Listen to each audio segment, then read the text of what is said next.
Hola. Hello. ¿Cómo está? That. 6. Are we starting episode 6? Is that what's happening?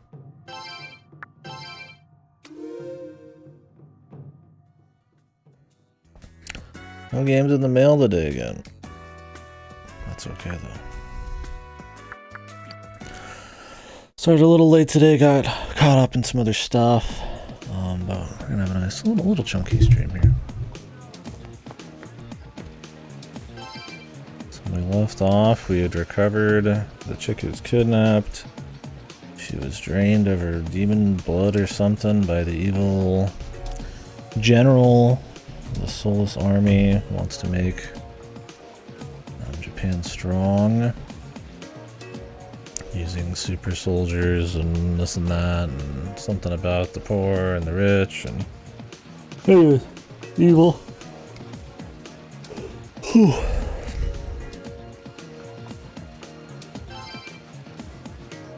And she cut her hair.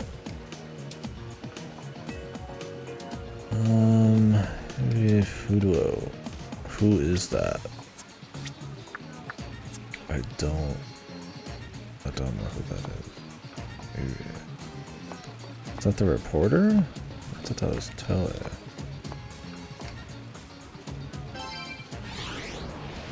I don't know, actually. Fudo.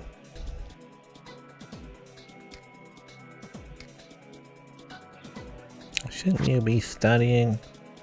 You fuck yourself, pal. Study my fucking dick, pal. Oh. Was that the chick? At the... Her friend? Her friend? Dude, I don't remember. Who is he?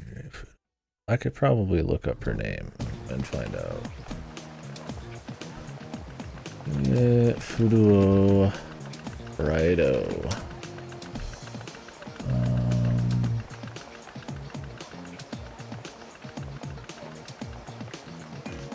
Oh wait, no, we were talking to Victor, weren't we? We were looking for somebody called Fudo. Off of like an inlet or some shit? Okay, maybe... Okay, maybe we should go talk to Victor then. I don't remember. I was like, wait a second, we talked to Victor. It's about the... We're looking for like some power orb or some shit.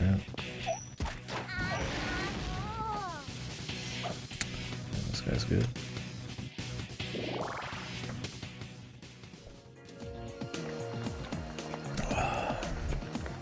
I think it was just like a name Victor heard in his studies or some shit. Like that.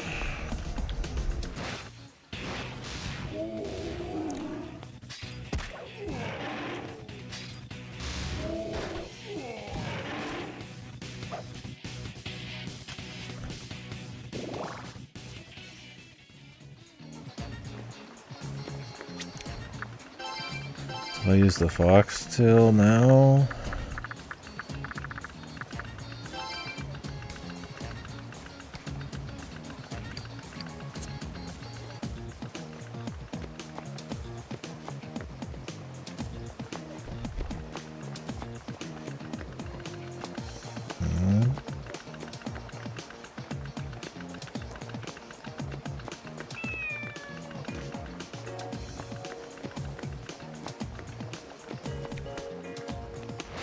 Just keep using the foxtails, will something happen?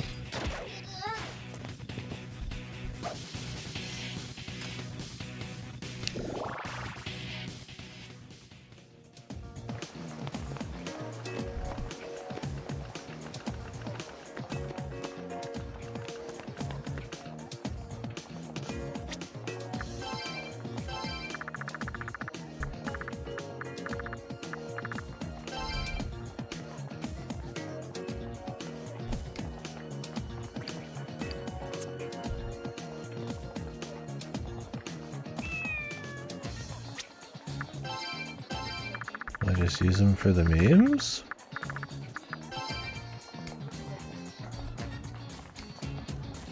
Okay, I think we're doing it for the memes. We're slowly working off to getting this cat to give in. He's no ordinary cat, he says. Doubt.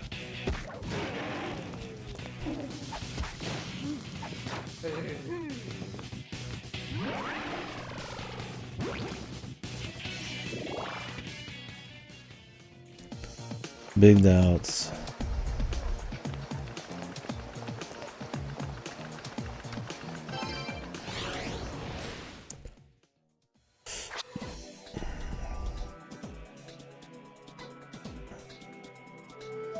I don't even know what this inlet they're talking about would be. Is it an inlet? I imagine it's just water coming in from the ocean that kind of pools up somewhere or some shit. On the sea or whatever. Honestly, I'm not too sure. That'd be my guess.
I want to see if there's anything more in the church. I think we just warped right out of there.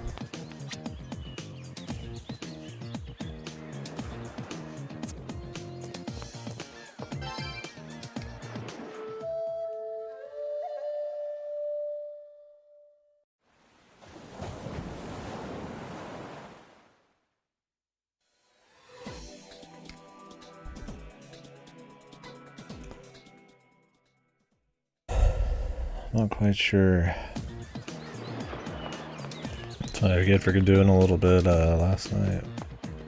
And leaving off on the hard part.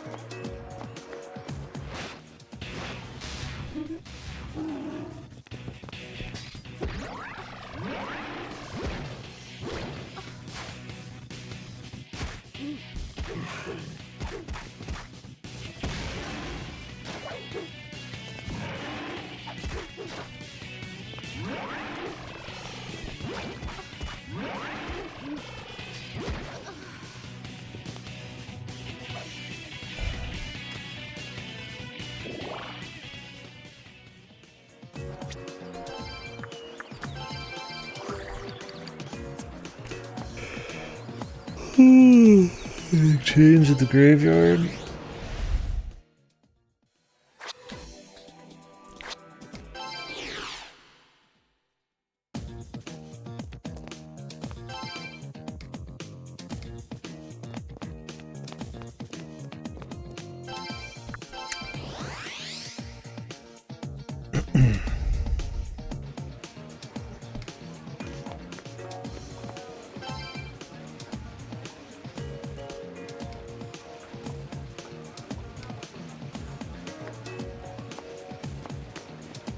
Where do we start?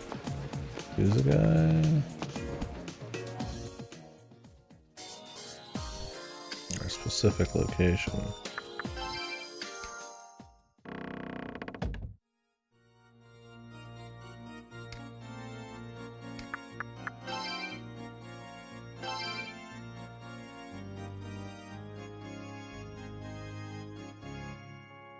Mushoku Fudo. Oh, that's right. He said something like 6 statues. One was like a hidden one.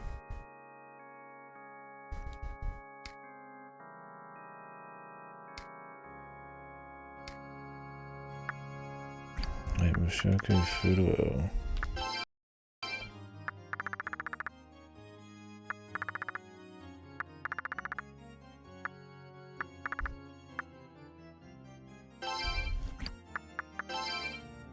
Not the Okuni Nushi.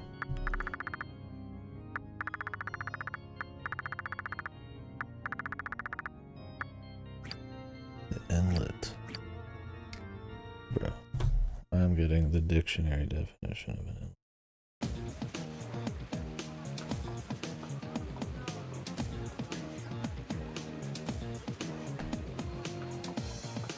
Small arm of the sea, a lake or river. Place of means or entry. Yeah, that's a bay or recess in the shore of a sea lake.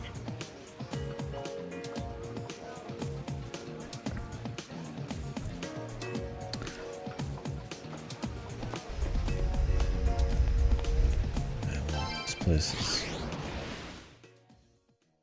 covered in it.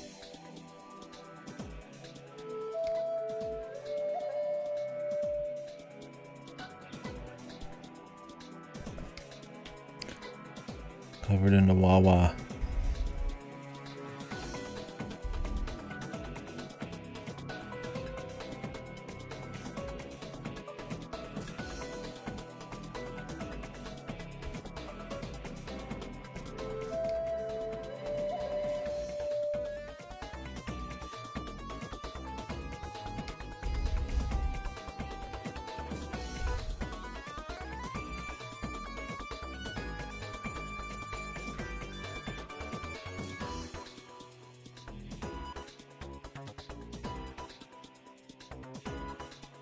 I would figure around here somewhere. Maybe this place.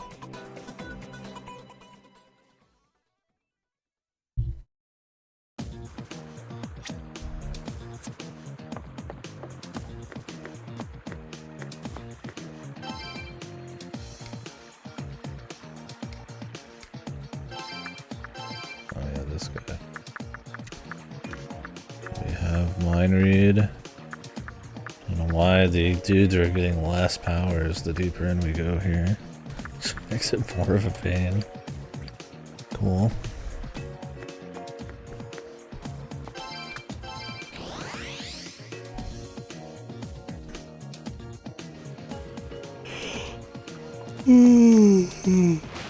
Oh my god.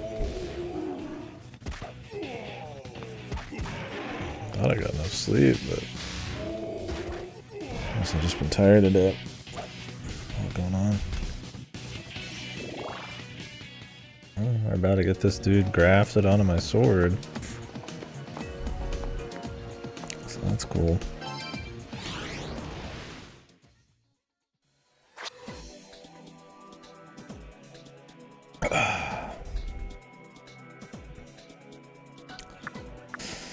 Inlet. It's got a Ginza-cho.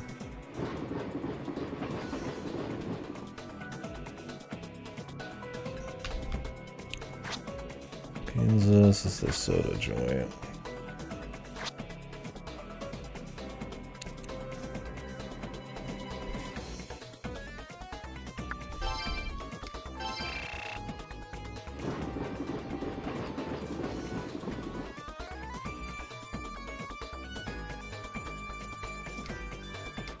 Trash Mountain.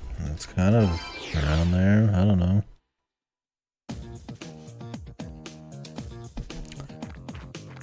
I don't know where this inlet is.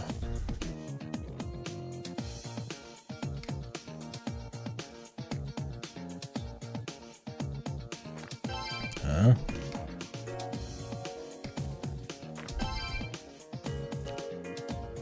The indulgence of his passion at the price of his social stand may be one of the only true free men in the capital.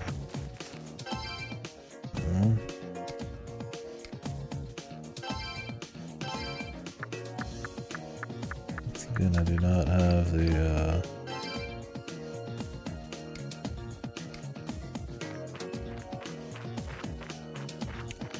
the mind read.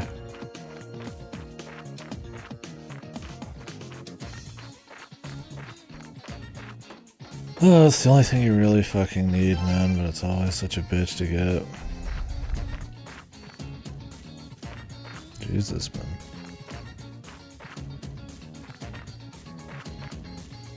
You alright, brother? It's pretty hardcore.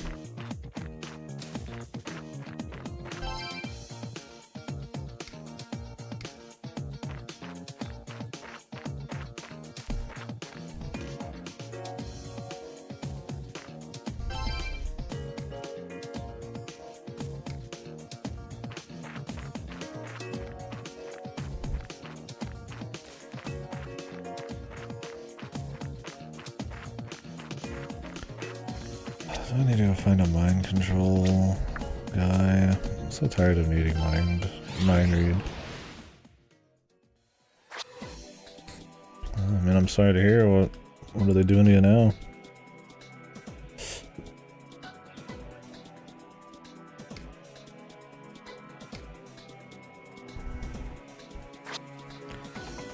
What be happening? I know things were like kind of boring last time you talked about it, but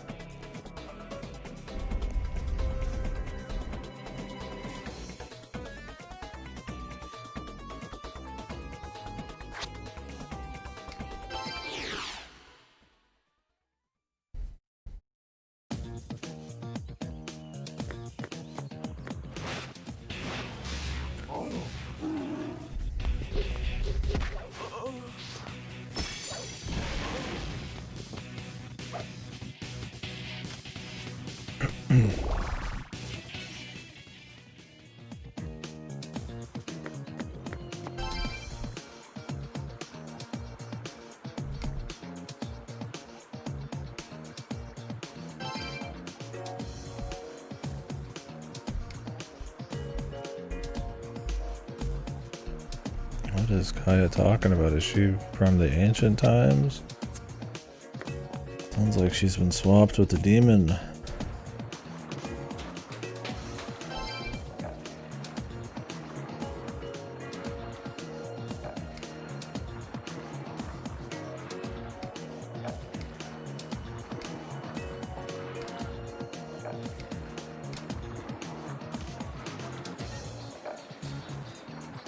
Shinjuku. Amazing science lab. Okay, I was just there. Mind read. Oh, I mean, whatever's happening, man, I hope it gets better.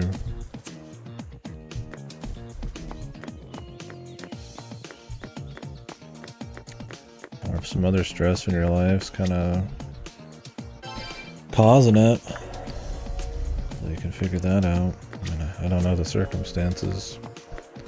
I haven't talked much about your current job, just your old one.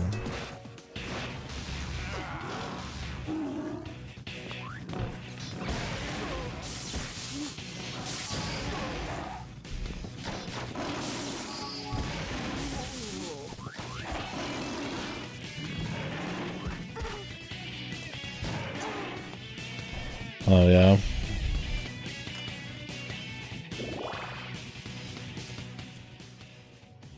So they're not causing you any stress or anything, it's just mind-numbing, unfulfilling.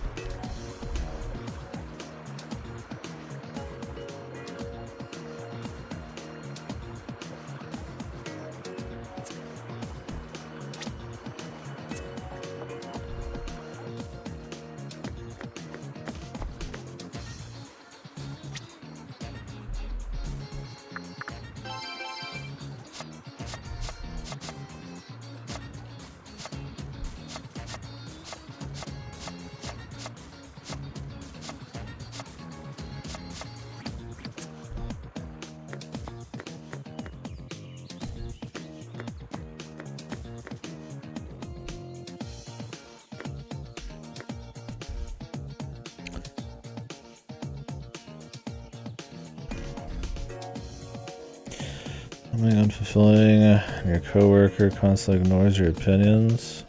So he's got like no respect for you or something. Have they been there a long time? Kind of got like a superiority thing going on. Yeah, I hate that shit. Sometimes it just has to work its way out, but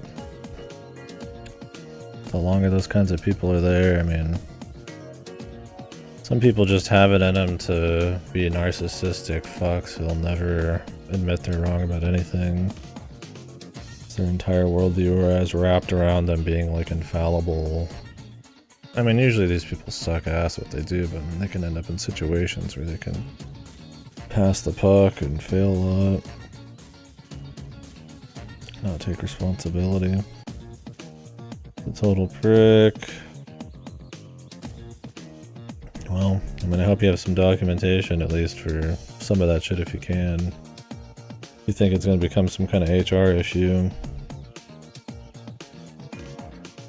And I mean, if you've been doing good work, it got to that point. Yeah, it's tough with seniority and stuff, though, I imagine. Oh, yeah. I know the type. Exhausting fucking person. Yeah, some people are too wrapped up in their own egos, man. I mean, you just look around today. Being wrong does not work with how a lot of people operate. People are just too prideful.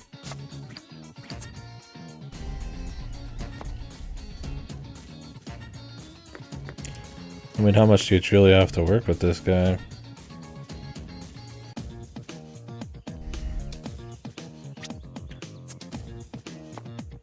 Can you like transfer to like a different spot or?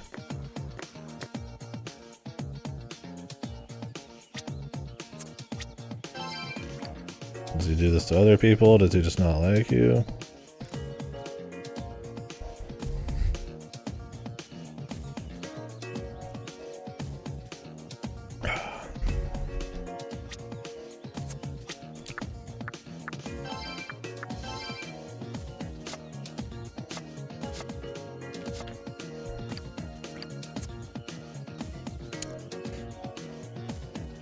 I need a mind control pet.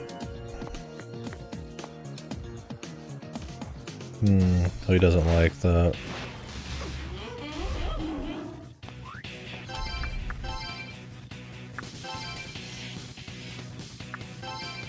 Okay, this guy can mind read.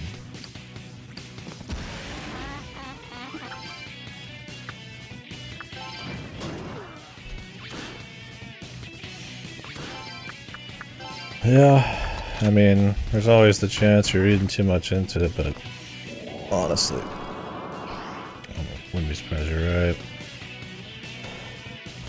I mean, I know the type for sure. I mean, especially if he was just with two people before or something, and king of the castle, now somebody's coming in upsetting his little sanctuary. I don't know, man. I mean, documentation for sure. If it's causing a problem for the business and you can prove it, that you have better ideas and that he's wrong, he's treating you like shit, I mean, you can make it a bigger issue. I mean, I know I wouldn't want to cause all that extra conflict, but I mean, you just got there, so could move again. Always an option if it's like killing you. Just accepts it, yeah. No, I mean, as a professional, as someone who's like crafted their, you know, on their trade, I mean, it would piss me the fuck off if somebody was telling me some bullshit that's wrong and I just had to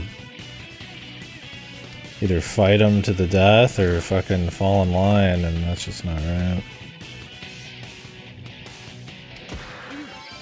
Oh, he came in after you? Why is he acting like a big shot? Just an asshole? Well, it should be an easier HR issue if you really wanted to take it to that. I mean, the dude's not even your fucking senior, he's just older than you. Senior in the company. Unless he's like some nepo hire or some shit. Oh, he is internal.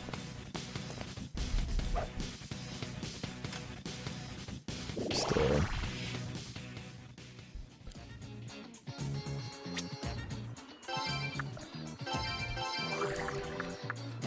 Yeah, I don't know. I mean, I definitely try to be ready to prove everything you can if it's turning into, like, if you think it's gonna blow up eventually. I mean, some people you'll just never... You just figure out ways to work around them, but...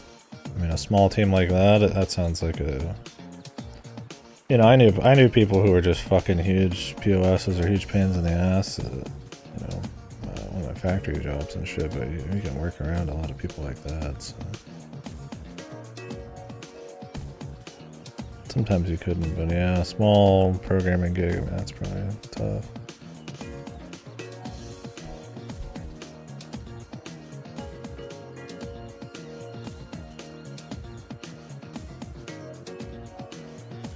Nothing's physically impacting the work. I see. So it's not like ideas about the programming? Is it just like casual conversation? Or just personal shit? Like he calls you like a pussy or something, or?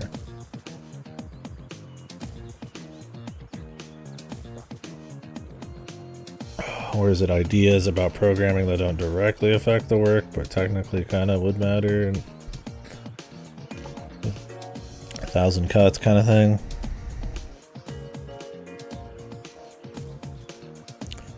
Yeah, does your boss just not exist? I'm reportable because he's been impacting my emotional state that he treats me.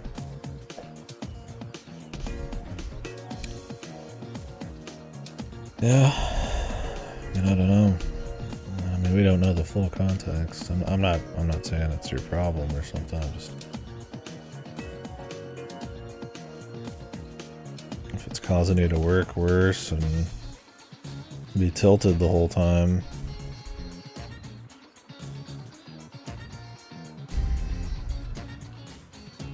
I mean, who calls the shots on, like, who's the group lead and shit? I mean, or do you all just have equal positions? I mean, could you just not talk to this guy about a lot of shit? Just pure business?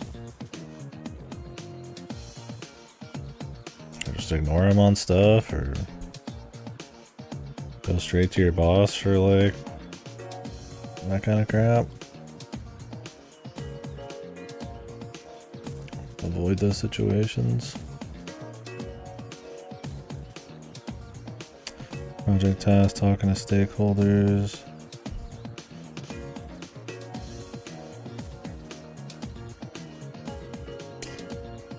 Yeah, I mean, surely your boss sees that kind of friction unless you're good at hiding it.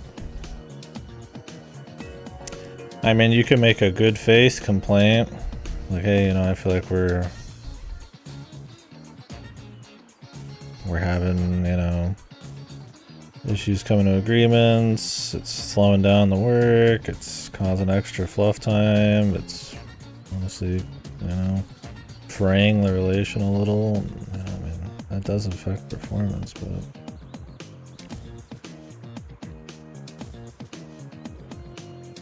Yeah, and I mean, you explained it all to him?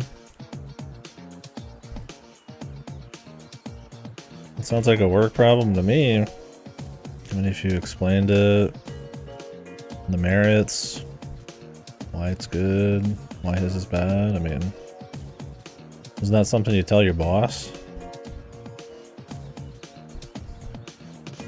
Like, that's who's supposed to be like, you know, hey man, you know, I've got everything here, I've got both sides, you know.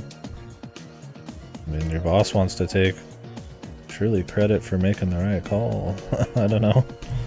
I'm not saying be a rat, but I mean, it's like... I mean, is the other chick, is she like annoyed by it? I mean, maybe she's just a leaf in the wind, but most times the people tend to actually be pretty pissed under the surface if it's actually a big deal. Doesn't listen to others' points of view. I don't know. I mean, that sounds like a productivity issue to me, but I'm not a middle manager, so...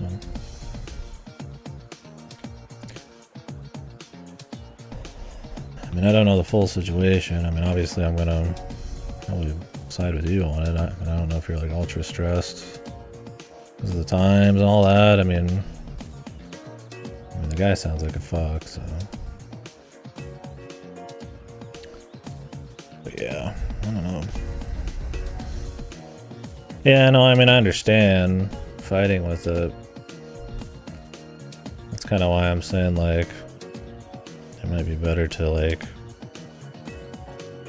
I mean, if your boss is actually a part of what you're doing, you know, a peaceful explanation of what's going on and how that affects the work. Maybe not confrontational, or you're like, oh, I just think it's a good idea, that's a good idea, and I mean, maybe that put him in his place or something. I mean, I don't know, man, I think it's bad enough.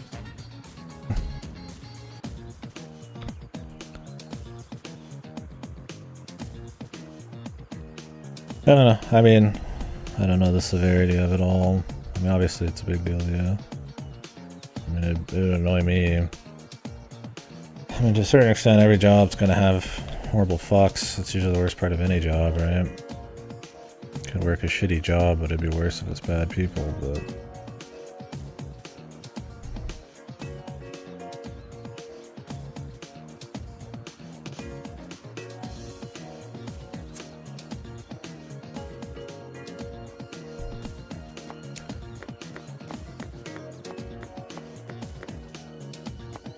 Yeah, I just don't know your guys' workflow and shit. I mean, obviously I'm just kind of talking. I mean, I only know what I know on it, but... Yeah, I mean, I understand I want to make confrontation.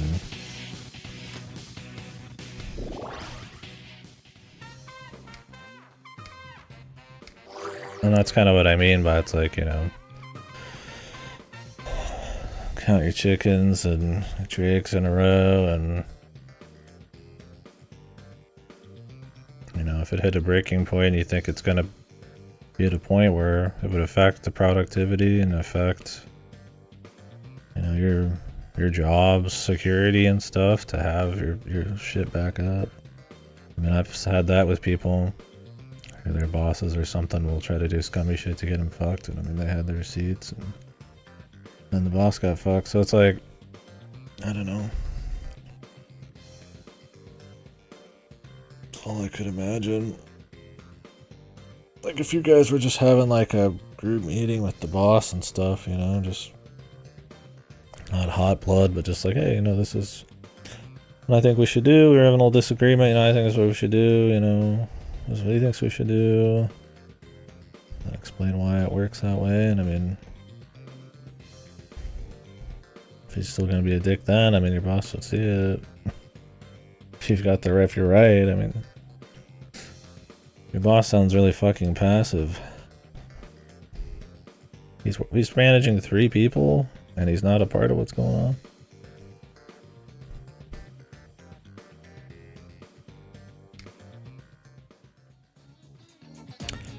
Yeah, and I mean, that's why I would say, I mean, he's gonna, you'd imagine he would listen. Oh, I would imagine she's gonna listen more to the logic of it. Especially if you don't come across as like whining or anything. That's kind of what I mean, but like maybe like in a more casual, like business discussion kind of setting.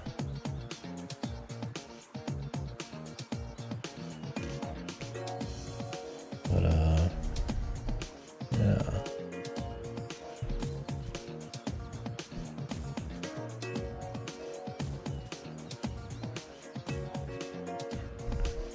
Like if you can argue your point, and if you're not just saying it, you know, hot and heavy, but like, hey, you know, this is, yeah, I think this will work. I think it's a good idea here, you know. Surely you guys all get together and talk sometimes. I don't know. I'm not saying bring it up out of nowhere, but if something just pops up, and I don't know, industry standards, a little bit of data science, machine learning world. Gotcha.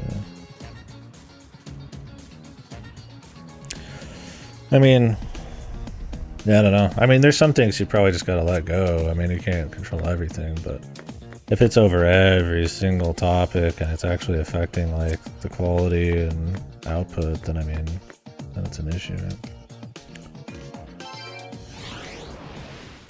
Right?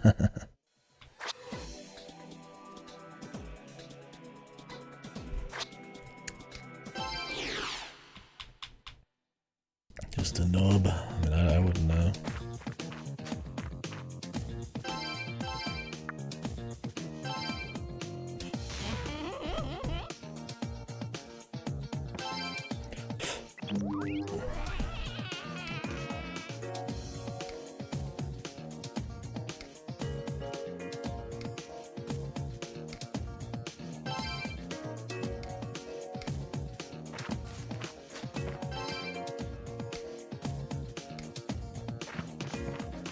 Finally saw the old guy. Oh, he just popped up over here, Jesus.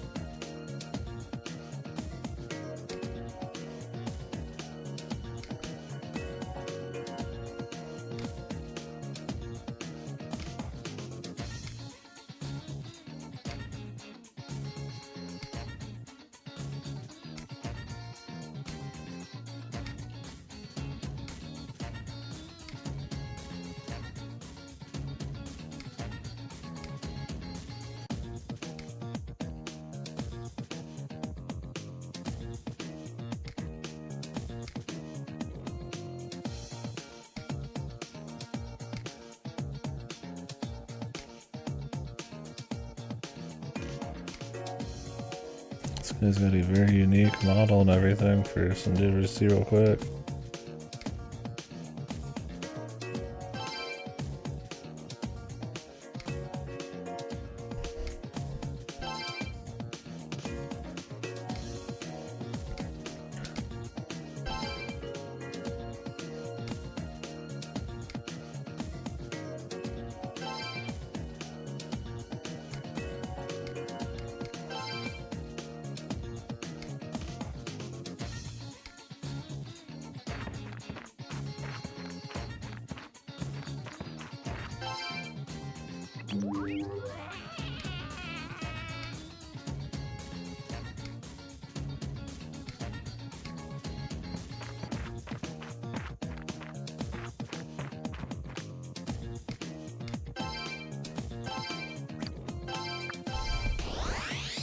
Let's go fuse the sword.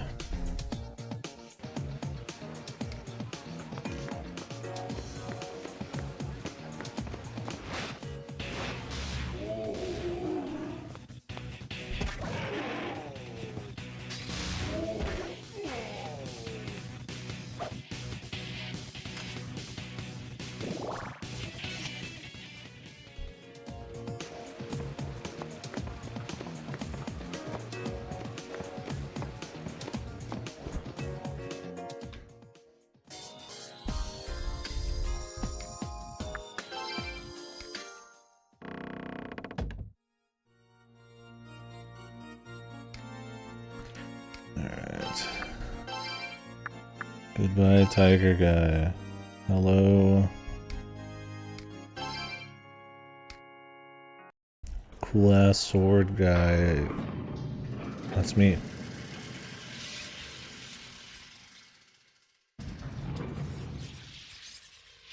Why do I have to watch this every time? It's not like it's bad or anything, it's just... If you guys could fuse yourself into a cool sword, would you? You get plus 12 stats.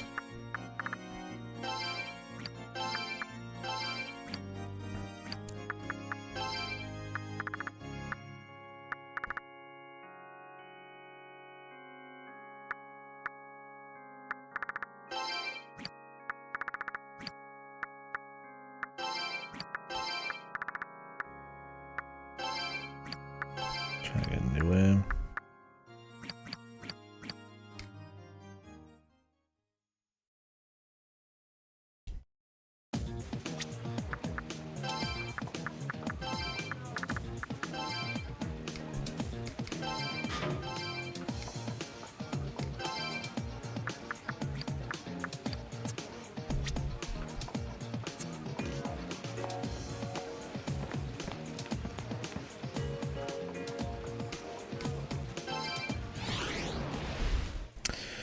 Well, if we want to talk to the reporter lady, we need to go to the soda joint, most likely. Which is, Ginza Cho. Ooh-wee.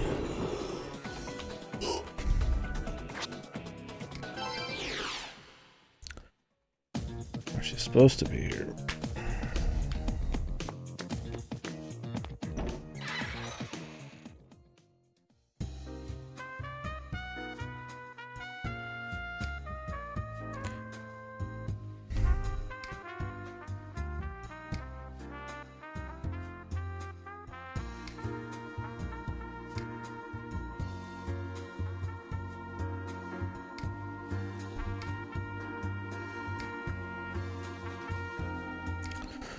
Be underwater.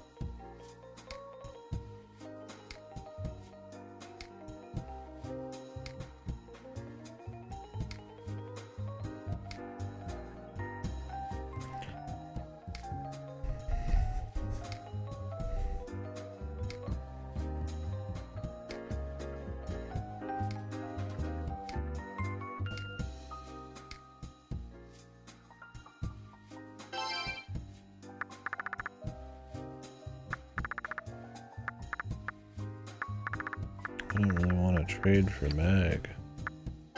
Wish I could pay in mag to get like some stats.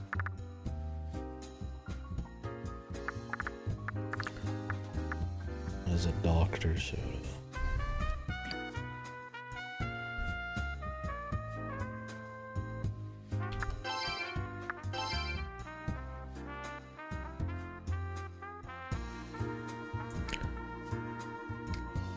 Construction workers, Ginza Cho.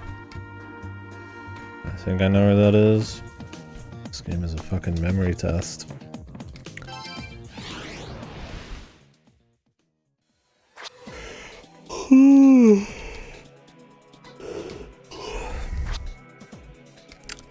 Are you guys playing anything new lately? Am I gonna be playing Split Fiction? I think me and Ripper might be playing that in a few weeks. It's the one by the It Takes Two,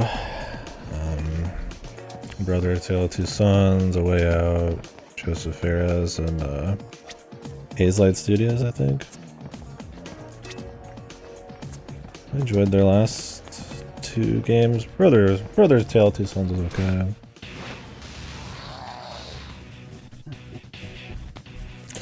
Yeah. Apparently the story is not very good, but the story has not been very good in any of their games. But they do really cool things with co-op, so... And Ripper played the last couple, so we'll probably play that.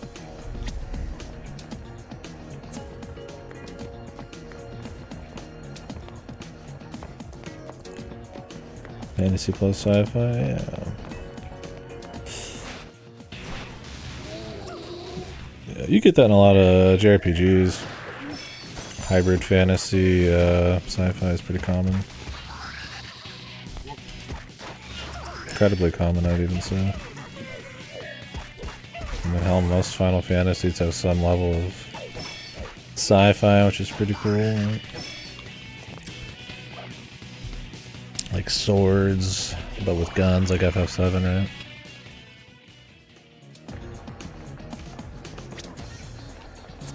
Yeah, I mean, they're like classical, like Tolkien mixed with like, you know, versus the sci-fi goons, but I mean, some are. I'm trying to remember some good ones that do that. The high tech, I mean, FF14 just did that, I guess, with the high tech versus the low tech, but it's kind of like a Cowboys versus Aliens thing. Yeah, it fleshes it, kind of weaves it together a little bit more into one identity, right? And then purely like elven archers versus like robots with guns or something. Not that that doesn't exist, but maybe just a little different, huh?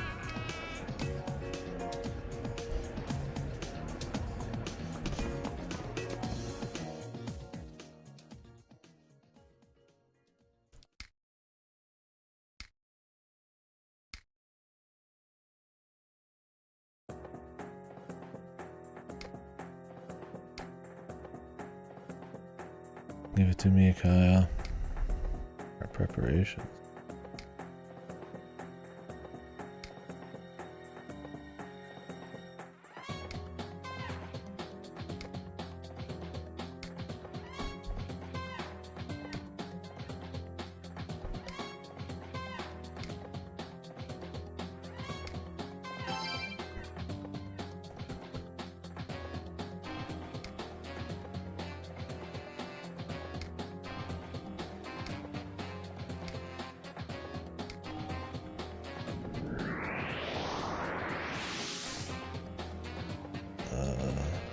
Raidou.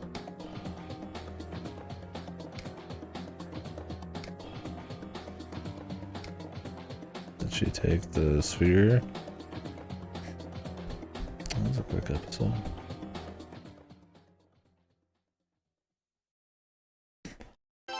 Fine with me.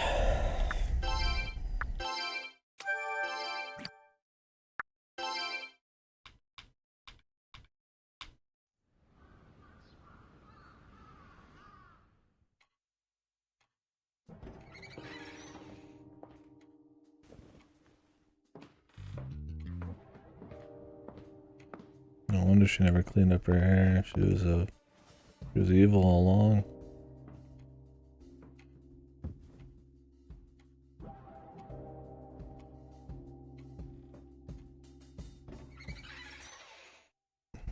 Jesus. He finally did something, I guess, or he just got his ass kicked for fun.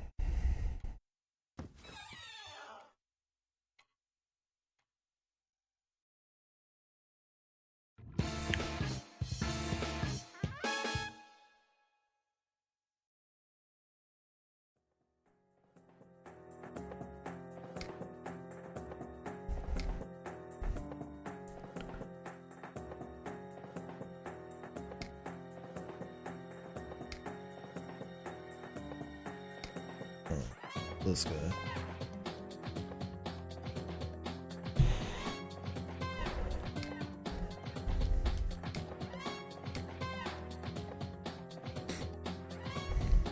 We roughed him up.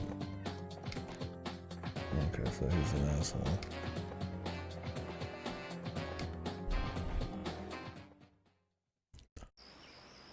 The government are all bad guys.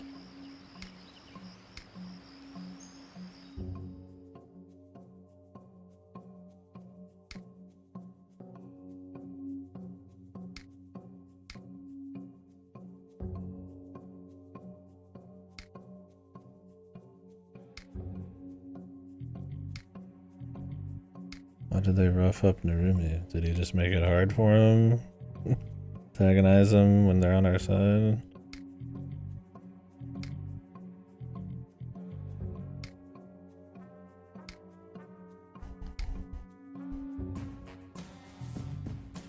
Ask him to become a sacrifice.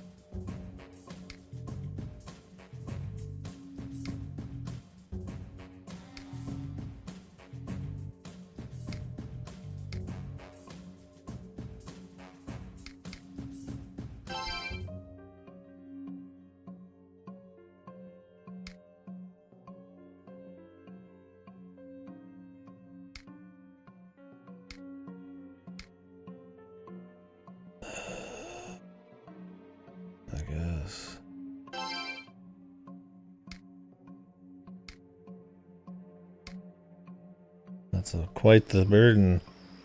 I need you to be cursed by the devil so you can trace it back to the one who summoned the devil. That's fucking hell, man. Can't we like get a mouse or something?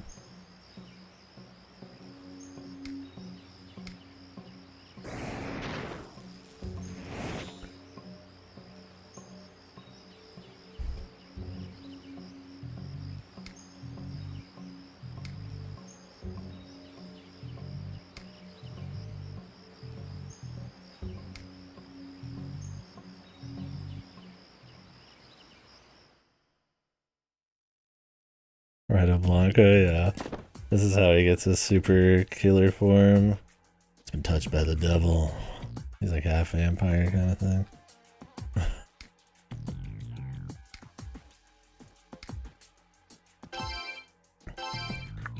So we're helping them. Why did they rough up Narumi? I mean, he probably could use a roughing up. He's kind of fucking useless, but... Man, what the hell? Okay, it's gonna be right there, isn't it? There's a save point there in the past and everything, man. Is there new loot?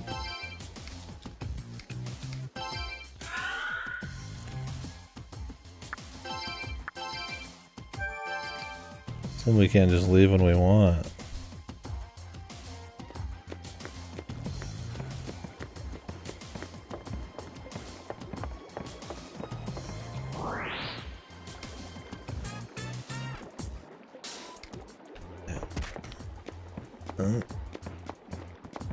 Damage.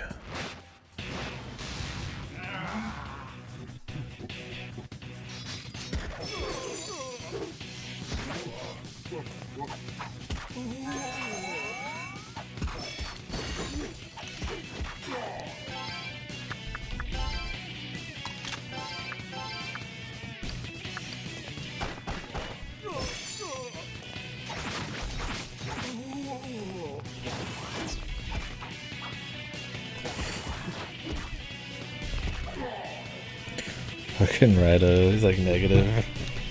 Raidou. Raidou Blanco. Forma de super soldier.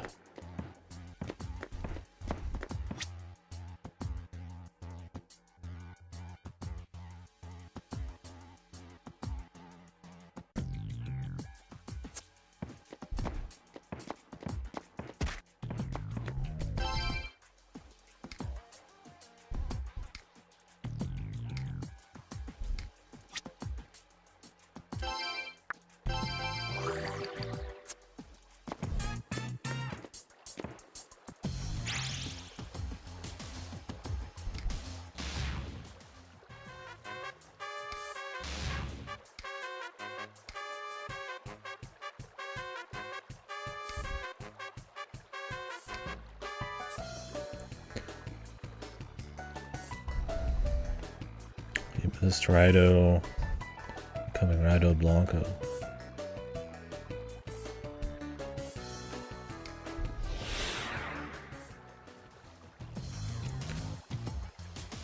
And the girl is evil. And Raidou's taken in a curse so that he can trace its origins. Okay, maybe I want to sneak in through the back then here.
We got the new it, we don't even need to do the fusion.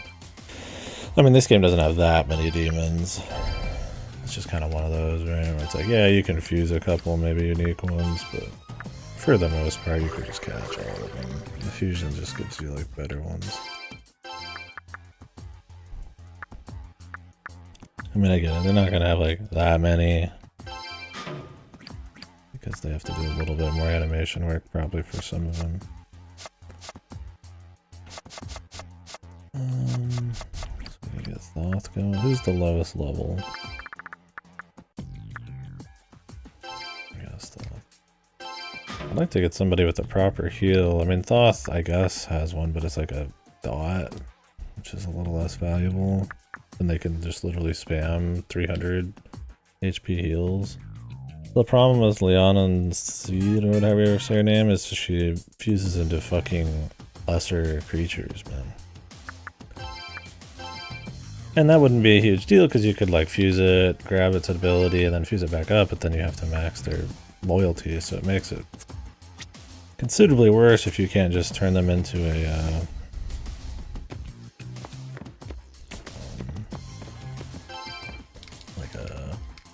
I guess you could sacrifice her. Maybe I'll do that. Because frankly, I use her for bosses anyways, and she's like she's like half his level almost. Just because the heals are so good.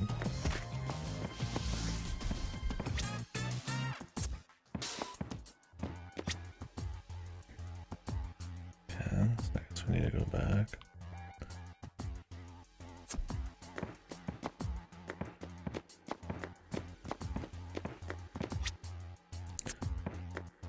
And their money's worth out of this zone.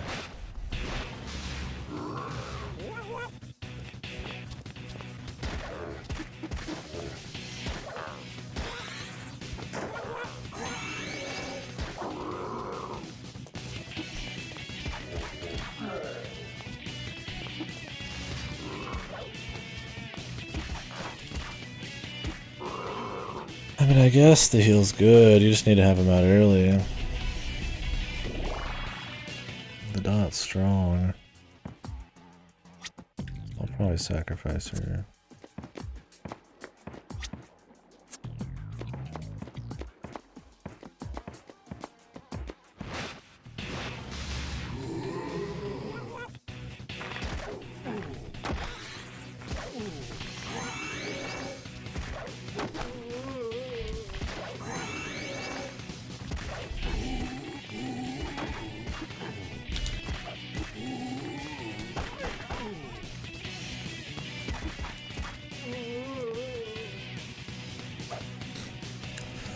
Become like monkey that reads book.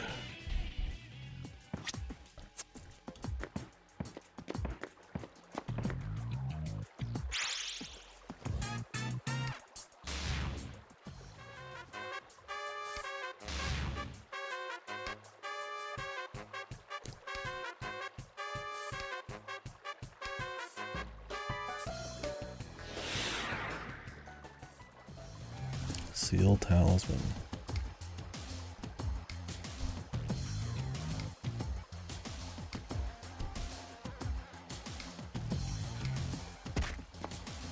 What am I just walking down there for the third time? Interesting level design here.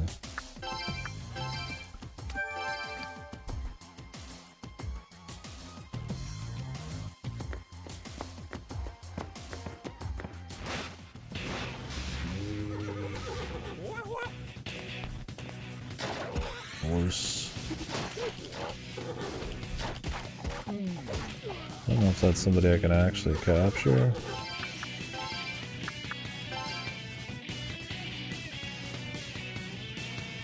Looks like it.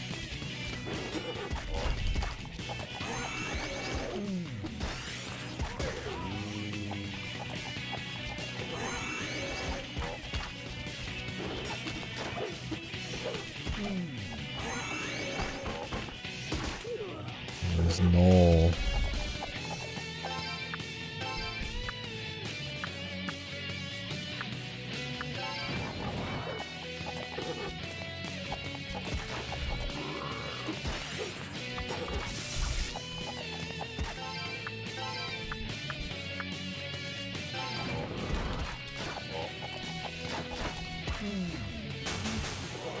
It's fire again, I think.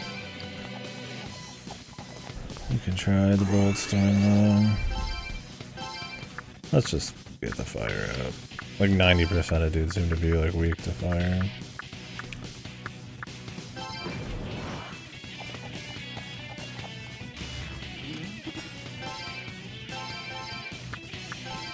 It's possible he's not. Even if he didn't use a fire attack recently, it's like he'd still probably try to like just have that be your first guess.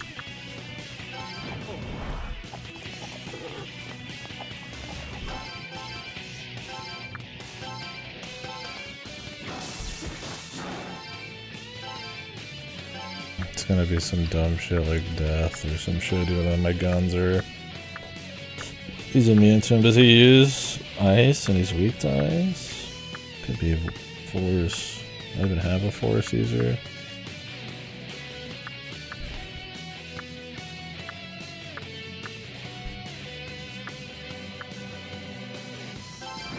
Is Winged Fury force? It sounds force.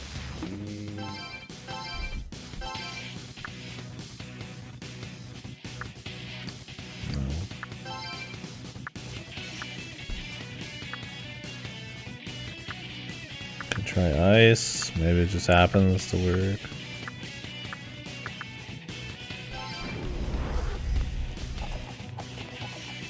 All these guys who are immune to bullets, resistant to bullets, just kind of makes it a pain.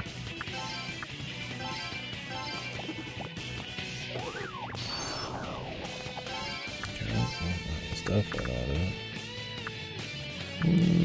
I don't think we have anything then. 10,000 guys, but nobody who uses force somehow. Despite me trying to keep like one of every recent dude on the team. It's alright. We'll just kill them.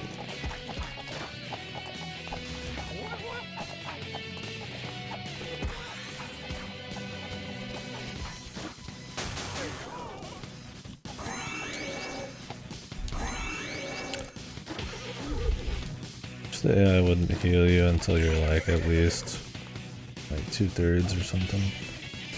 Like 3/4.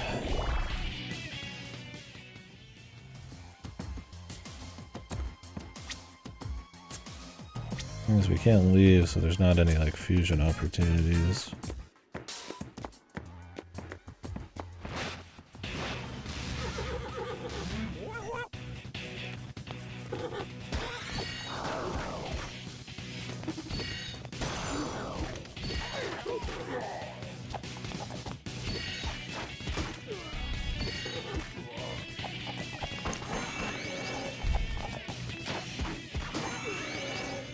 He's immune to bullets and fucking ice, man. Why did Mama let him have that many fucking strengths?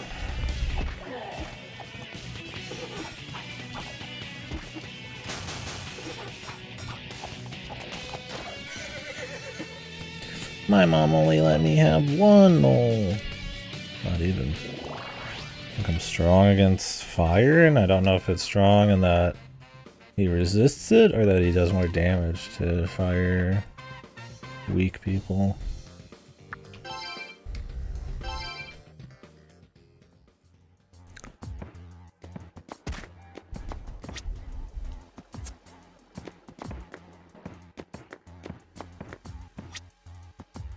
guess I want to lean on them a bit more. I could sneak somebody in there. I want to get this guy again. Looks good.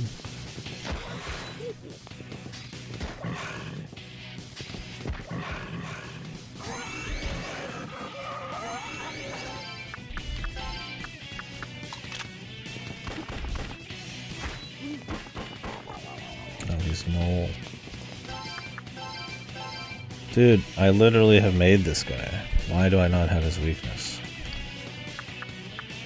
Is there anybody who's just not, like, actually takes damage from guns in this game anymore?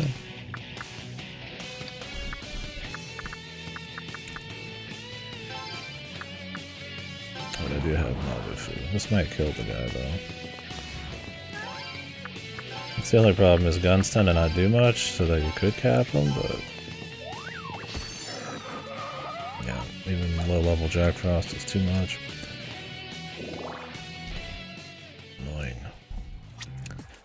Incredibly annoying. It's not like I like need him or something, but not much else going on. It's like, might as well grab him, right?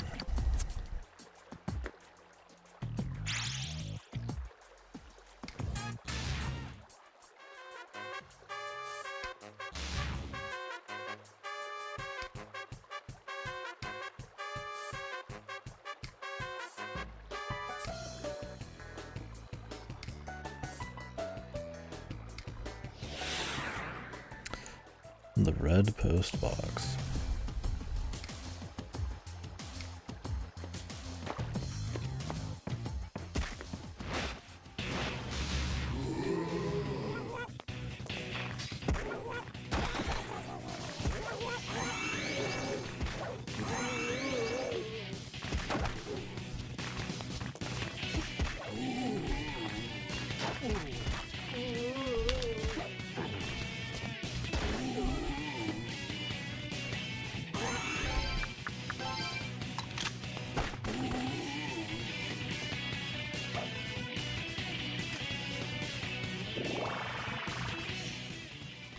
Almost got him loyaltied up. I see a red post box. Right here. I have to inspect. I have 10,000 guys. Okay, like surely one of them has it.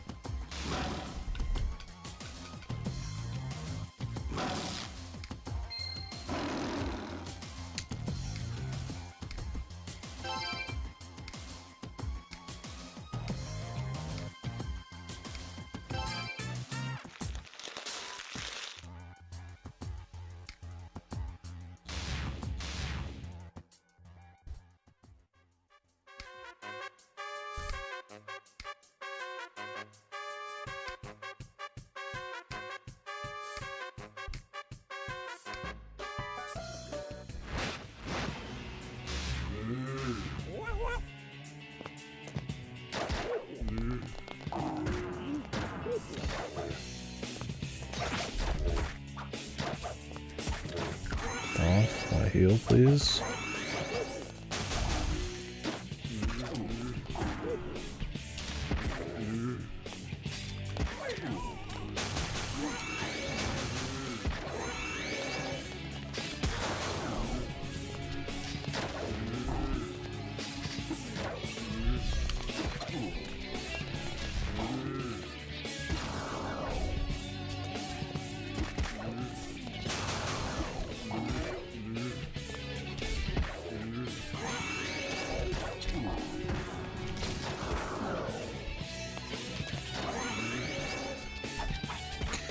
Off my heal.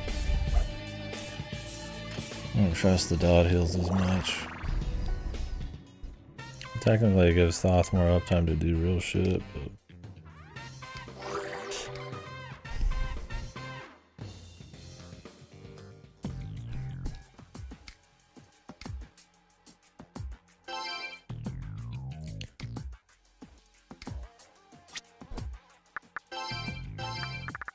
Alright, next up, Yakuza. I have to probably drop McCoy. He's the only mind reader out of like 10,000 fucking demons. So we'll drop him when we run out of slots.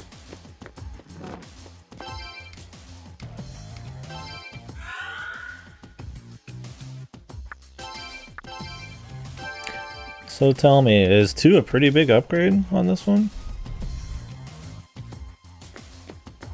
I feel like this one has so much room for like pretty cool improvements. Not that I don't enjoy it, but I mean, I do think it has a lot of problems. I'm not gonna like sugarcoat it. Even being an SMT fanboy,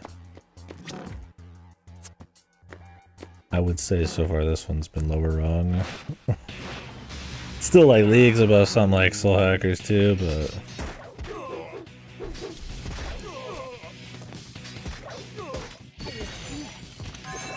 okay, I know you like to usually hold back, so I was curious what you thought on this one.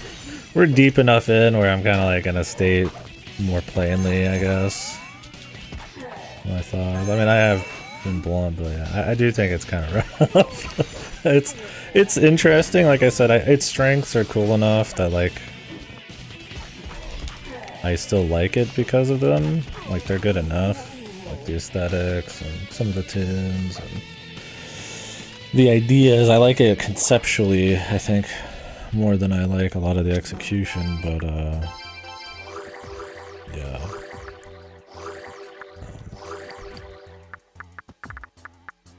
I would say It's a pretty, I would say a pretty steep jump down from their PS2 output. You compare this like GDS or SMT3 or like Persona or something, you're like, yeah, not quite there. But I also feel like it's conceptually cool enough where you could really make some cool stuff happen, right? I think the level design's really bad in this. It is extremely glacially paced, very like caught up in just reusing stuff with too long of a well, how do I want to explain? You come back to too many areas too often. The encounter rate's too much in too many zones. The story moves too slowly. The level design really is just you walking from point A to B. There's not a whole lot of like extra thought into it. Right? You can make that argument about like SMT3, but SMT3 would have, you know, unique dungeons and like maybe little puzzles of movement puzzles or like, you know, maybe some more stuff like that. And then a big thing is I feel like even if you were to say that somehow this level design was on the same level as like an SMT3 for the PS2 era or something, the gameplay is much worse, I would say. Because of the loyalty system, I'm not even fusing that much. It's a pain to go back and get it. I'm not playing with equipment. I'm just essentially fusing again. The combat is like slow with very few moves, and the game actively disincentivizes strategy. Not only are you just strong enough to Unga, but the mag system kind of pushes you to not swap as often, and they also take a long time to swap. OG Nocturne was a shit show. Sure, maybe. I've only played Maniacs. But I mean, I do feel like Nocturne is snappier, with more combat depth, with more variety of dungeons that actually are interesting to move around in.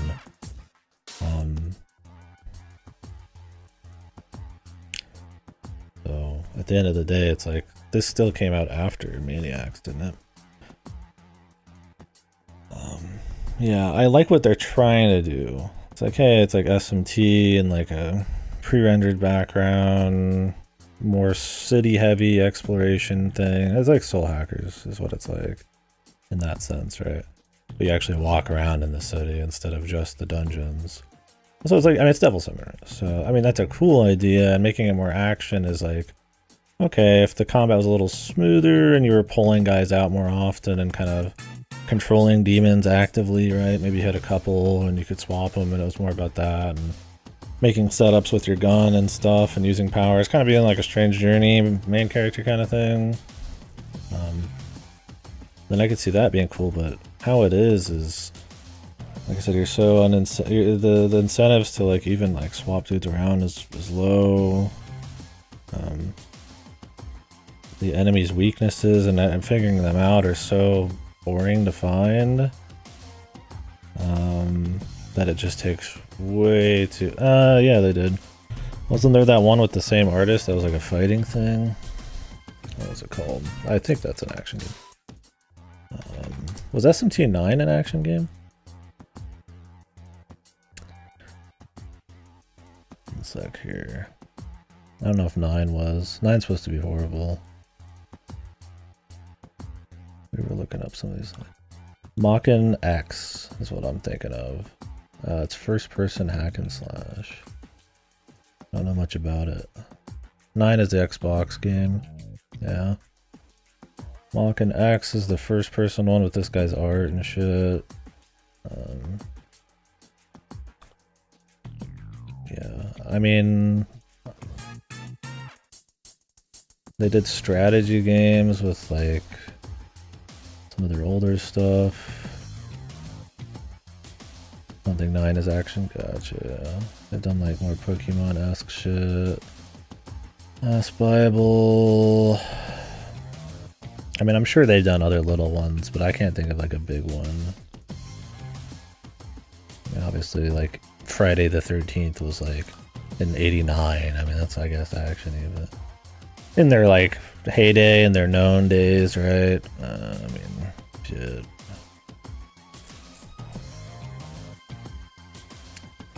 I mean, I think Imagine is turn-based still for the most part. Majin Tensei is more like Fire Emblem, isn't it? Yeah, I don't know. I actually have to take a piss, guys. I'll be right back. Too much coffee and caffeine. So I'm gonna get some more caffeine. We'll talk more about this.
Sorry guys, had a phone call.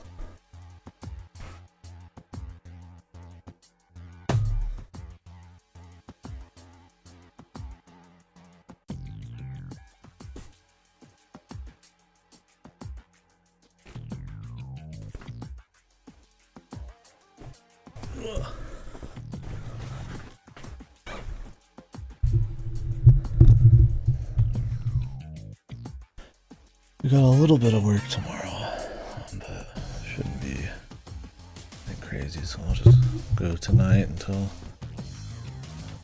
I'm good.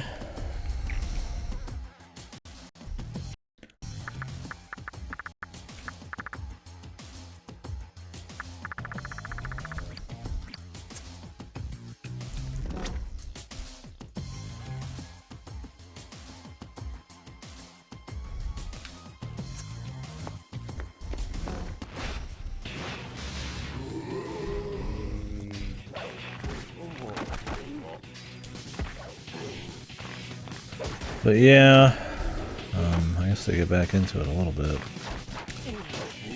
It's been a few minutes now. So yeah, I don't know, I feel like it's... Conceptually, it's got some cool stuff they're trying to do. You can see like the idea. It's like, you know, it's gonna be a mystery detective themed thing, but it's not really an interesting story, and the sleuthing, there's very little agency, and it's paced very slowly, and so it's like it's kind of got like a shell that's supposed to be kind of like that, but it doesn't quite work. And then it's like, you know, hey, we're gonna have like SMT on it too. It's like, so there's a little JRPG, but they kind of just like throw fights just kind of everywhere, and they're not anything. It's supposed to be like you're going around a city and exploring, but they're not really like kind of figuring out how city encounters would actually work with this system correctly, right? It's kind of just walking through the same city areas, and then there's like reused versions of them and stuff you go to multiple times, and so it's like, you know, trying to be like noir, but honestly I feel like the atmosphere is not even as like distinct, as strong as like some of their other games. Like it's definitely the best part, but I don't know, I feel like it's missing a little bit of that umph that like a Soul Hackers or like, you know, a Nocturne or even P3 or something has. I definitely don't think that's like a huge problem, but it's like, you know, they're going for like a different style, but it feels like it doesn't quite hit it. And maybe that's because so much of the other stuff drags it down. Like they're trying to do action combat where you use your guys in the map, and it's like really railroaded, and it's really annoying because you might not have what you need. And once again, there's not much agency. Kind of just use them as they tell you to, or like set spots. So it doesn't feel like you're like strategically like using these demons. It just feels like you're kind of just doing busy work. And then it's like, oh, we're doing action combat, and it's like, well, there's not many moves. It's really slow. There's not much strategy because they like de-incentivize you to actually even like swap your dudes in and out, and all this and that. And it's just like. So it's like they're trying to do stuff. Like it's cooler, like, hey, we're gonna try to do like a semi-action, like I'm summoning demons kind of thing, you know, it's Devil Summoner. And it's like it's gonna be jazzy and noir, and it's gonna be like kind of a mystery, and you use demons to solve crimes and stuff, but it's still got like SMT dungeony kind of feel, and it's, you know, it's all pre-rendered, so it's got like a different style, and it's like like those things are cool, but I don't think they execute on honestly much of it. It's still neat because there's a little bit of that soul of the era with Atlas, but I think it's a pretty big step below most of what they're putting out at this point. No, really? See, I feel like Soul Hackers combat is clean and quick enough. I find the atmosphere to be much stronger and the music to be much more distinct.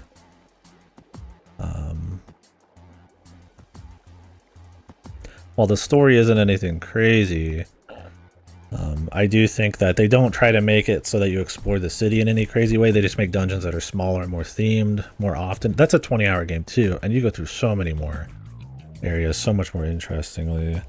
put out. I mean, without really much of a story, but like it's so much better paced gameplay and the variety and stuff. And, I mean, obviously the music and the look are big for me. I think them trying to do like VR worlds mixed with like real world cyber shit is just much more interesting than kind of like a kind of delivered like old jazzy like turn of the industry kind of Japanese era thing, Taiyo era, whatever. Show me the Jack Frost in this game. It's just normal Jack Frost. There's a Jack Frost. You can see it in the picture above my camera. It looks like Raidou, but it's New Game Plus only apparently.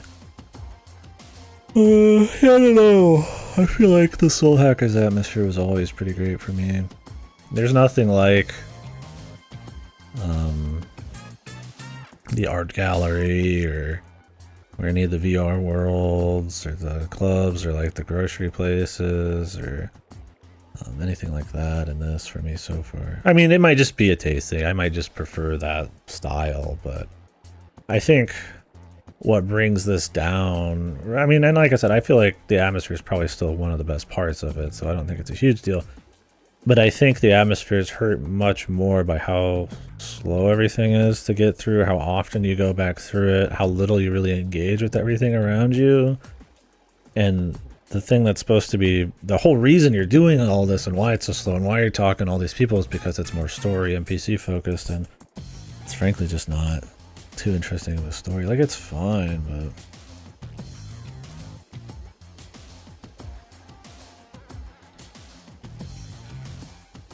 like a new game, yeah, it'd be nice if you could get them a new game, but I guess they wanted something goofy for New Game Plus. Yeah, I don't know.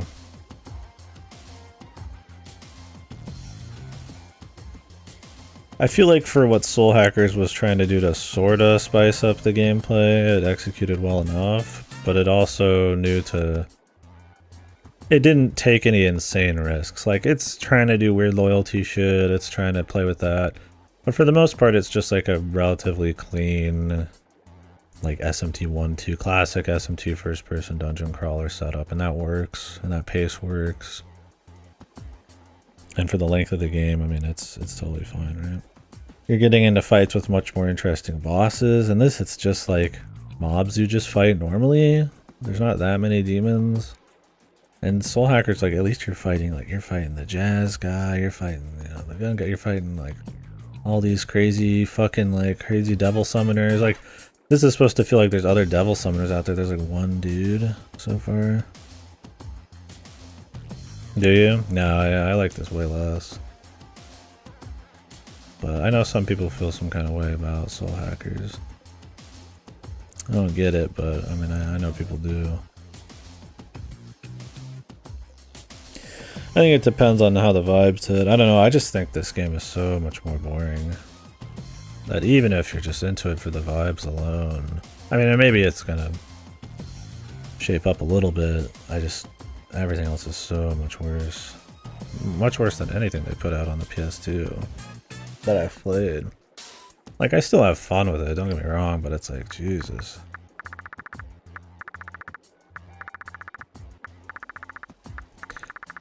Yeah, I don't know. I mean, I like the first-person dungeon crawly stuff. I thought the atmosphere was always good. Maybe it was that it didn't keep up enough of a story hook.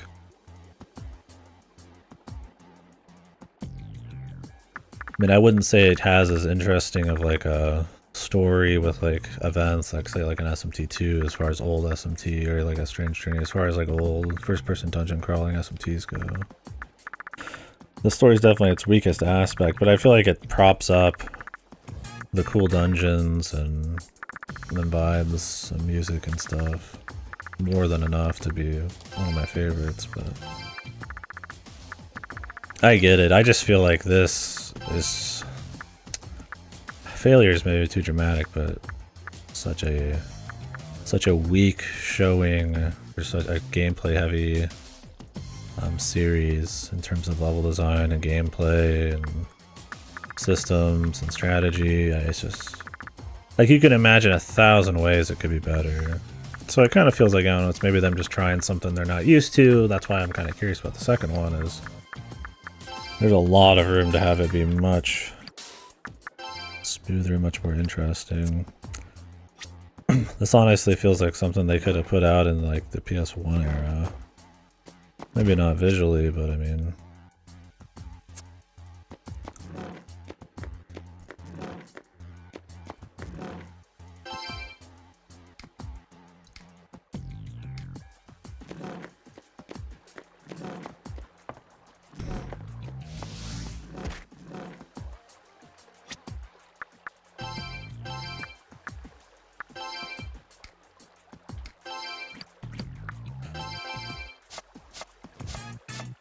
Have any win, guys? Of course not. Like, really? I've got 1,000 dudes and nothing that does wind.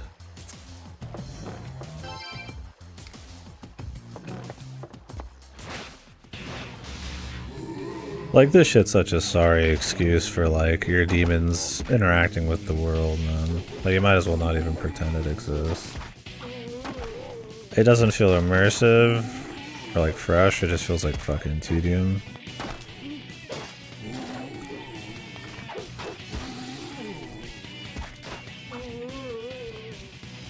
Like, oh boy, I've got, like, 30 demons and, like, none of them have, like, win. Because there's so few demons to even grab at like a level bracket. And I'm still cooking with like a bunch of teen and 21s. It's like, Jesus, man.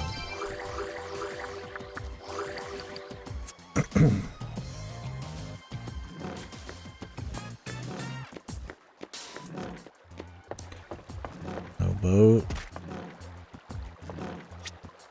So am I just like waiting to find like a win guy? I don't think I can use the gun on this fucking thing. Maybe. I'm pretty sure it can't be like bullets.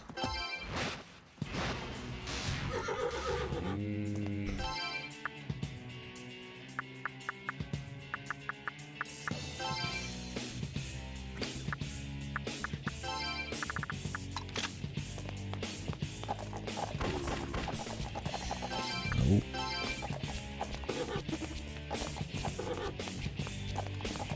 Those guys don't use wind.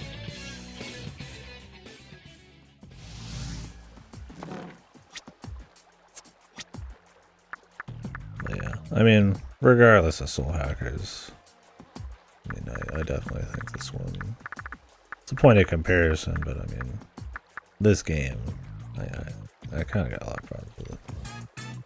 I mean, it's definitely like leagues above something like Soul Hackers 2, you know, something like that. That really is like very uninspired, very just boring, serviceable gameplay, but like not trying to do anything. At least this is like trying to do some stuff. I just think that what it's trying to do, it fails at hard enough that it's like...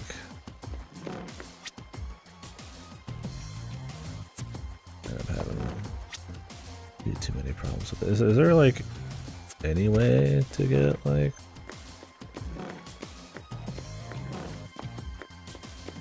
a demon here? Can I like leave?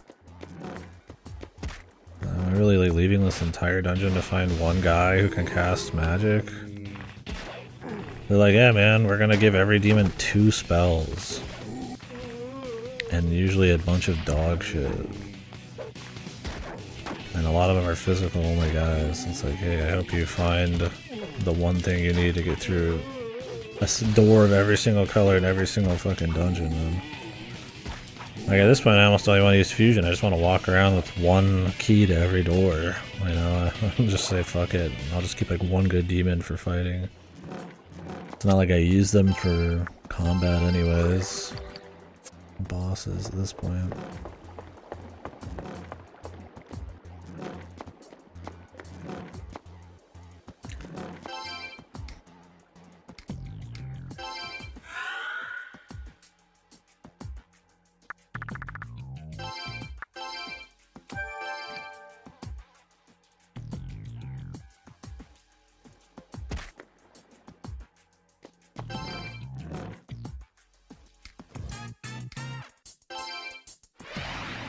So I just walk around looking like this. Okay, I mean, I guess that's an option. Hey, what's up, guys?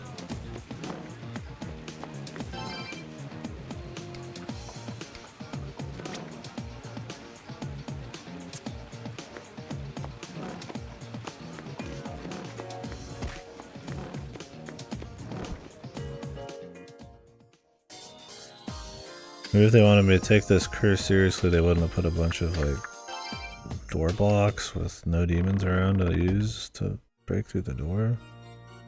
So once again, another pace killer. Like, Jesus, dude. Like, who are we pulling for now?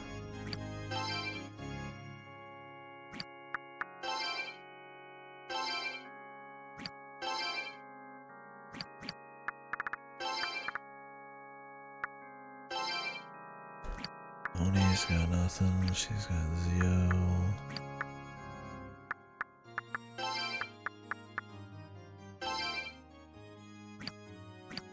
Doesn't have anything.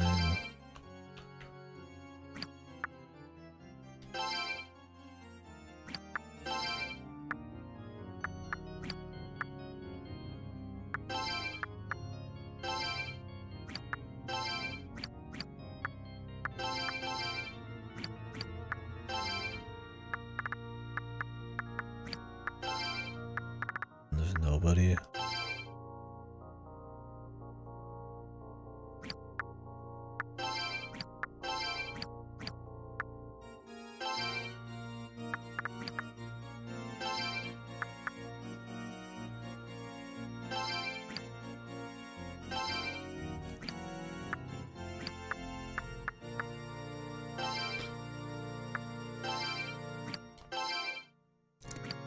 Of course, he doesn't take any of the useful shit.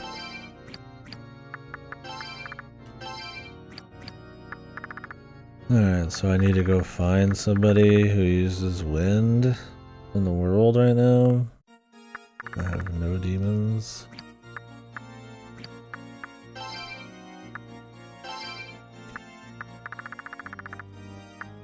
And these are all like insanely expensive, like really like 6-7K for like a level 2 dude.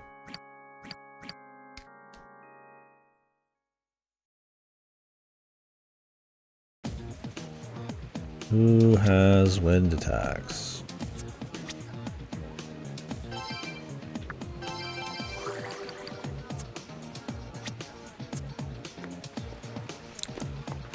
This is kind of what I mean. Like, I mean, what? Okay, I mean, there are not a whole lot of SMT games this area that got you doing this shit, man. Like, this is kind of like fucking goofy, man. Who could I even go grab?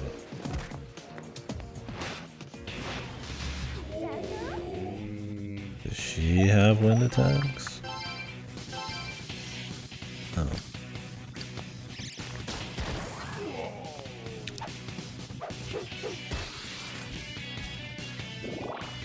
Maybe I should just take the hit on the money and just summon one.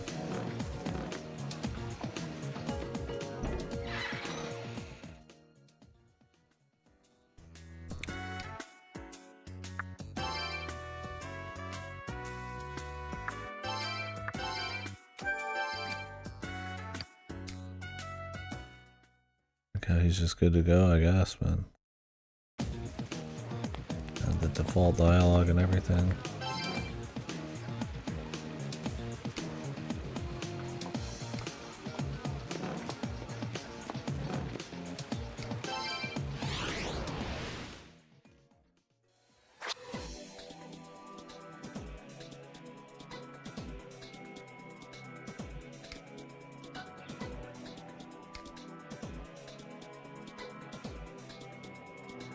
Where can I even go?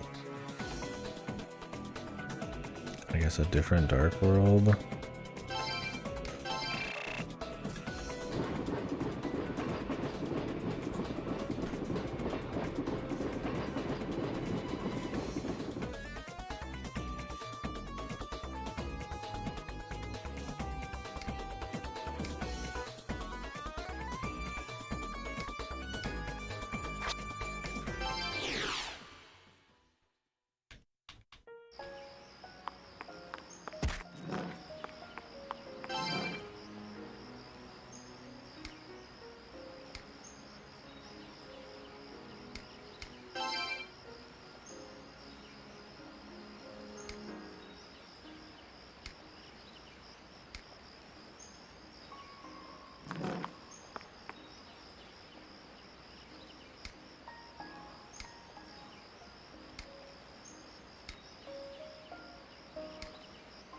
Oh, they don't let you go anywhere. Oh my god. I mean, really, dude.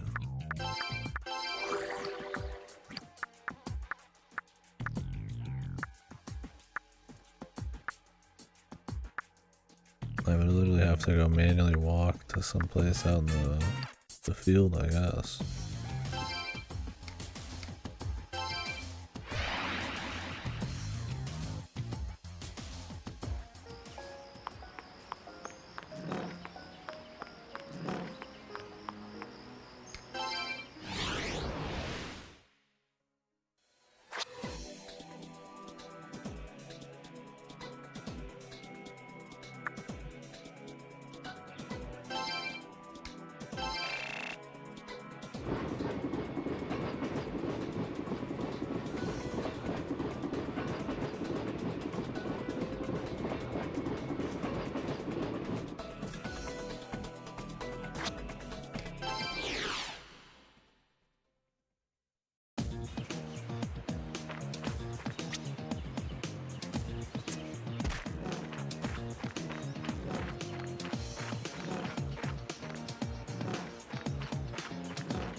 Can't catch her unless it's a full moon because reasons.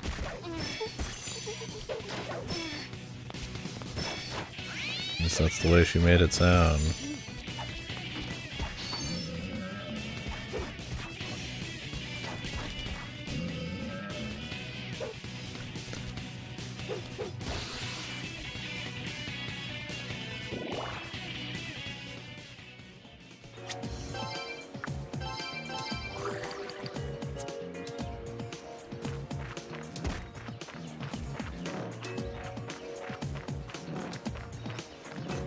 Yeah, I'll have to see how they improve Raidou too. I mean, I definitely plan on playing it, but depending on how much they do, I will play some other SMT games before that.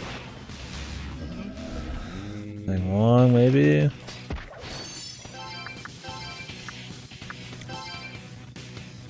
Okay, he's got some weak to death.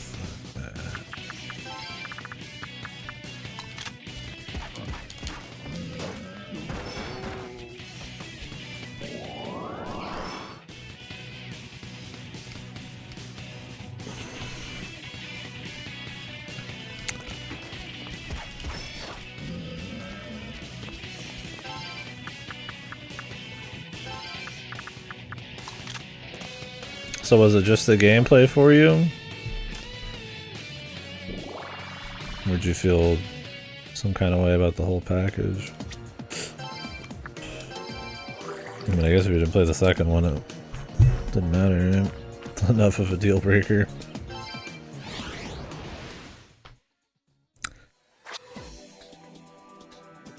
Oh, I was just kind of shooting the shit. Kind of wondering what you felt about the whole package. If it was like mainly just the gameplay. If you had other issues with it. And why you haven't played the second one.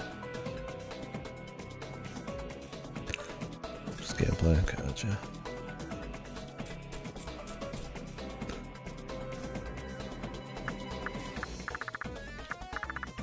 You didn't feel any kind of way about like the level design or anything?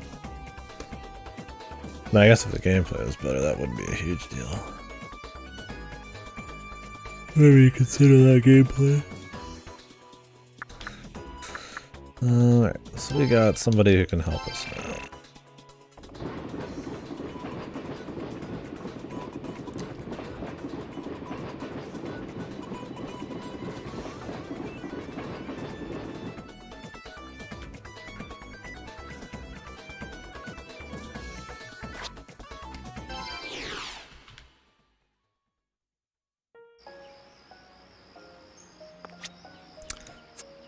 Yeah, I know you didn't like that one. I don't know, and that's like I was always at least going somewhere like new, running through something new. I don't really like that most of this is retreading like the same 5 areas, 20 different flavors, like no interaction. I definitely am not like think 4 and Apocalypse are like the best level design in the series, but they at least keep having something like more different. I mean, some of the visuals are a bit samey, but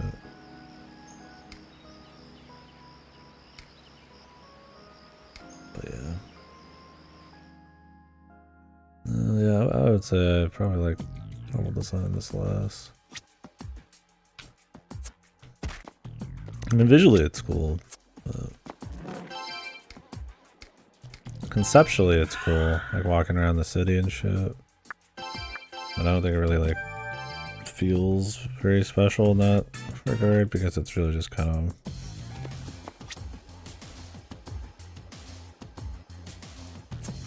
some of the back and forth.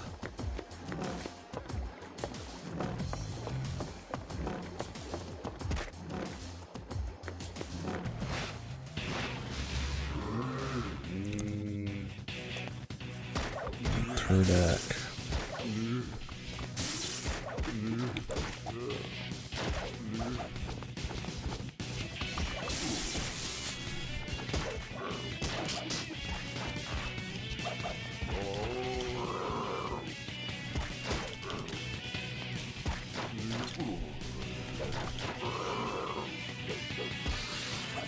I don't know. I never thought it was like a low point in this series or anything.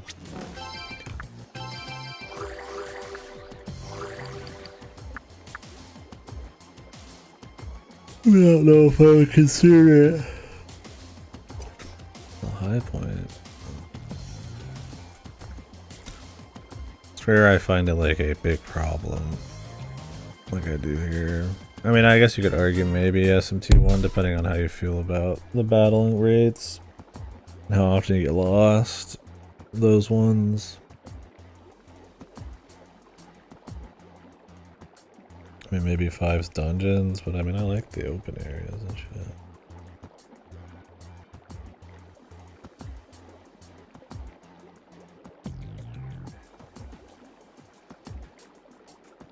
Usually they're at least engaging, and like they're not bringing anything down for me. Like I like Soul Hackers because it was like more kind of real places and like smaller dungeons, which is kind of cute. I mean, I definitely feel like stuff like Etrian Odyssey has much more spicy, interesting stuff. I mean, Persona's never been great about it. Although P5's not too bad. There's at least some excitement level there.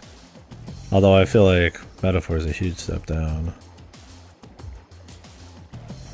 So yeah, I don't usually think it's a big low point, but I mean, I could understand having issues with it for sure.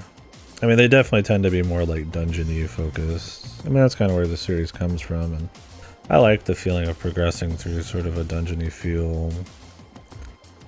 But the gameplay, the battles need to be crispy, and preferably there's some stuff going on, but usually vibes are enough for me to kind of stay interested as long as it's varied.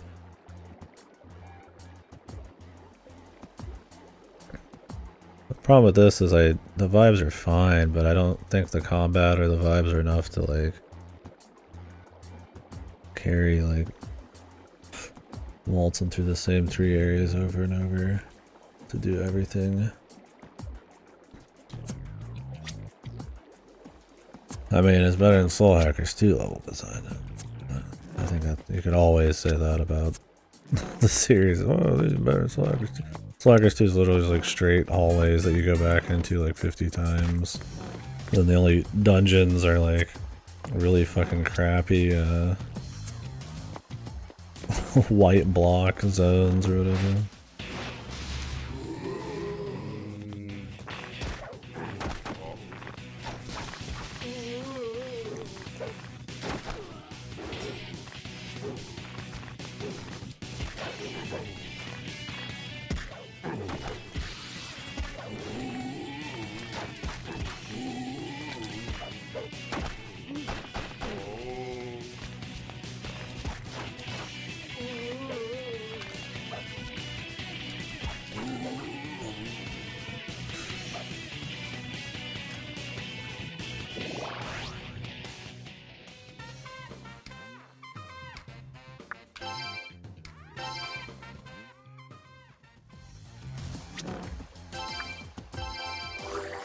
We'll see where this ends up, yeah.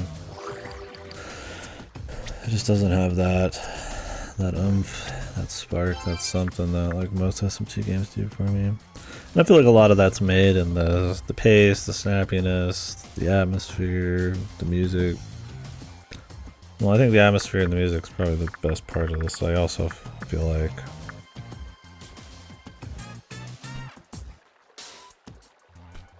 it's not my favorite Meguro soundtrack. I don't think it's all that distinct from a lot of his other shit. Not that it has to be, but I don't think song for song this is better than anything he's done that I've listened to outside Metaphor and like Strange Journey or something. And at least Strange Journey's trying to do something. Like, it's good. I'm not gonna like rail it, but it's not like enough to be like the backbone of the whole thing, right?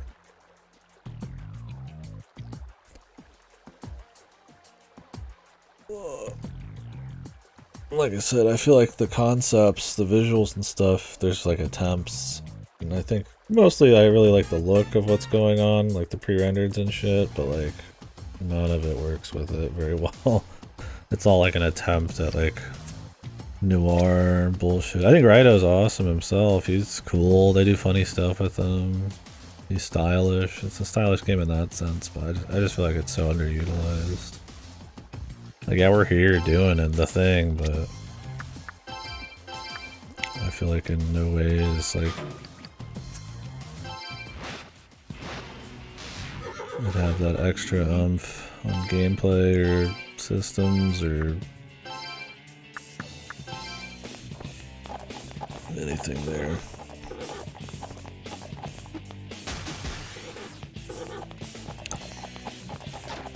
These guys are just freezing. My only dude.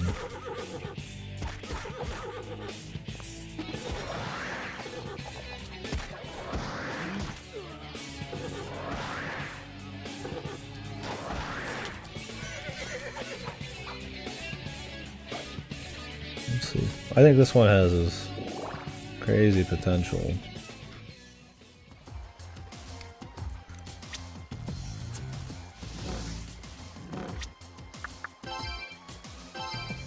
Maybe not crazy, but I mean, it has, like, if they did it well, it would be just, like, pretty cool, and then it would let the other shit shine. That's when I say crazy. I mean, I don't think a semi-action Pokemon swapping thing would be, like, that crazy. But, I mean, it'd be distinct enough from the rest of the games. Be kind of neat.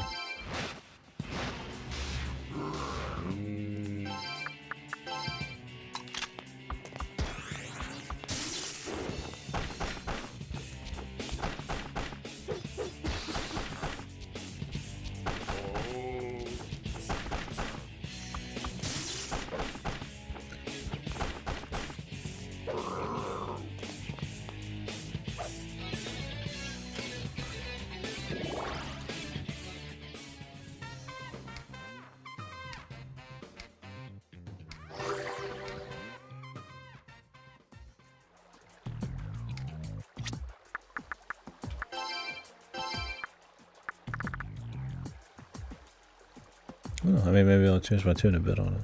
I mean, I don't hate it or anything like that.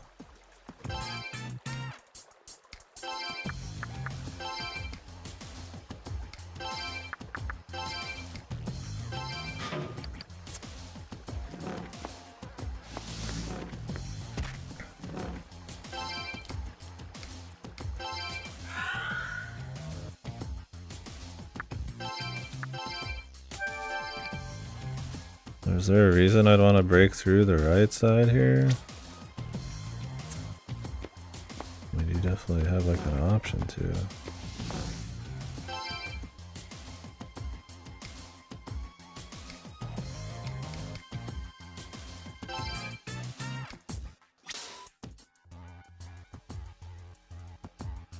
You're supposed to chase this guy down later? I mean, I'm not gonna send in a solo dude.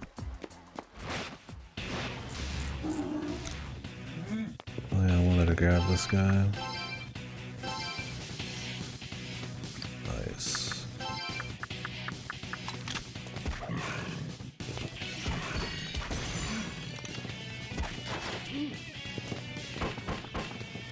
wait.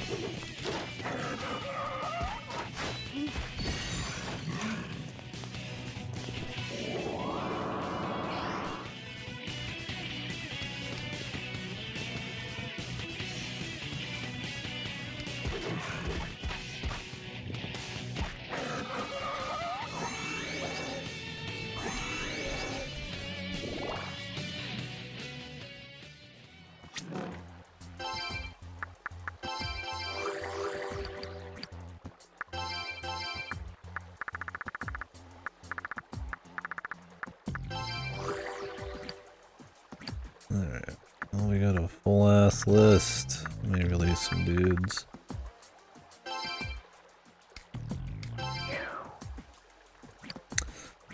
What about it?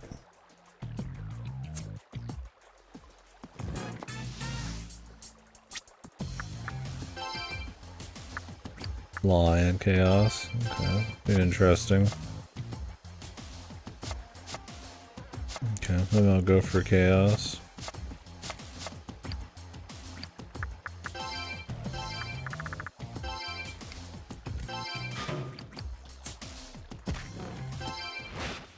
Depends on how I guess they execute the story and shit. Like I said, I mean, if you put some routes in this, I don't think it would make it. I don't think I'd care a whole lot because it's frankly not a very interesting story. And I don't think it's presented in really that spicy of a way. Like, I mean, having just like, hey, a military guy wants to make secret weapons utilizing demons and this and that, and you've got to discover the plot and all that. I mean, that's not like crazy on the surface, but you can make something of it. But like with the execution, it's like, I don't think I'd even care if I had some choices in this one, so hopefully there's a much more cool execution that I'd be interested in having some agency over. Or at least just seeing like different routes in the second game. Especially if it's like double the length.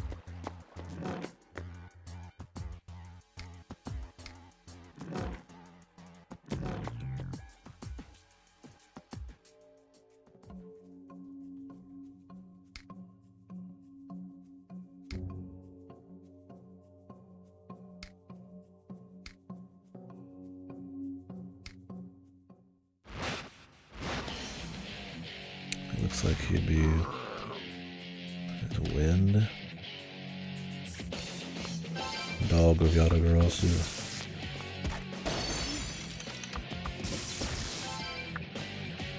Okay, oops. I saw him.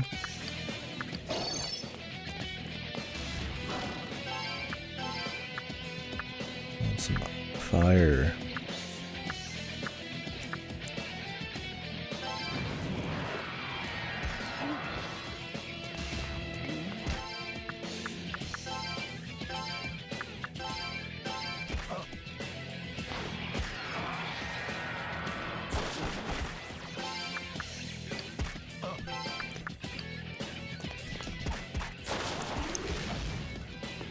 This one. Is he ever gonna get a shot? Okay, that didn't do anything either. Is this just like the 1000th guy that can't be hurt by anything?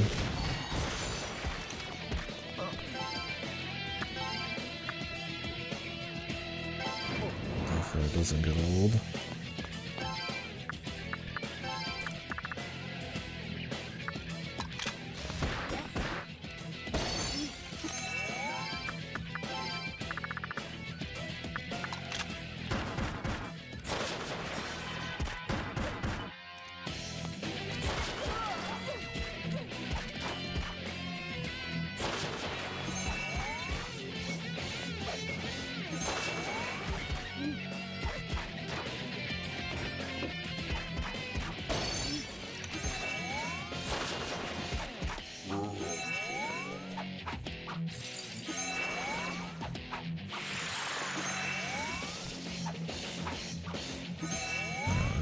Am I supposed to remember who his weaknesses would be then?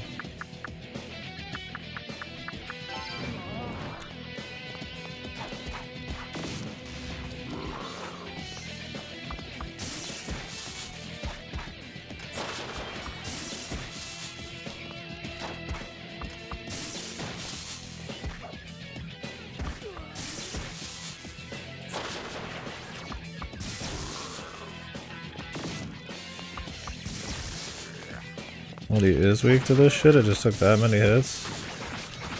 Just gotta get lucky? What the fuck, dude? Like, I get having the bosses maybe not be stunned for as long, but good god, at least having some confirmation, like a little extra damage, and then if you keep it up, it like builds up like a stun meter or something. What a dog shit way of doing weaknesses. Like, how do you even, like, know? You just have to sit there and, like, wail on them for a while? I mean, the bosses don't have that much health. Sometimes it takes that long just to find a fucking weakness, man.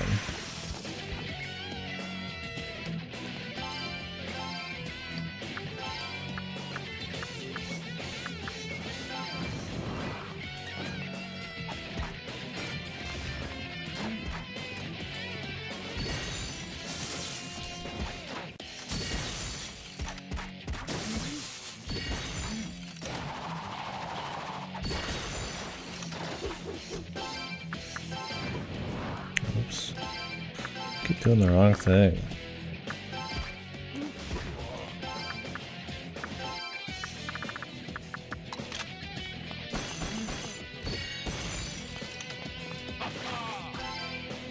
Can you fucking heal, my guy?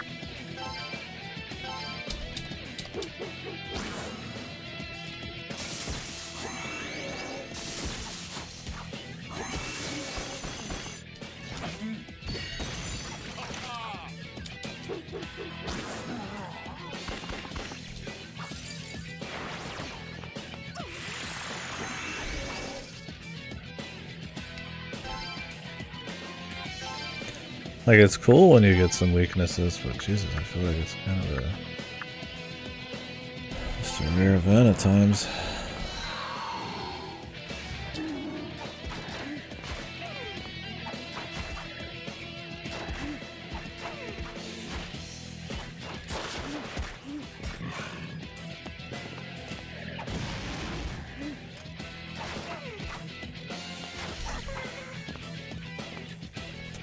Years ago.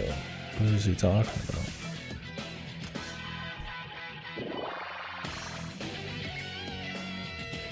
Maybe the original Raidou?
Oh yeah? Did they make it canon? Or not canon?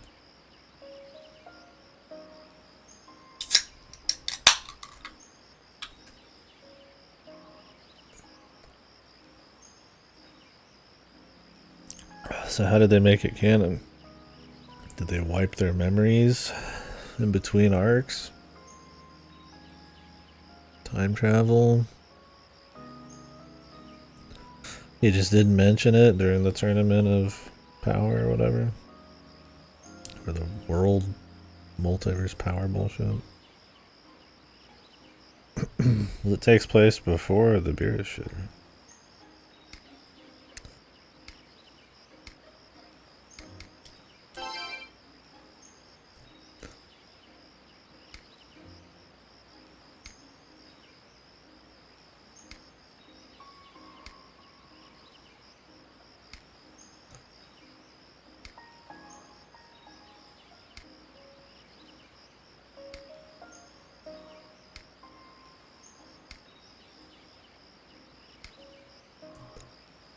Sakura Dayama.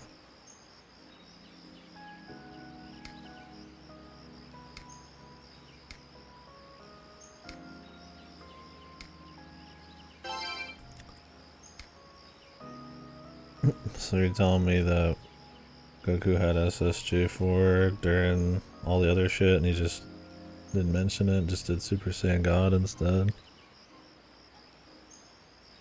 I mean more like the characters themselves just forgot.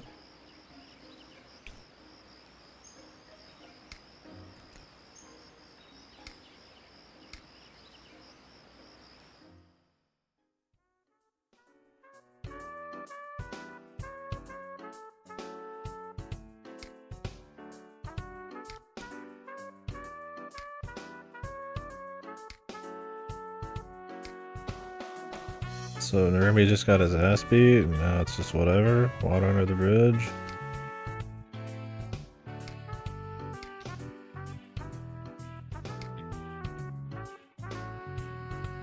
He tanked it. He's just that good, man. Why did they even make them seem like antagonistic, man? It could have been like they arrested him and then brought him here in cuffs because they needed to get info and they needed a bargaining chip, but like they weren't gonna like fuck him up, man. But they like beat the shit out of him. They barely seem any better. I mean, I guess we'd still work with them and maybe I could get it because they're desperate. I don't know.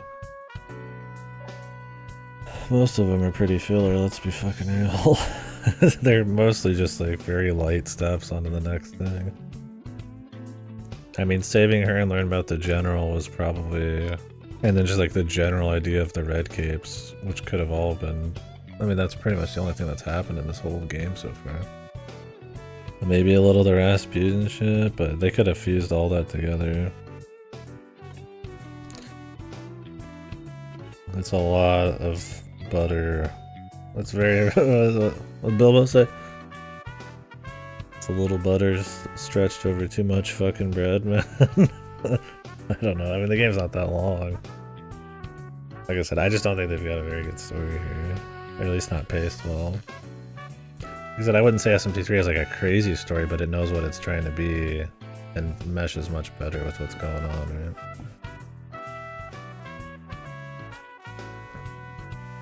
This shit's glacial, but isn't really even doing anything. It's still enjoyable, but... yeah. I wonder if that's just a devil summoner fucking, like, thing, man. They just all have, like, too much story for how weak they are. I'm curious if the first game even, like, has story, really, or if it just kind of keeps it in check. I mean, really, what SMT game even has, like, good narrative? Strange Journey, maybe? SMT has amazing settings and vibes and, like, events, like SMT2 and stuff, but it doesn't try to write a lot of dialogue. And it's better off for that.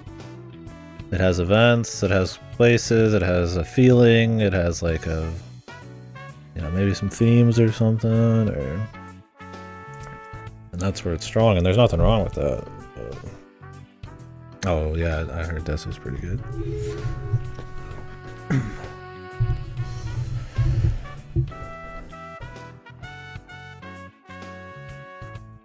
Like, there's cool stuff in, like, SMT4 or Apocalypse and stuff, but I wouldn't call them, like, moving stories. They're just, like, this is, like, really vibes again. Like, cool setups for really interesting vibes and atmospheres, style, you know? Like, I wouldn't call it a good narrative. I don't like the characters a whole lot. I don't think there's a whole lot of, like, it's not very tight. But, like, it's got vibes, right? Not like SMT1 and 2. Not like 3, but it's got like, you know, at least some kind of atmosphere going on that I feel like the story meshes with. In a way. Definitely one of the messier stories. I feel like trying to harken back to SMT1 and 2 was cute with 4, but maybe kinda... maybe not the best call. I kinda like the more abstractions that 3 had. But, yeah. Let me just fuck around Tokyo, manga that summons demons or some shit in there. Nothing from something.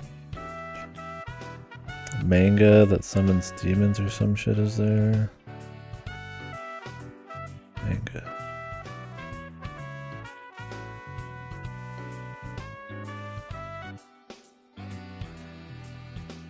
Oh, like explain how the demons got there or something? Or why? I don't remember. Was it just like... humanity has reached a point or something? Oh, it transforms people into demons? What the... I figured it was just one of those, like, humanity's at some kind of moral bankruptcy point or something. Well, see, A Strange Journey does that in a much more interesting way. I mean, they don't need to explain why it happened. It's more about that it happened and what they're gonna do about it, right? The mystery of it's really not even, like, a bad thing. I mean, do they I don't even remember how it happens in 3. You just fucking show up, right? Do they explain it in 1? I mean, they explain a lot more of how people react and how the world becomes a fucking wasteland. I don't remember if Steven says why the demons start coming over, just that they will. Oh, it might be because there's people experimenting with portals and shit?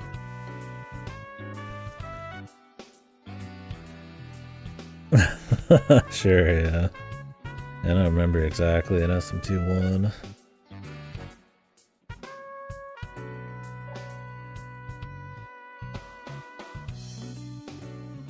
Like, I mean, I know how the Japanese people dealt with it and the Americans dealt with it, and that there was, like, demons, like, within...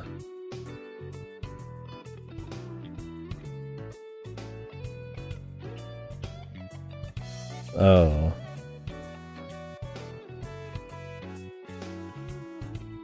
Oh, okay.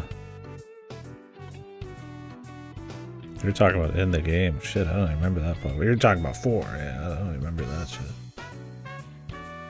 Was that just like some meme side quest? Yeah, I mean, I'm not saying that SM24 is a good story at all. But I don't think it's like brings it down in some crazy way, and I feel like it meshes with the vibes at least well enough. I definitely don't think about it, and I don't like care to re-experience the story very often. I go back and rewatch SMT1 shit a lot just because it's... some of the pace and the vibes are pretty immaculate. The events. I would love to see them go and try to do more of that again. Like I said, they kind of try to do it in 5. Where you kind of hang out in a normal place for a bit, but in 1 you spend so much time in the real, and then it kind of like, you start seeing how people react, and the world's falling apart around you, and there's more and more demons and shit, and your fucking mother gets eaten alive. And puppeted and all that, and it'd be cool to see them try to like buff that up, that kind of thing. I mean, I was only like a third into the game even does the nukes happen. They're bringing in like America and like Japan and demons puppeting like leaders and shit. And it's like, yeah, it's pretty cool for a SNES game. Yeah, for sure. I don't remember any of the events really up until they're out split.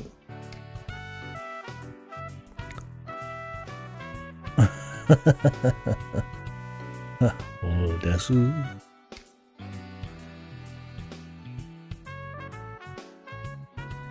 But I mean like how it like starts out that way and it's very dreamy and surreal.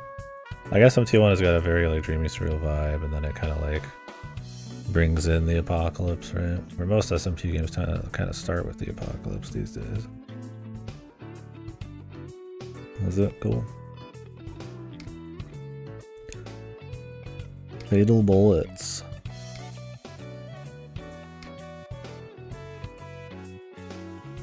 I'm sure these are useful.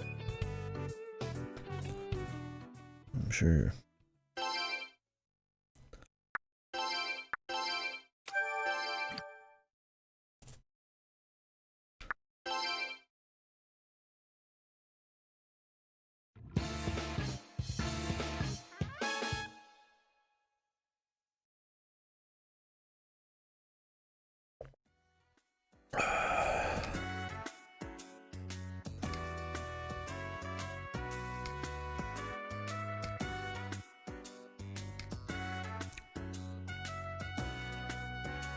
Narumi, is this your idea?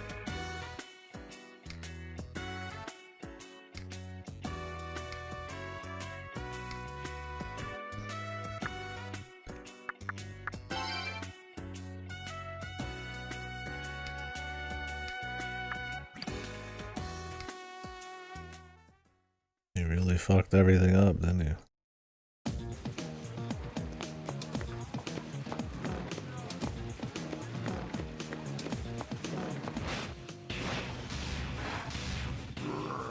Who?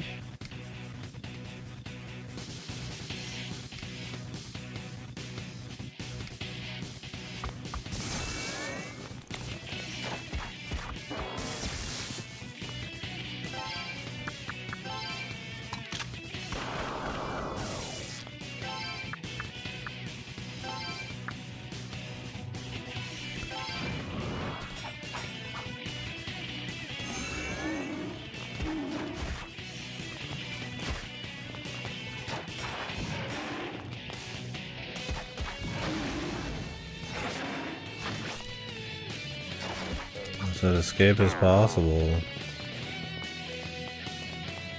but I'll try to capture you, man. Interesting. Be cool to have like a new kind of player, but with like more demons and shit. That was something I really liked in Soul Hackers, was the Spirit Journey shit. It's cool having some like Native American like mix into the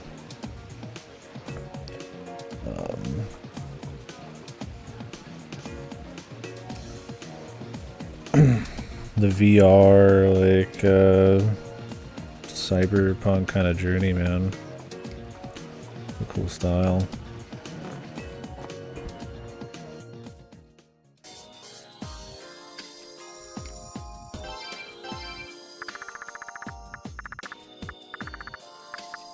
Heavy clip, 50k.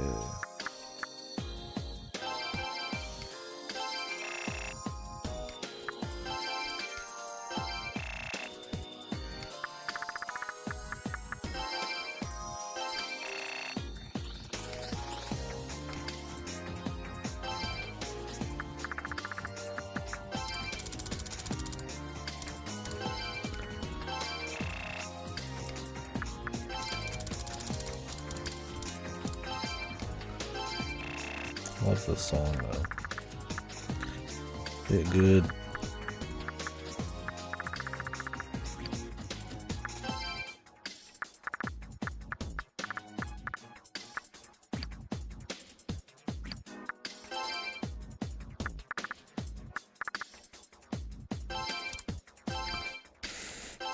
Is he like paying more now for shit I sell? Well, that would have been nice to know ahead of time. Maybe I should not sell these until I need them then.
just get power.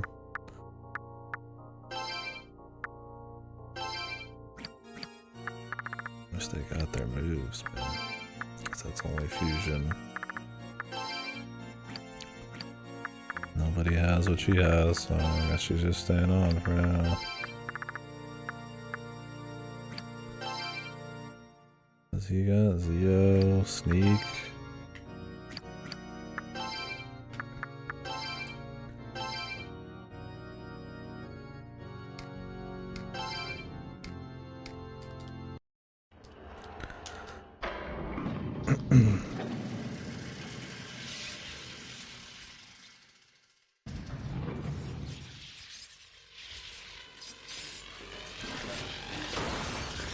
At least that gives some kind of value to stuff that has like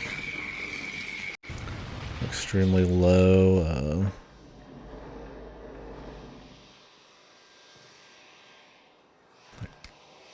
usability, but still, man.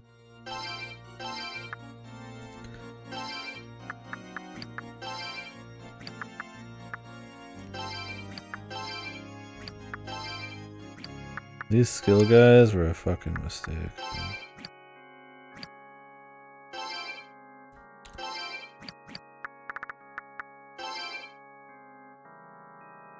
Shasa.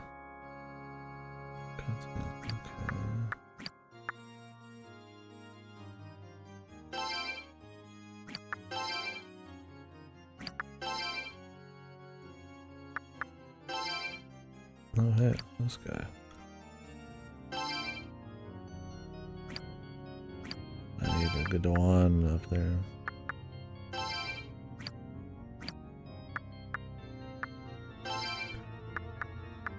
Once again.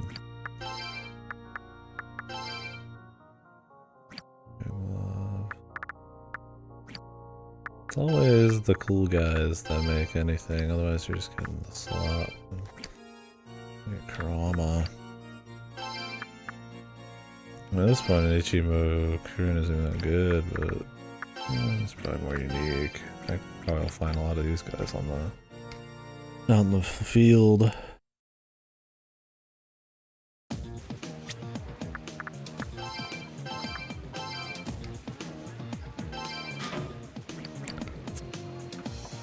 Whatever. Game ain't hard enough to even really need to think about it much.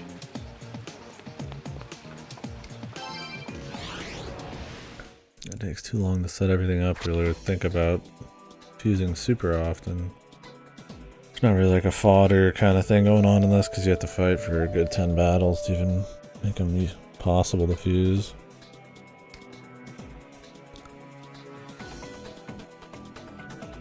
What did they say this shit was? Up in the mountains?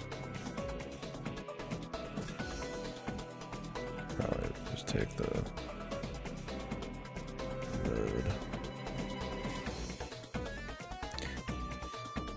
Curious if we can even do these training halls yet.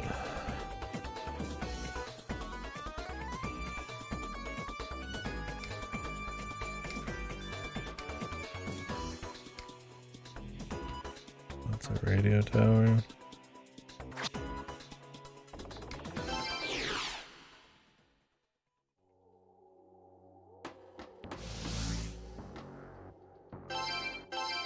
Okay, now we're allowed.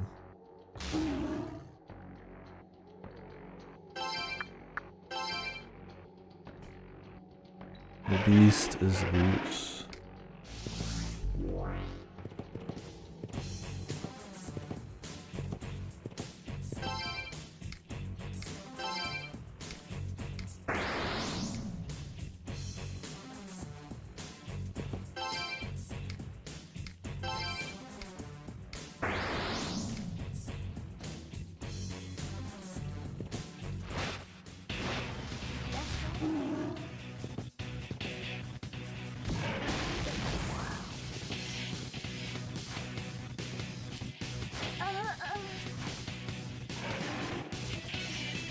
Why did I need to be higher level?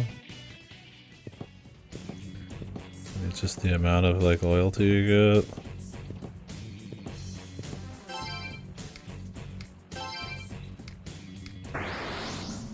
Like, I mean, this is your side content this game out? I mean, it's fine to not have side stuff, but... I mean, Jesus, man.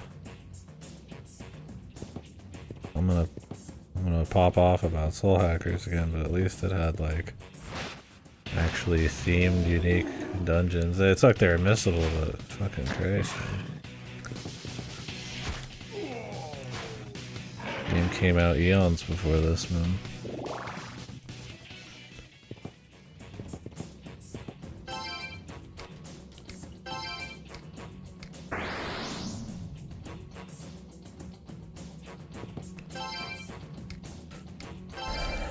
I feel like side content in any SMT, this might be some of the worst. I mean, there's almost none, so I guess I can't knock it too much.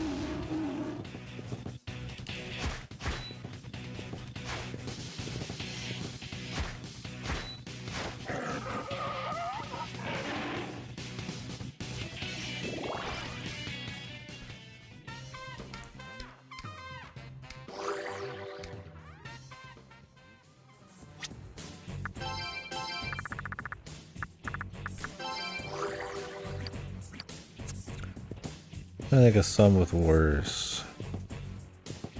SMT3 doesn't have much, but it does have it. I mean, I wouldn't call Puzzle Boy amazing, and the 4 divas are kind of just whatever.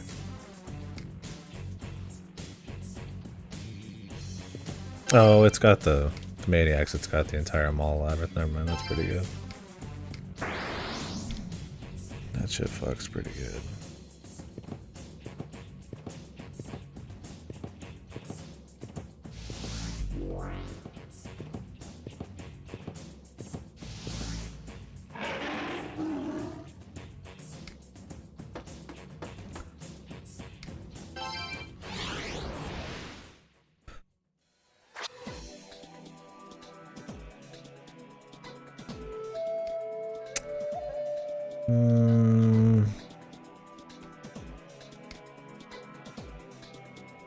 Horn Apocalypse are like built on side shit to a certain extent. Oh, not those. 5's got a lot. And it's not about the amount, I mean the quality matters more than anything. But how it fits in, I guess you could say.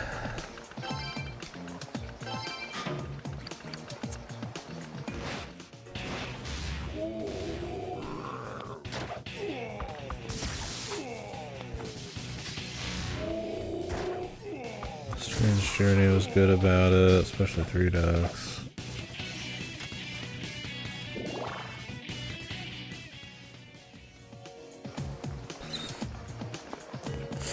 One and 2 have pretty natural side stuff.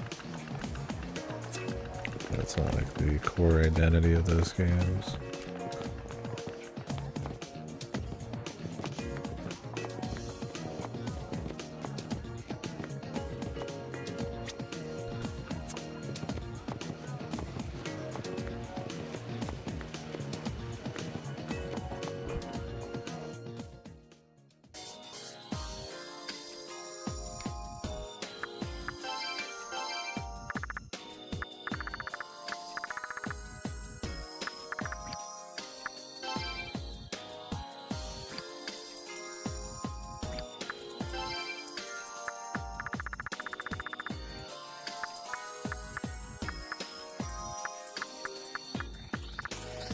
Should start using some of these sakes.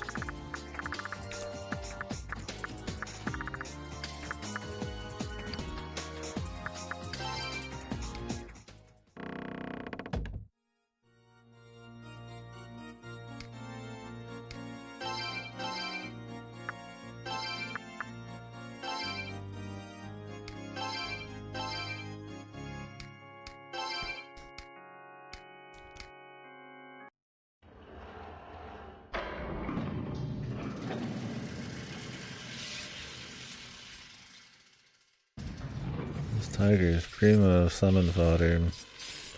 He's good in his own right, but good god, he's always summoning into something, man.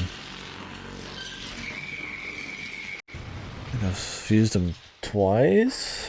sacrificed him once? Or maybe just one of each, but he's got other ones on the list too.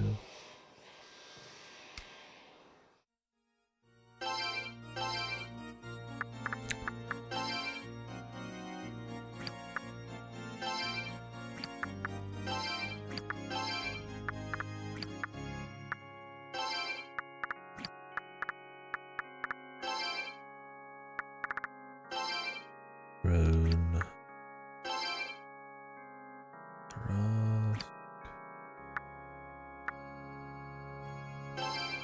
I can get Tarask now. I have to get Niue 40. We get Niue juiced. I'd rather not get rid of Ichimokuren, he's probably pretty decent.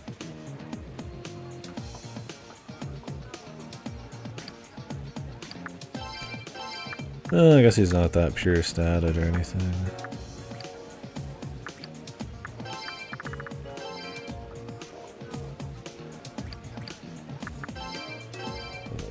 Demon. I'm actually curious if how much you get from one of these.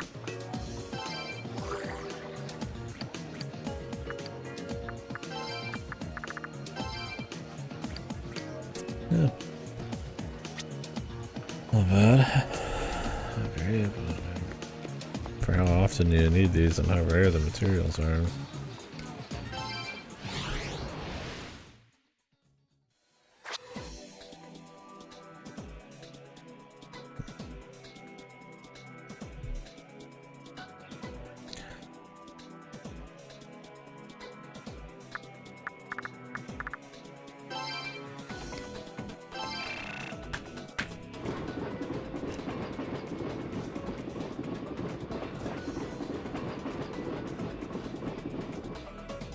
Supposed to go up in the mountains, but they must not mean these mountains.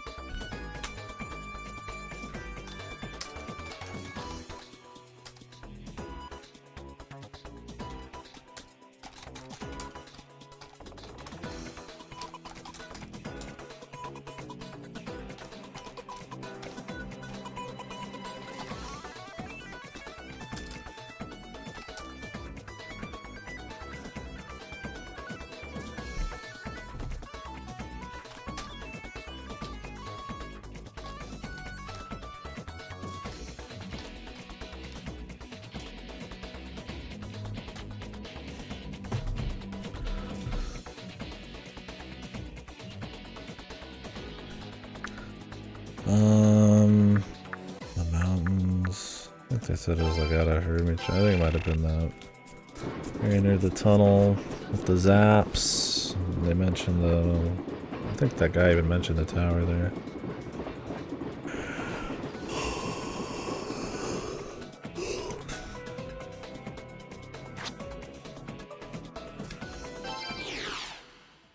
Should have took the waterways. We gotta walk through this place. Jesus, man.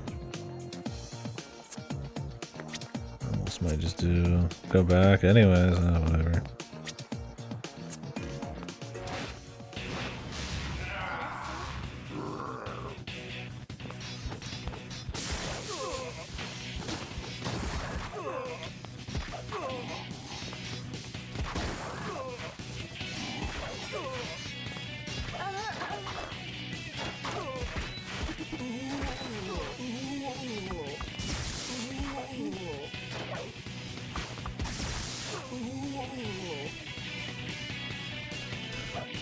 Too many dudes poison in this game, man.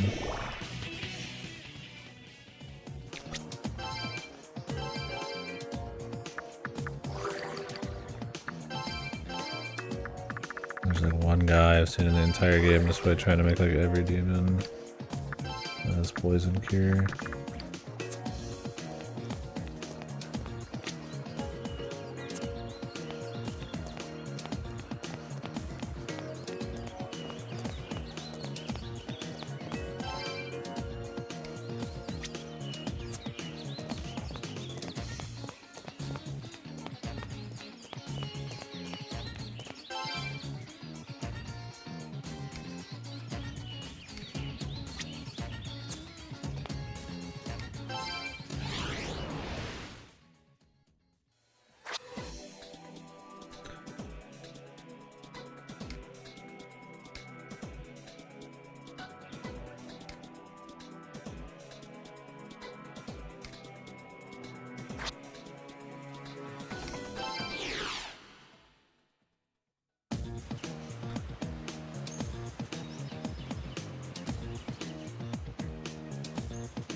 Figured there'd be a different song when we got to the menacing giant radio tower. I guess there's still civilians and stuff here.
None of these people have read mind.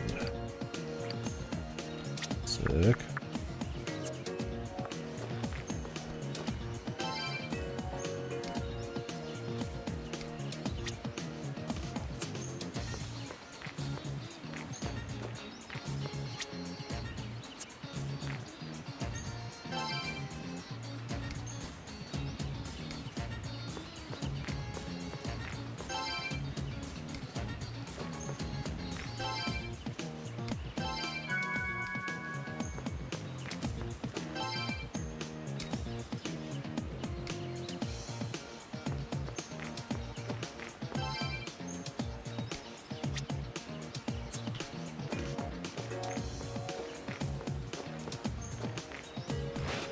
This has got a bit more of like a thriller atmosphere, right, than like a surreal one?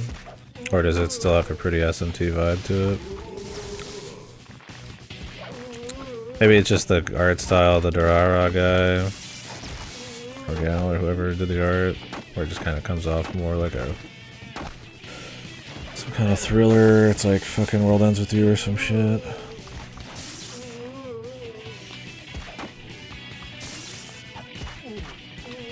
Which fun.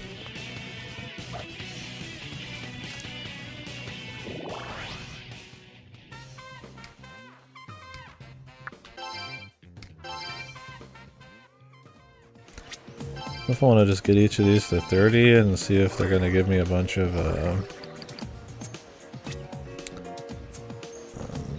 supplementary like incense stuff, or maybe 35. Maybe like 33 would be safe. And then just go Vit.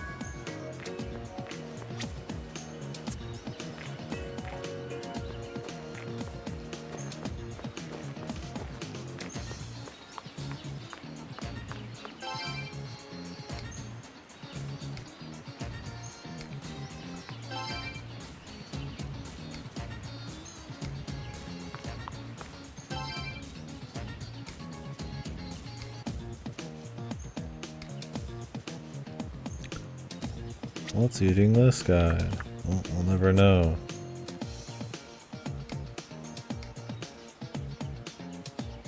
Maybe we literally have to mind read him. Oh my fucking god, man. How many scavengers and used forces and flies and scouts do we have? Like, you need like a certain brand, I guess, of dude. But they're not always around. Should have just kept McCoy just in the party, like fuck it. It's just so necessary. I don't think any of these people have it. Good check. Cool down. Demonstrate scavenging.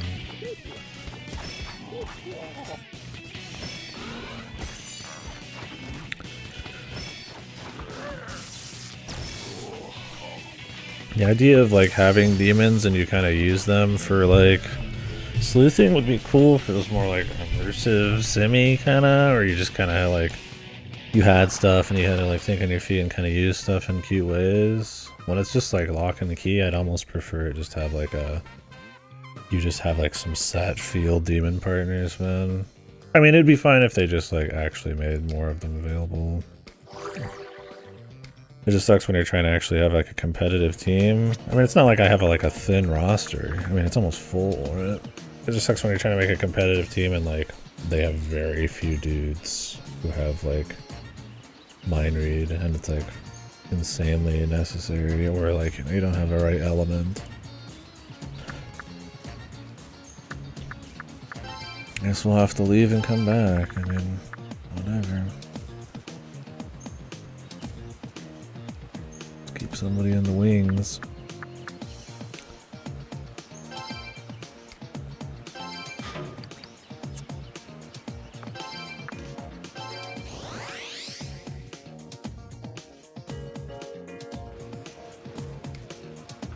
Who was it here that I could get? I'll end up killing him probably, is the issue.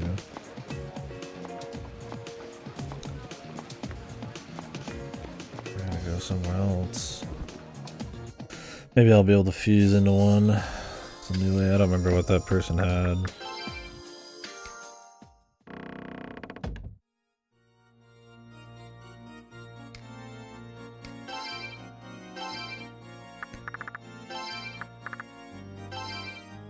Task. Cool down. Cool down. Use force.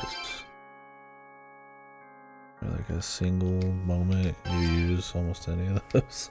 There might be just a single moment.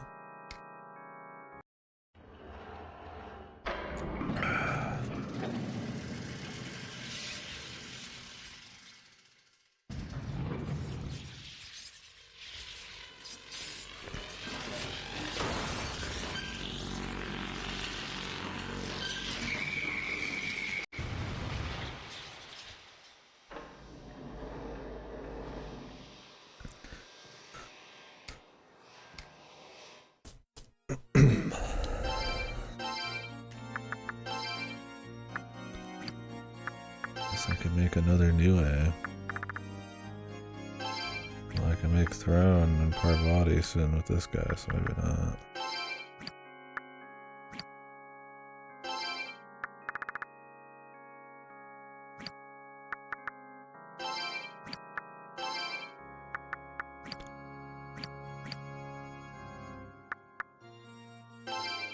Alright.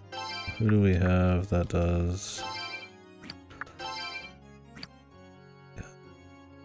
3,000 for a level 1, level 3 out. I mean, luckily I don't know what else we spend our money on, but Jesus, dude. what an extreme fucking, like, overpriced, like, thing. These aren't even guys who are, like, fused particularly competitively, I would say, even.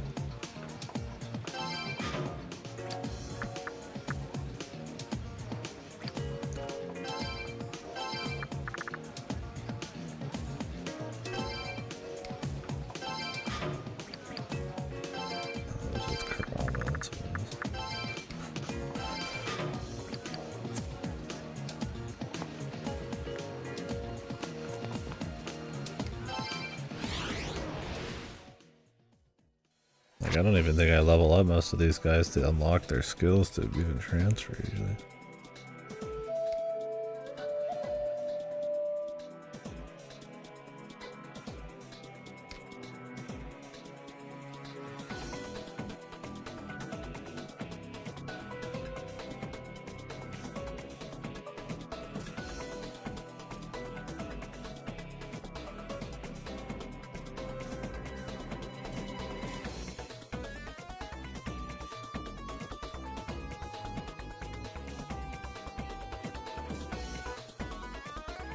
Wait, what the fuck am I doing?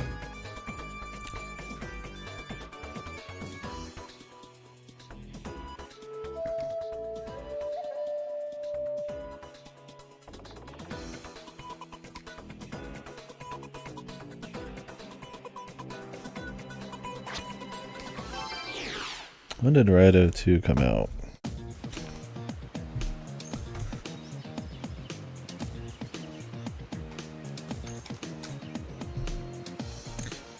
October 23rd, 2008.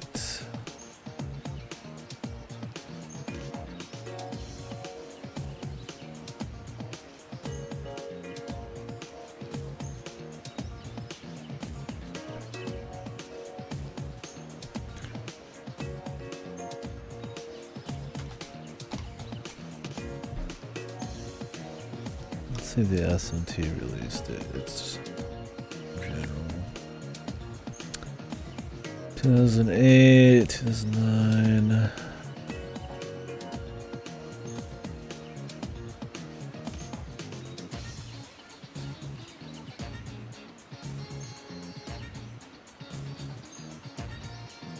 Strange Journey was a year after it.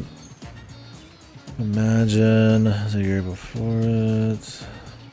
Oh man, I know SMT 9 was in 2002, it was before Nocturne. Jesus. Intended to be an online game, it was split into an offline and an online version. It's only which the offline was released. Oh yeah, that game's gonna be special.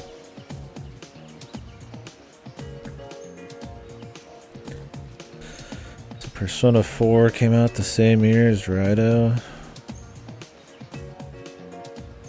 July and October. Man, that's crazy that could happen back then. You get like Raidou, and then like 3 months later, almost, you're getting like Persona 4. It was the same thing with this, where it was like Raidou, and 4 months later is like P3. Okay, I'm just kind of getting a feel for the time frame of releases and stuff.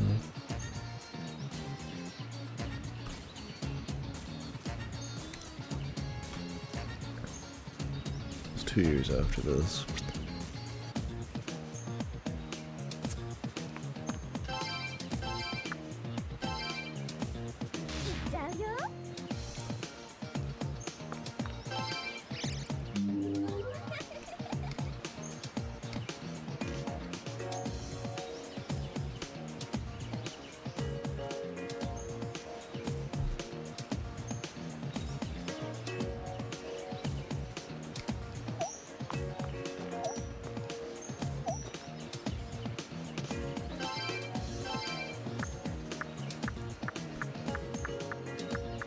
Nights.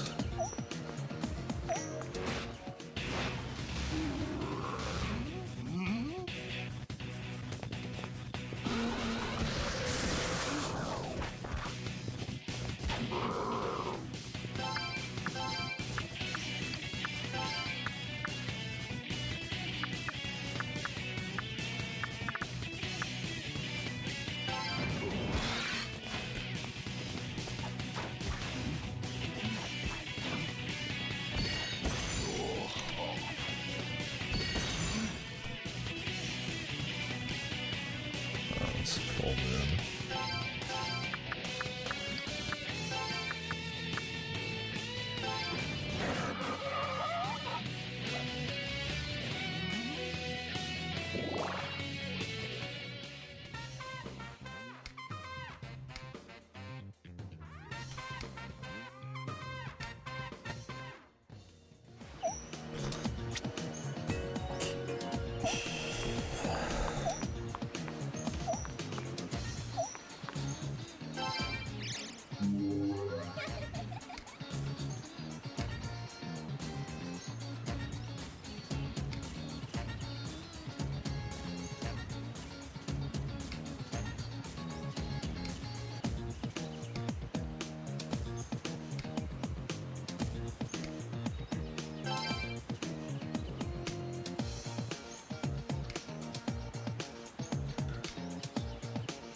I wonder if you have no choice to have done this anyways.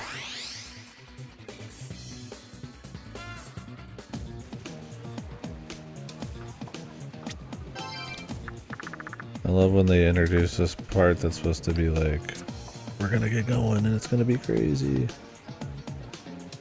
And then the objective is to just go back. So you immediately, the song stops happening.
Oh man, I'm on edge. Coffee and work tomorrow. Too much special shit going on. Oh wait, I need to go. Good thing I didn't grab much more crazy caffeine. Gonna pop. Ah! I've been more anxious this week. Ain't too bad. I've had a lot of caffeine today. Not really. Not that bad. Not a lot recently, I guess.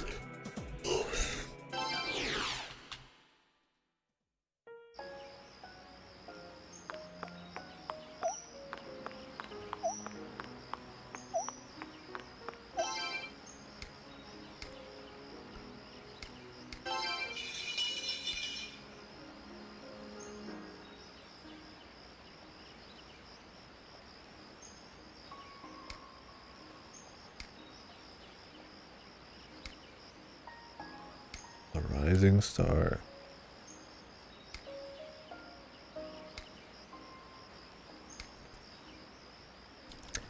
The camera rotation working for a few hours. Oh, cool. With distractions though. I mean, who isn't getting a bit distracted in their free time? Just part of the deal.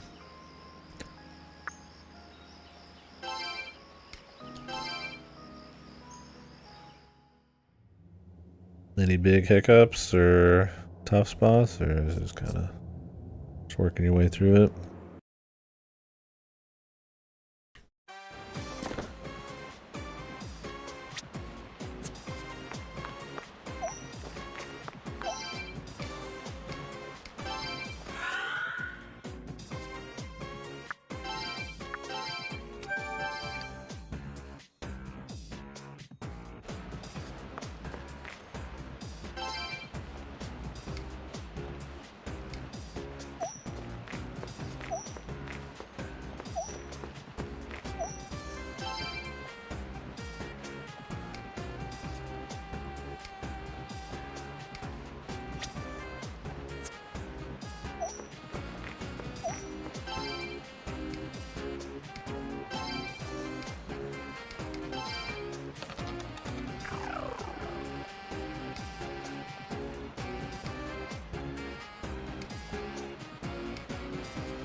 Gotcha.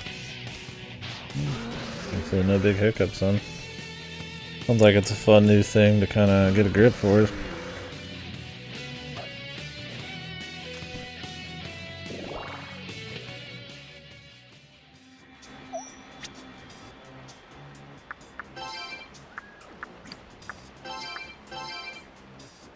Oh, he's got read mine. Oh, Christ.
These chicks are back again, man.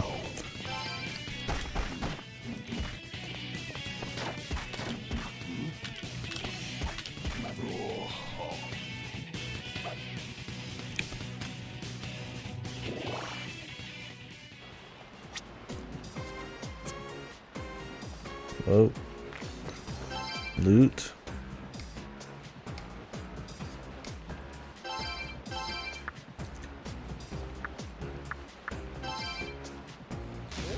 I got a scavenger and I should have been doing that from the start.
I actually wonder how the reception of Persona affected Raidou 2's reception, because you don't get a 3D SMT or Devil Summoner game that isn't on a handheld till SMT 5, right? It was pretty much just all handheld, either first person shit, Strange Journey, or like, you know, Ghetto 3D with 4 and Apocalypse. Like Persona just kind of like, just ended up being like the premier thing.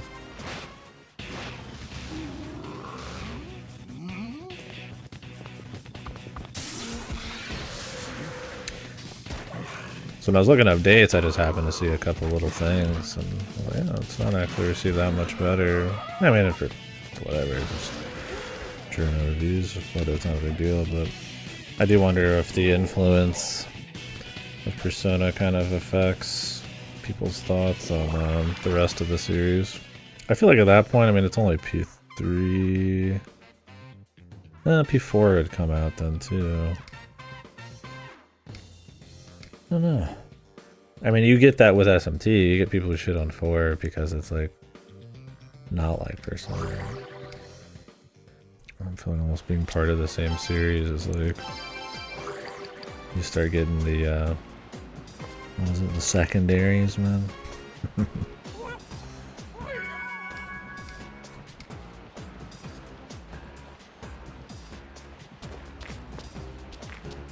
guess that'll be a conversation for when we get there right in, too.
Because I feel like when you're on like a different, like on a handhold, it's probably easier to skirt comparisons a little bit.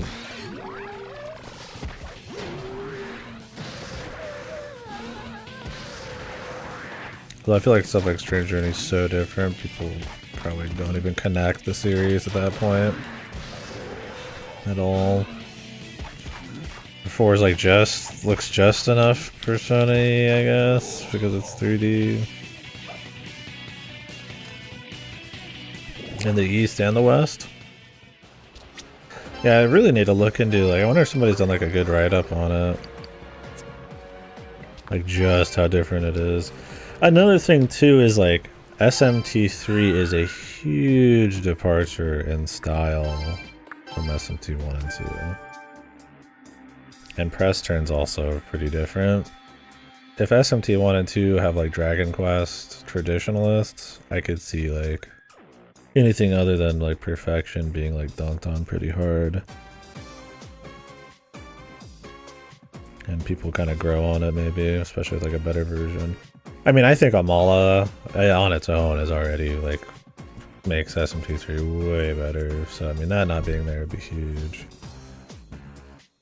I mean, yeah, you don't care as much about the normal routes, but I mean, who cares that much really? You still know that they're there. I'm curious what all they changed though. Yeah, it'd be interesting to find out. Because I mean, the Maniacs one just pretty much is SMT3.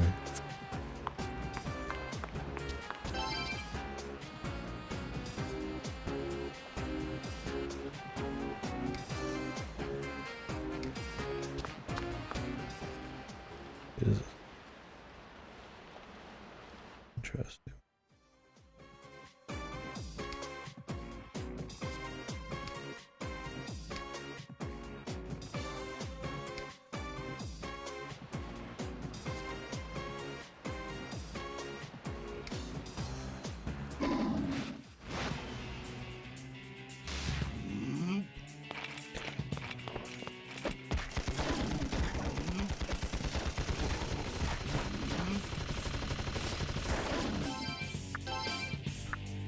You got toasted, man.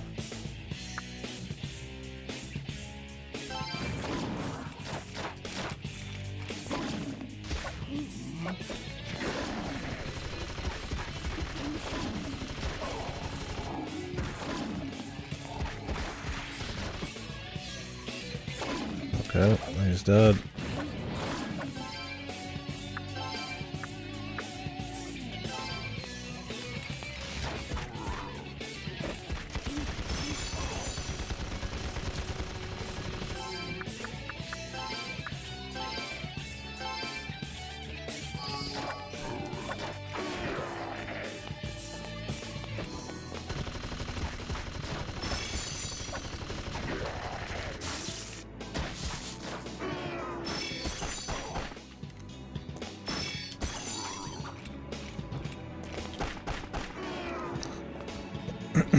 Yeah, I mean, that makes sense. Because, I mean, back then you were getting, like, at least a year delay anyways, and SMT 1 and 2 never even came out in the West. I don't know what the first Megami Tensei was in the West. I wouldn't be surprised if it's one of the Game Boy games or some shit, the Pokemon ones.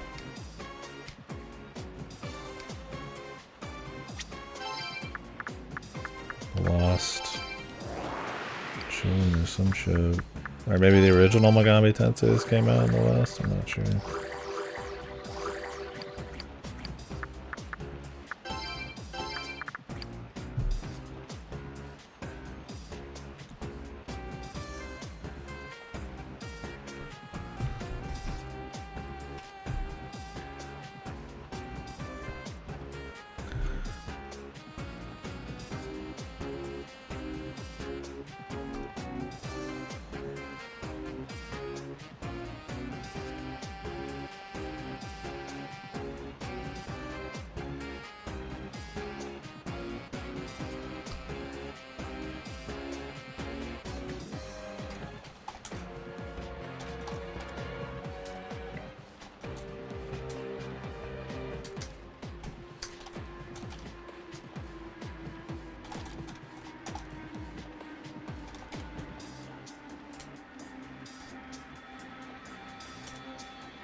Nocturne was the first, yeah. Like I said, I could see a lot more hesitation back then for pretty much anything, so it makes a lot more sense to not put out a version that was kind of iffy anyways. I mean, clearly from there it ended up fine. They pretty much put out everything after that. Although, I want to say... What really exploded SMT? I mean, Persona 4? I feel like that was the first one that I took notice. And everybody who I possibly talked to that could care about that kind of thing would talk about it, right?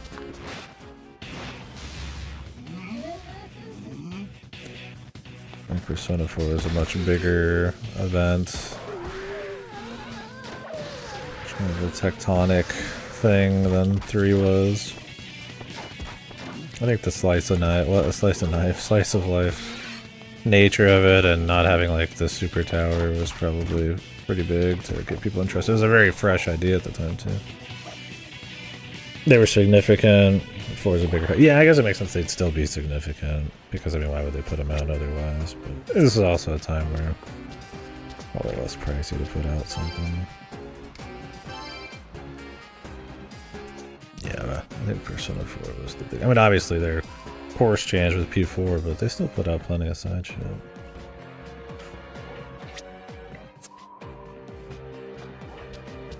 Oh yeah, for sure. But I feel like a lot of people played Nocturne almost post.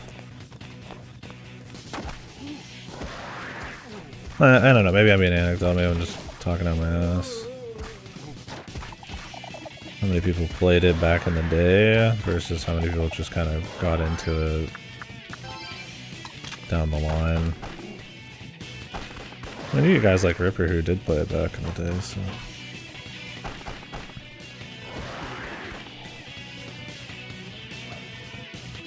Yeah, I mean nobody...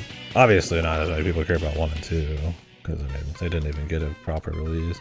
They've been ported to 20,000 things, but I think the only Western release was maybe a phone port?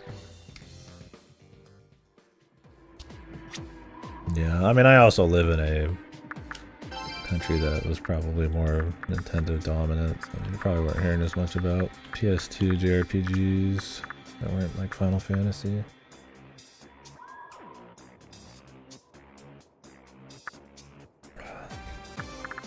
I'm glad it was big.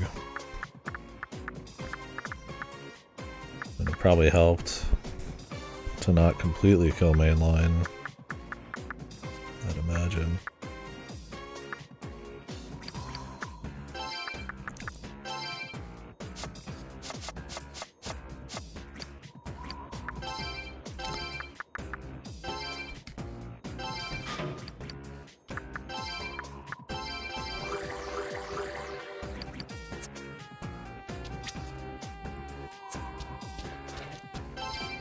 Incubus.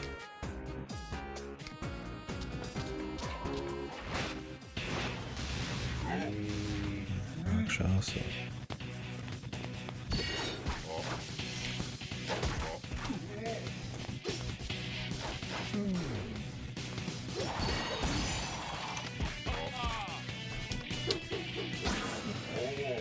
I don't know what he's weak to, but I so rarely get to use that. Fuck it.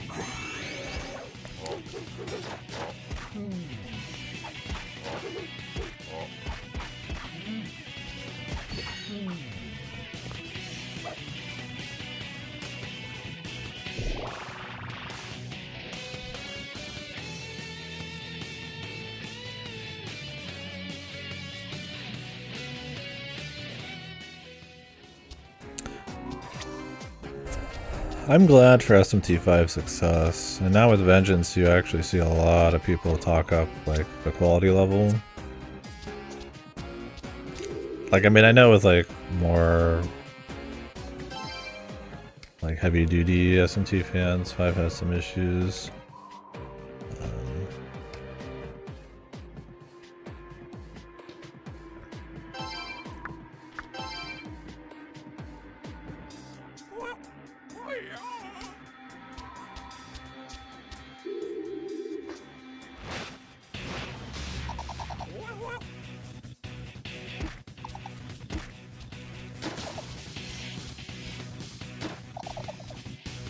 I mean, maybe some people just would already have written it off, but like when I see people, and this is Once again, very anecdotal. I go to certain places, I guess. I mean, I try to stay broad, but I mean, not as many people are talking about SMT. But when I see, like, you know, people talking about Metaphor and I've actually played Vengeance, you know, you see usually a lot of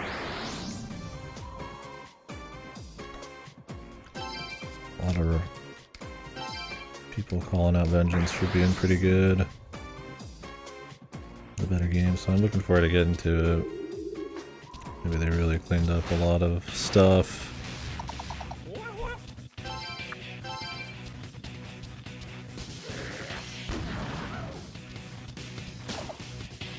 Oh man, just reading as he's running. Awesome. I do like all the little running animations. You don't get to see really that much of it, but there's a bit.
Eliminate them? Yes.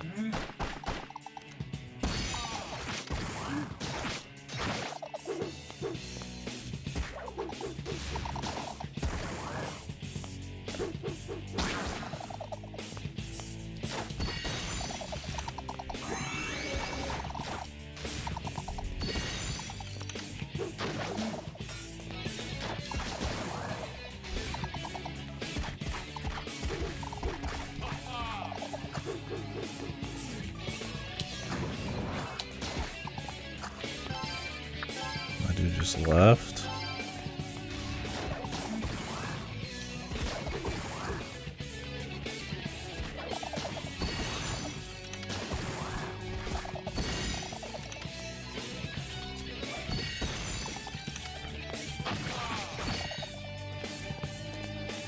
Wake up, man.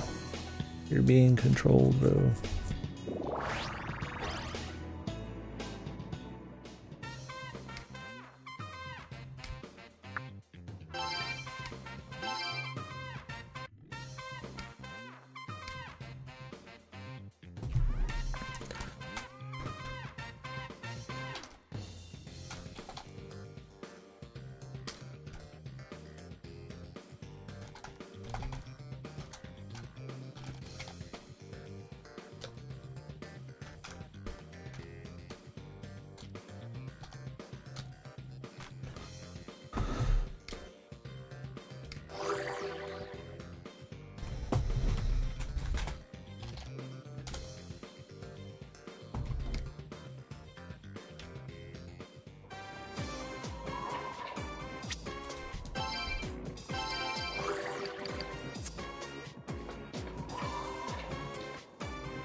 It just drops you here.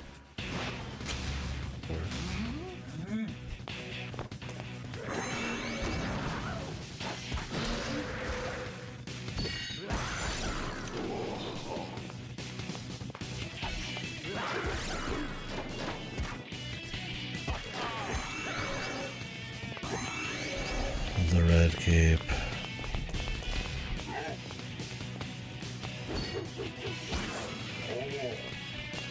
Should really try to catch one of him.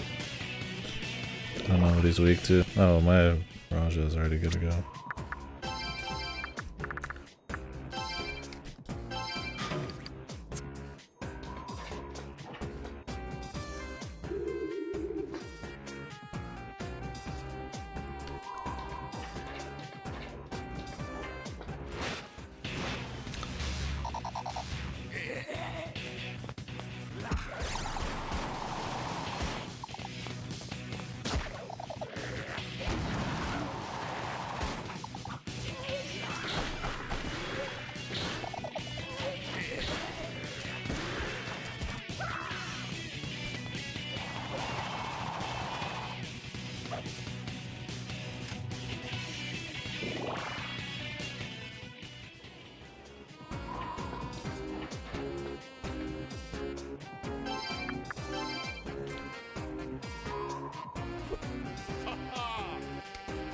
If I get in a fight with them, I'd rather have somebody who's gonna get some loyalty.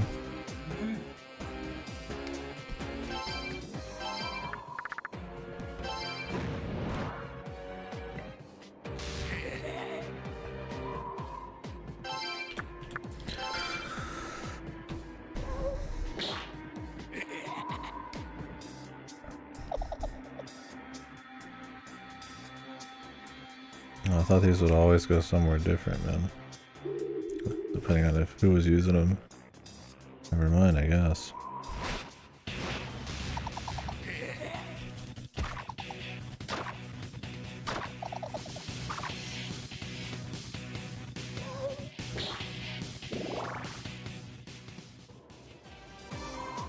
Some good loyalty solo.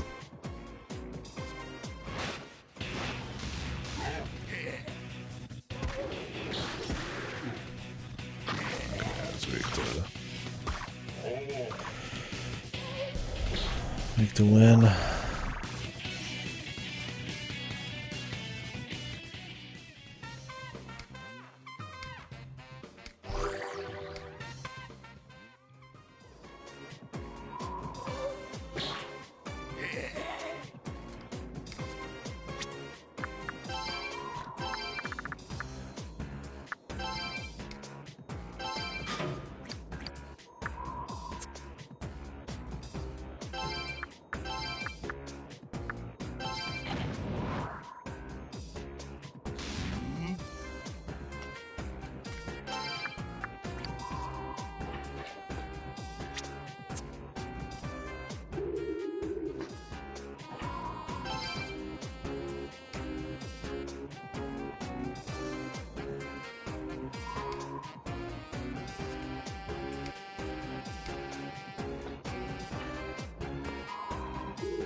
They said they take us to different places, but that one over there didn't.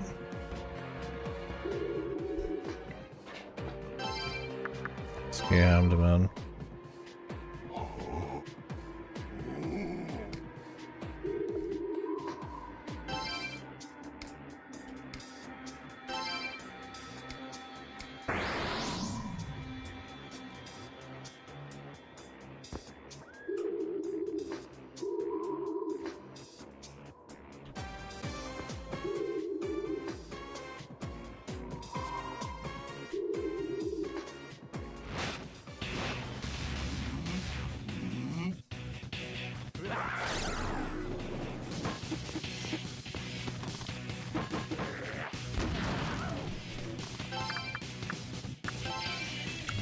Guns, so.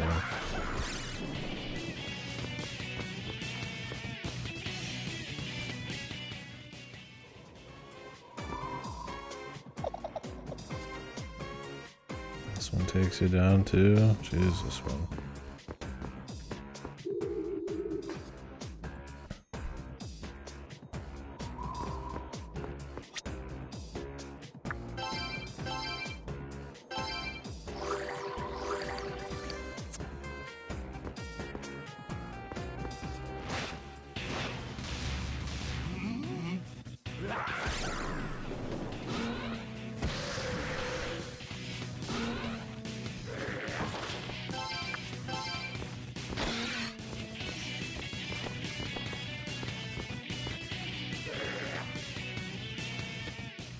It's not too good.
It sucks, man.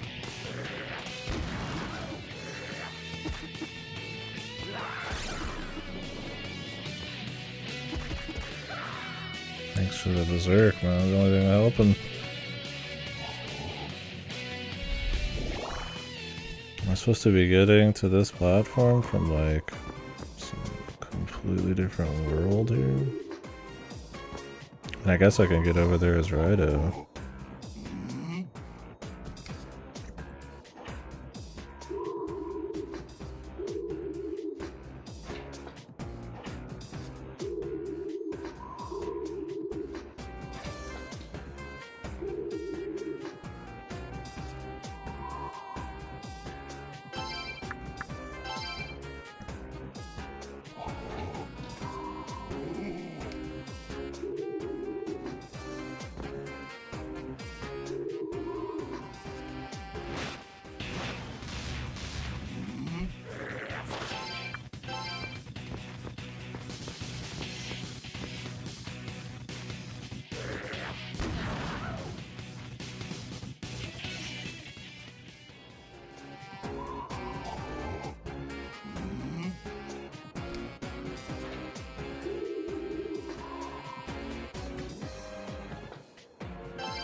Okay.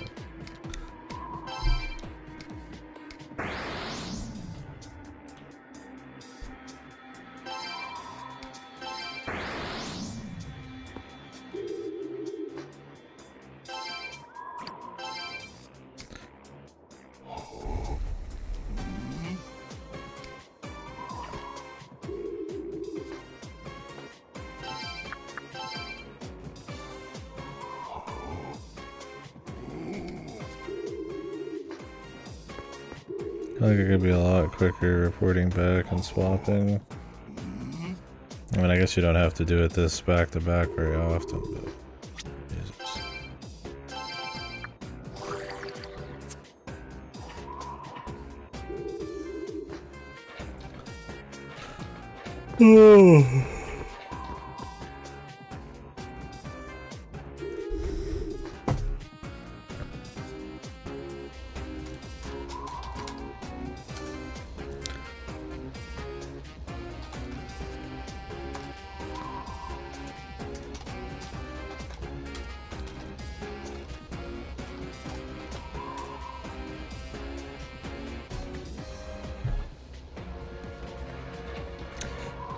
Basta, are you still here?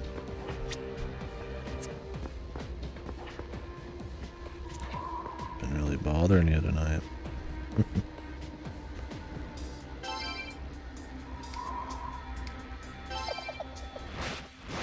was gonna ask him if he was, if he finished, if he's continued metaphor yet. I feel like that game has come out, and I don't see any, like, detailed talk about it at all anymore.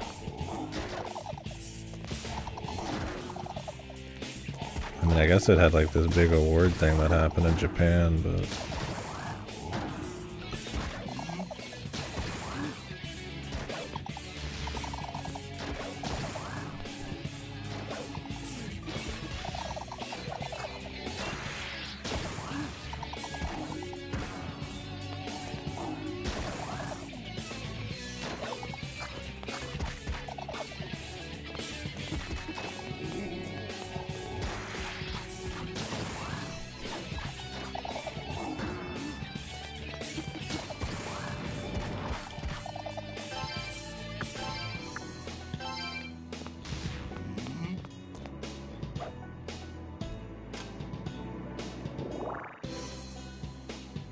big into Nibiru, so I don't think he's very good. Muda is so close range, his attacks are so slow. I mean, magic defense is cute, but if I gotta fight the dudes for 10 more hours, it's not really much.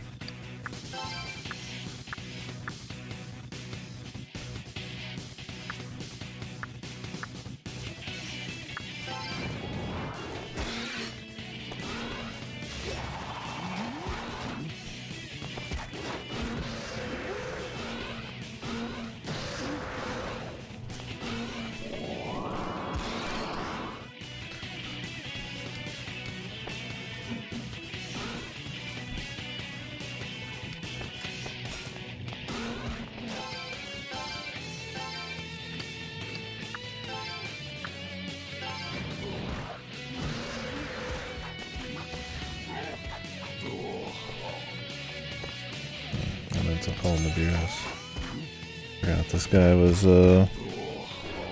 he could just summon guys you catch instantly.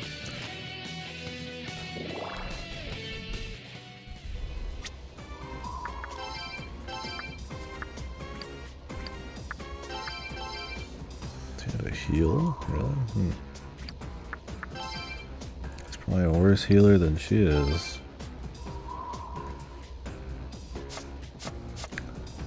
Why does everybody have these bonuses? I guess it's my magic level? Maybe there's like breakpoints that give them the extra bonuses? Wonder what they are.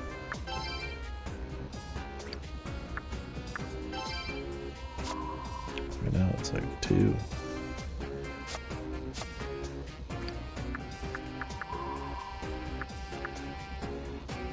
Could probably sacrifice her now since Rakshasa can heal. Well, I don't think he's like a powerful healer, I mean, something.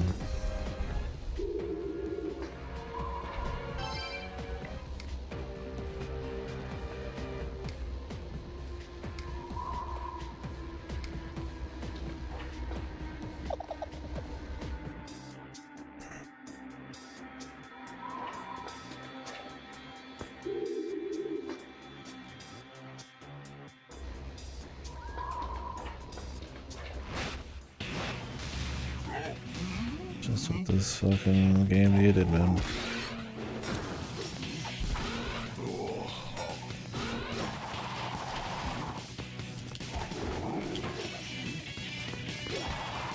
Well, I guess Mudo does have range, I thought it didn't.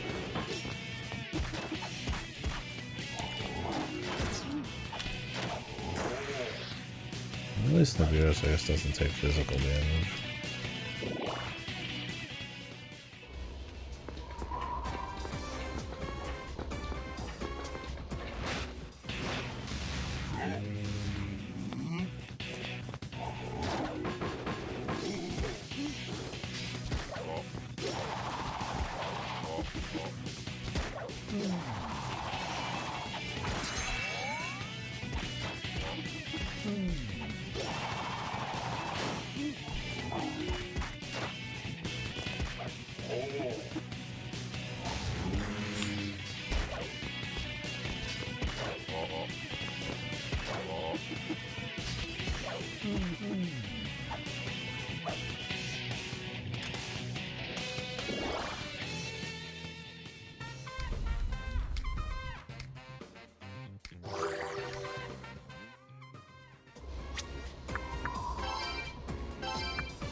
These spears, man.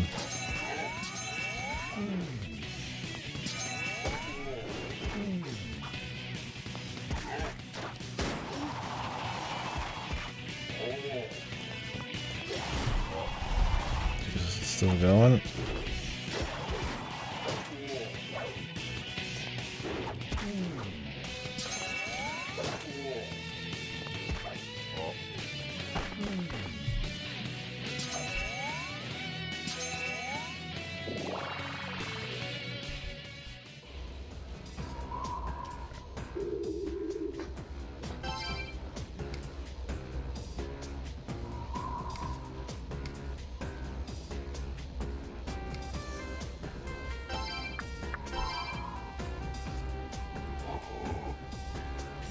Swap him out.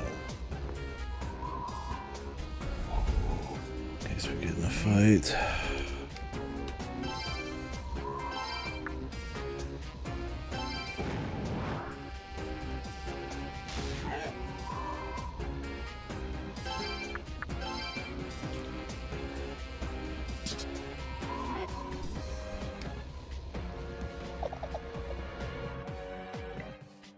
Okay, I guess that was bullshit. Maybe she meant the one that I literally brought there, which barely makes sense.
Fucking raw memorization.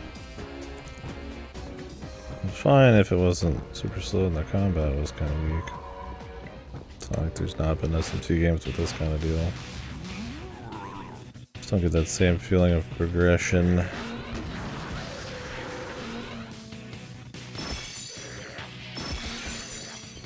Oh, it's gonna take too long.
one still drops you.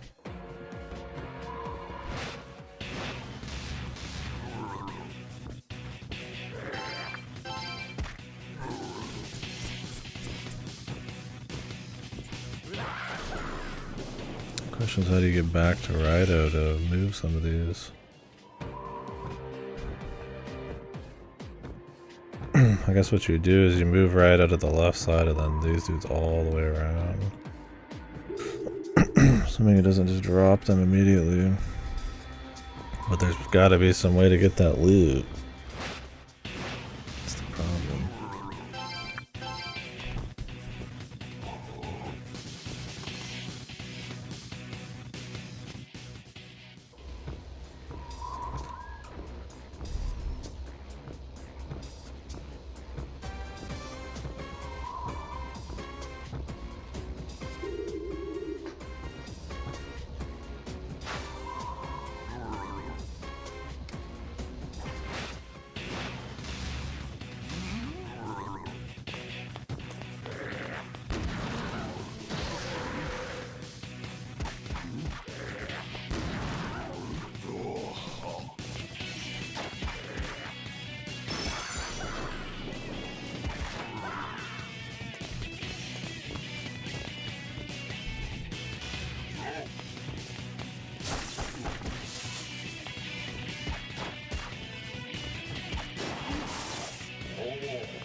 Everybody's maxed. Okay. I think my best bet is I'm just gonna leave him out for now.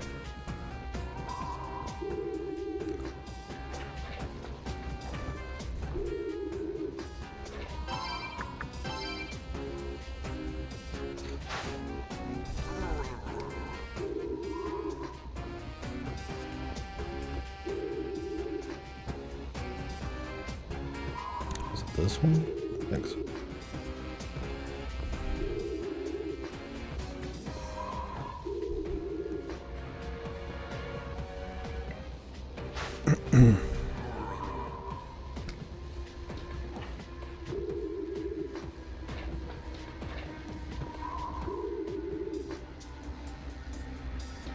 There's still something to do.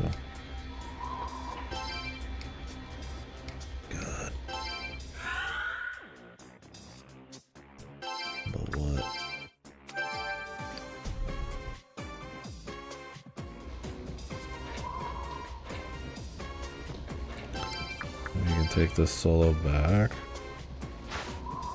That does it. That'd be cute. That'd save me some life. Okay, thank God. I want to go back out here and fuck around. There wasn't that many options left.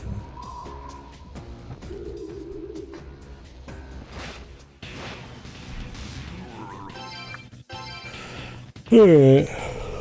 Well, we'll probably whip out Rakshasa because Rakshasa heals. And we'll start with Tarask. Maybe one of his two elements that he's good at will actually be useful.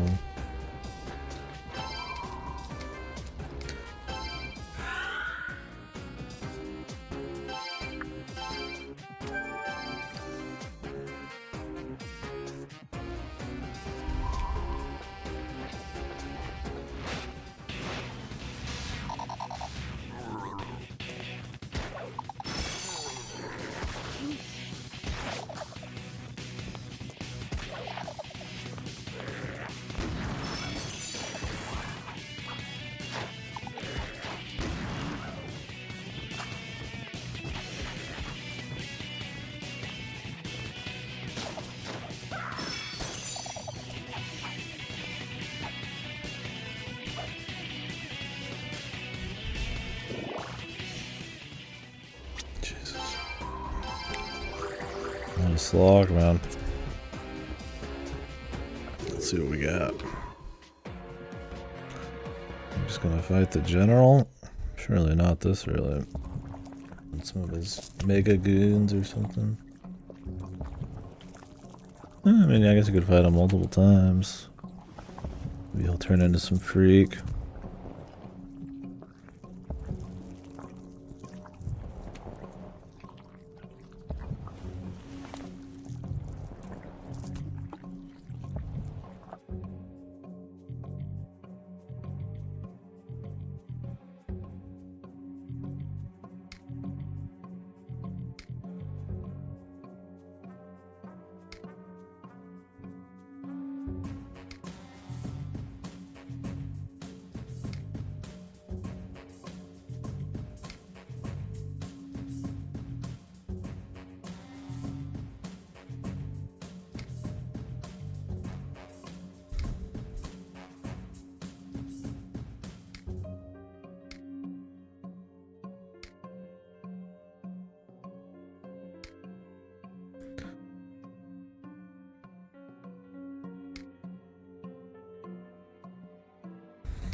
Perpetual motion. Thanks for the exposition, bro. Tai Itsu. The EL200.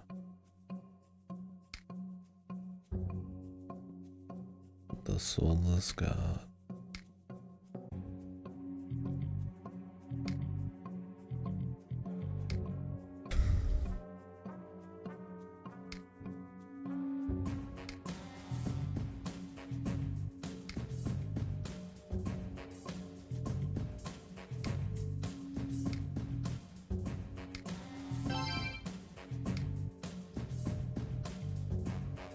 Fucking loser underneath my apartment screaming.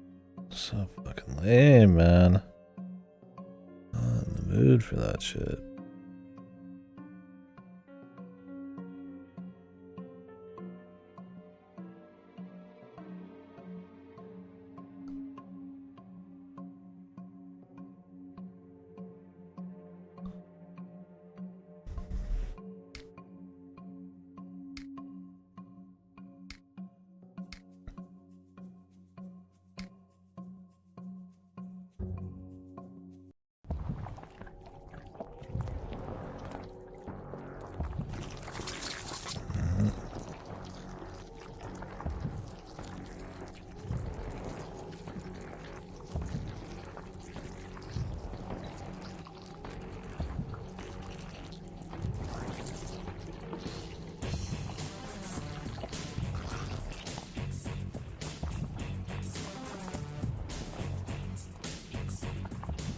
I thought he was gonna sacrifice Resident Evil style.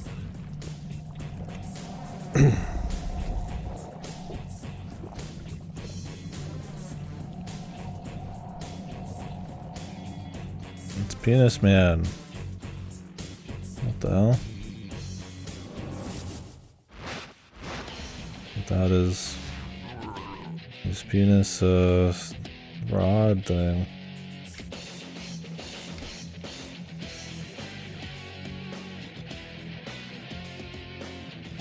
They're far too strong a stimulant, you won't know which way is up.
Side effects.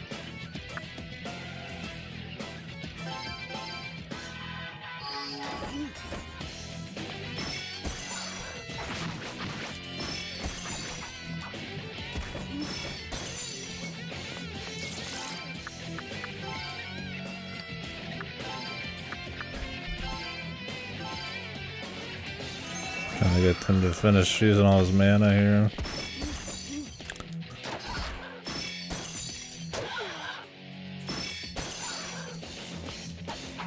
I'm like way over here.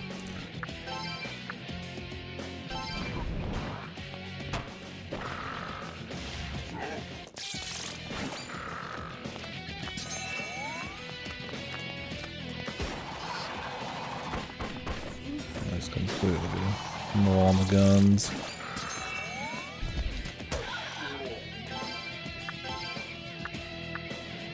The other Treasy boys.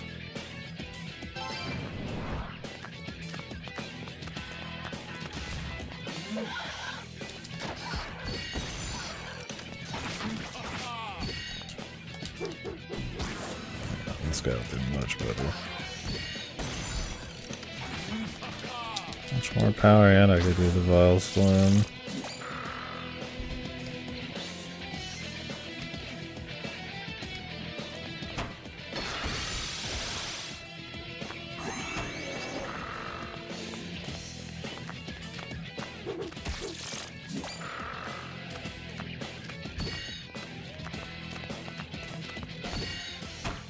Really, like, full heal them because of the charm. Oh my fucking Christ, man.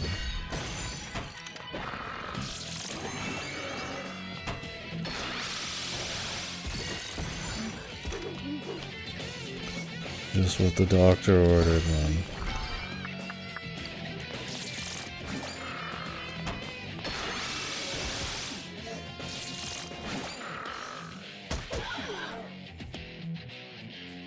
Raidou, my dude, you wanna get the fuck up? Ugh, what a pain, boss, man. God, you got such a huge health pool. And you can't use bullets, of course. There's a lot of running around. Jack.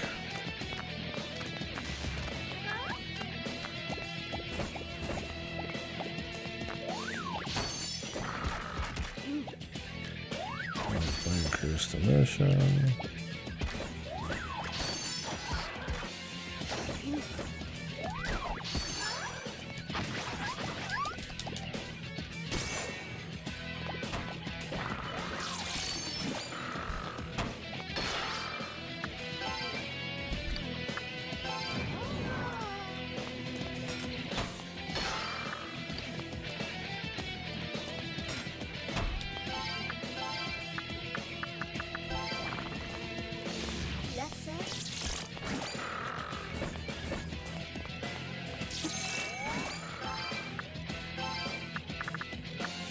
As long as you cast it ahead of time, we can just pull them off, I guess.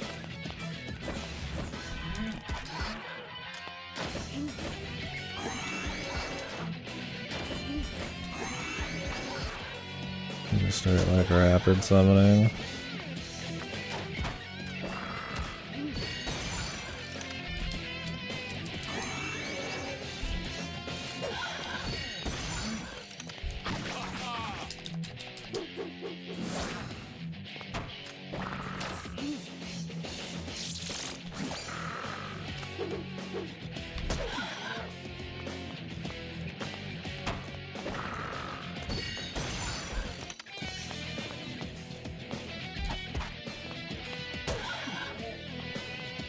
Jesus, brother, heal yourself, man.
This guy is a huge pain in the ass, man.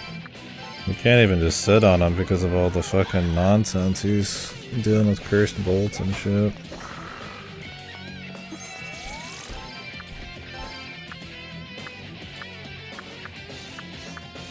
And the chance on he's got like a chance on, or they have a chance on hit to even like pull off their fucking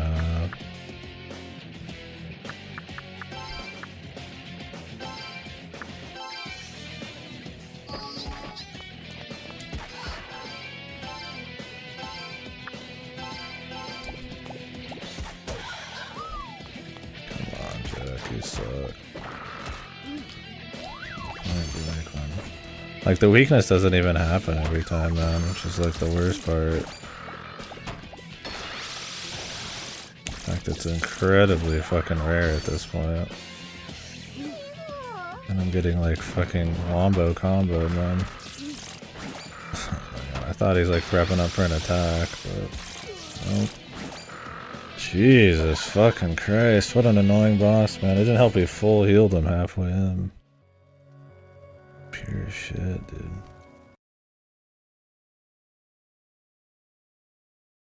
God, I hate that the weaknesses are so RNG too, man. Like what, he got hit by like 7 fucking ice bolts and just tanked them? Should be able to at least pull my guy away early next time, but Jesus fuck, dude.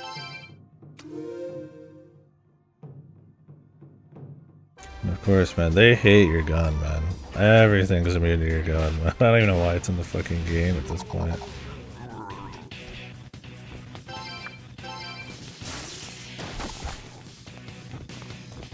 What's up, Bang?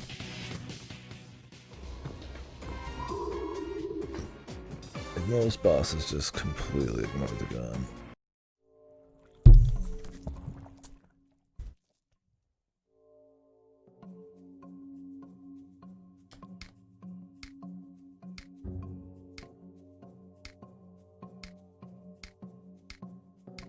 Jesus Christ, man.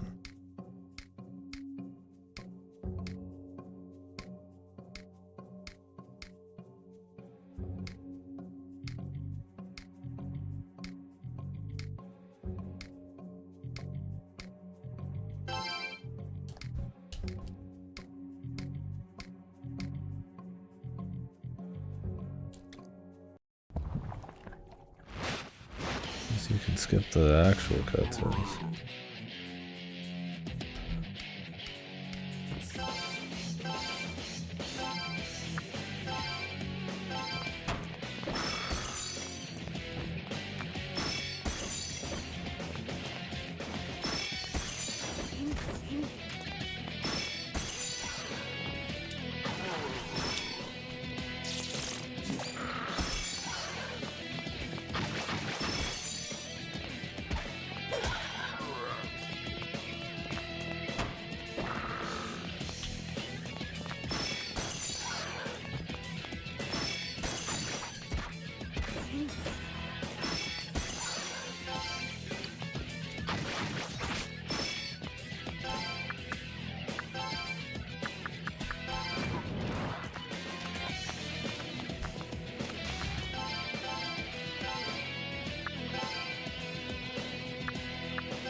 Bro, can you hit now?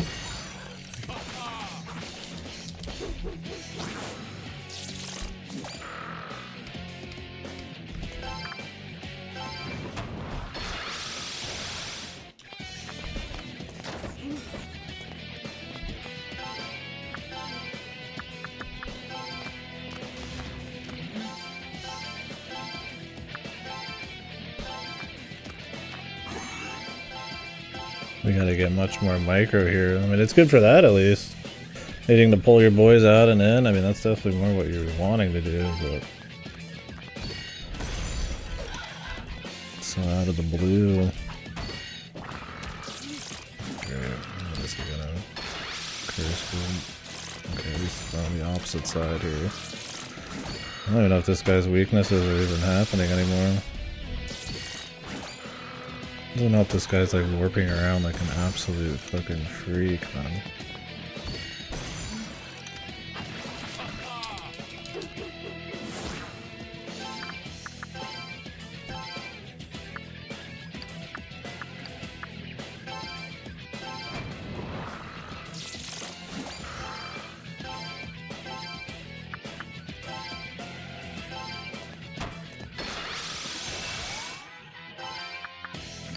Very nice, just gonna heal him for like 10 zillion health. Cause he immediately fucking did that shit. Oh my god, dude, it's so lame. He just fucking immediately casts and I don't even have a chance to like counter it. It's like, dude, what am I just gonna spam items the whole time? I guess I could. So goofy, man. I just make the weaknesses more consistent, man.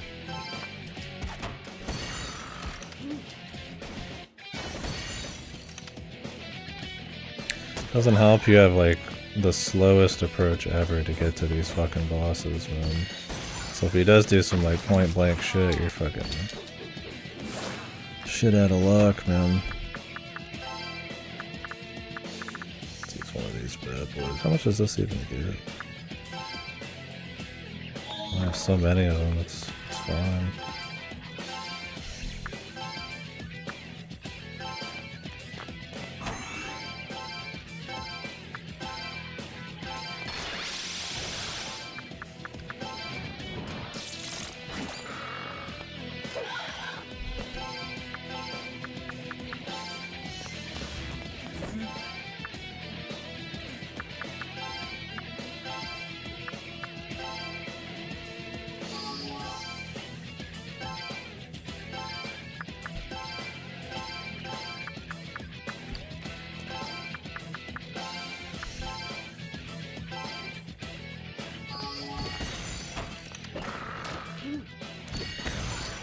I really wish the battlefield was like larger for some of these bosses.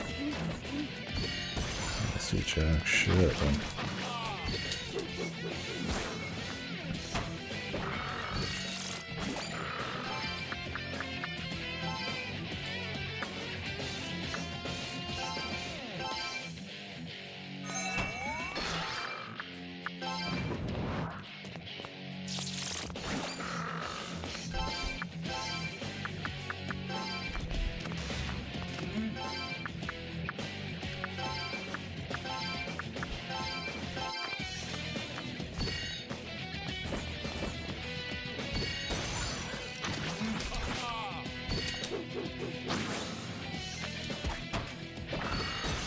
Oops. I got sus. Here goes, man. Luckily he has no fucking mana. This is what'll happen, he'll stun you. You'll think it's a different attack. You'll go in for a fucking block. He'll full stun you, charm your fucking guy, and then take like a full heal from him. The only guy I have that has any kind of competitive ice, because I can't use bullets, this happens to be a guy who can full heal him, so I gotta be careful. Oh, we got Jack too, I guess. I'll call that a good option. Jack's he's a little, I mean, I guess he's fine, man. We'll see what happens.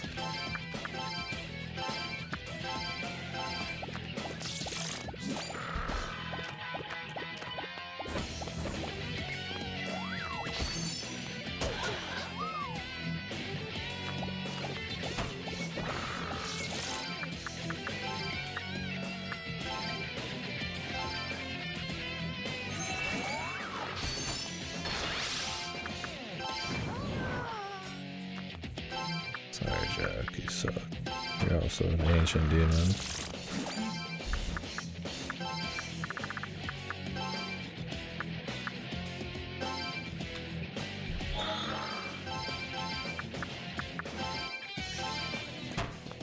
In a way, it's one of the more fun fights. Oh, great. Now he's gonna full heal him. He instantly started it.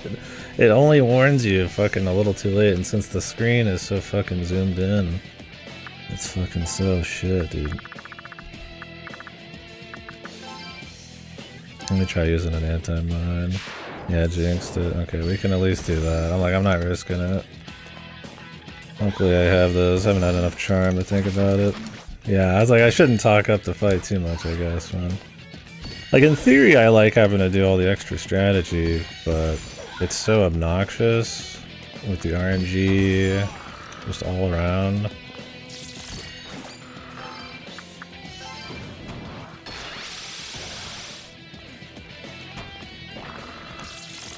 Between the emissions, the zoom out, where he could do it, when the thing even pops up to let you know he's doing it.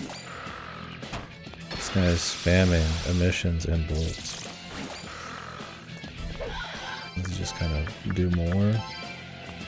Like, it's not really like a tough fight. Like, you kind of just end up doing the same strategy over and over, but it can go horribly wrong if you get the unlucky.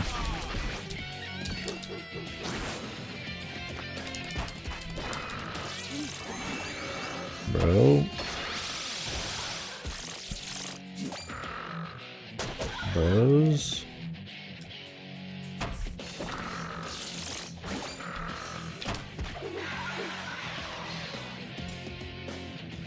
What a fucking obnoxious boss. I wish the game had an element of what's going on here, but like more smooth, more often, like it's more designed around it.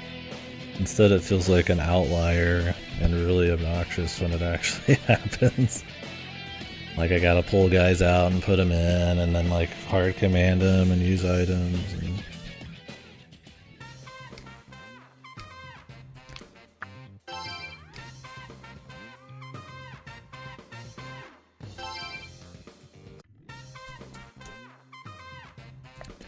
I will say it is good that you can hard that it freezes time and use items, otherwise holy fuck, what a nightmare that would be. Also, where is my heals for 1500, man? I get like 200 a heal from Leon. Boys are getting like percentage heals, I guess.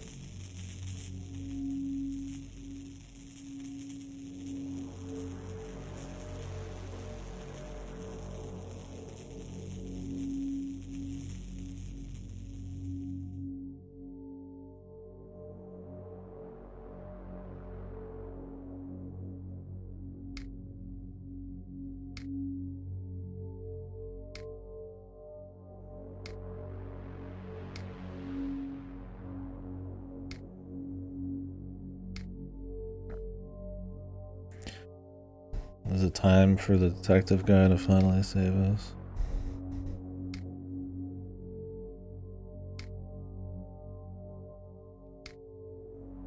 Or is he just warping us away because he's the world's worst bad guy?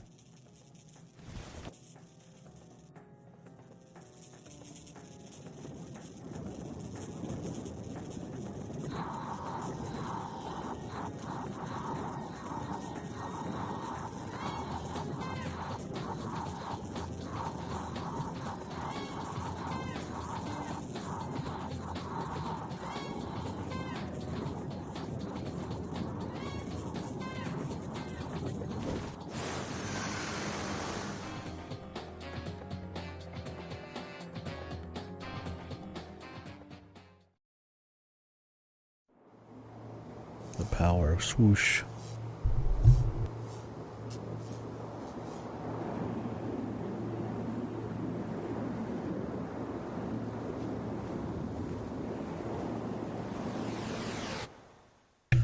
Memories. I don't got many memories of the world, bro. Walking Lots of walking through the streets. Rumi's incompetence.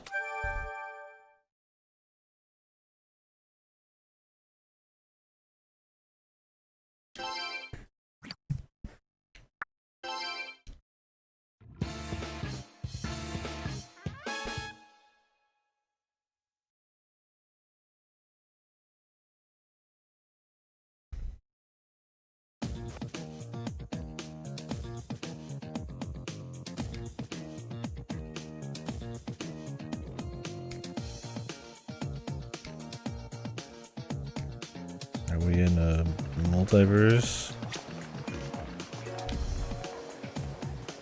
That doesn't seem like a different time period.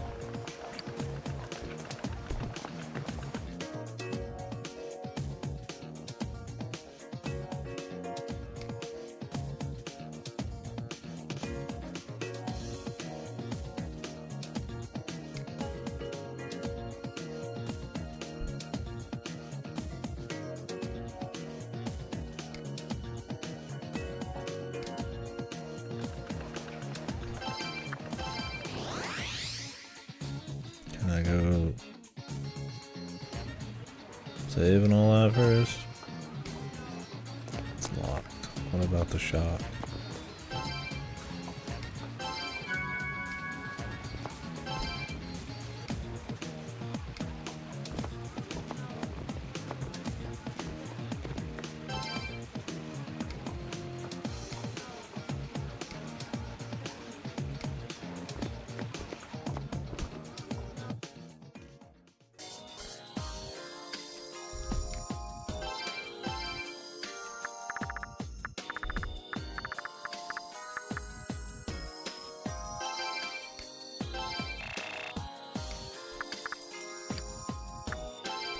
I mean, maybe I just don't use the weapons as much as I should. Or the guns, but I honestly just find them kind of underwhelming.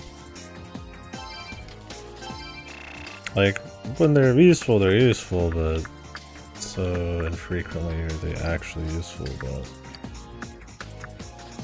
I tend to just prefer to rely on the demons or just beat dudes' asses. And the guys where you'd really want to use it, the bosses tend to be just kind of immune.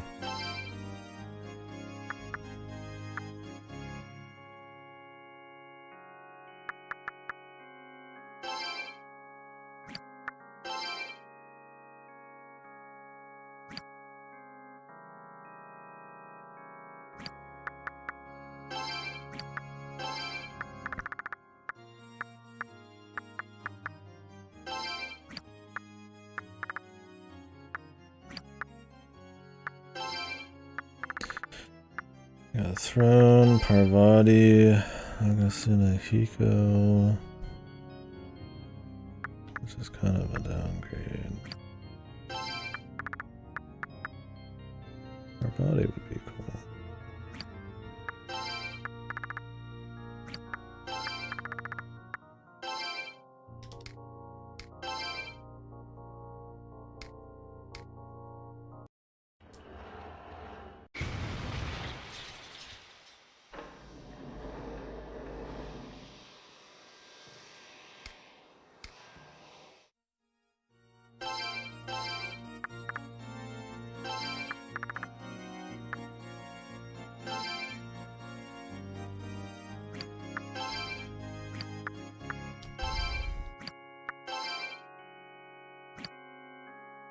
Dude, like, inherits nothing anyway, so it's like, whatever, man.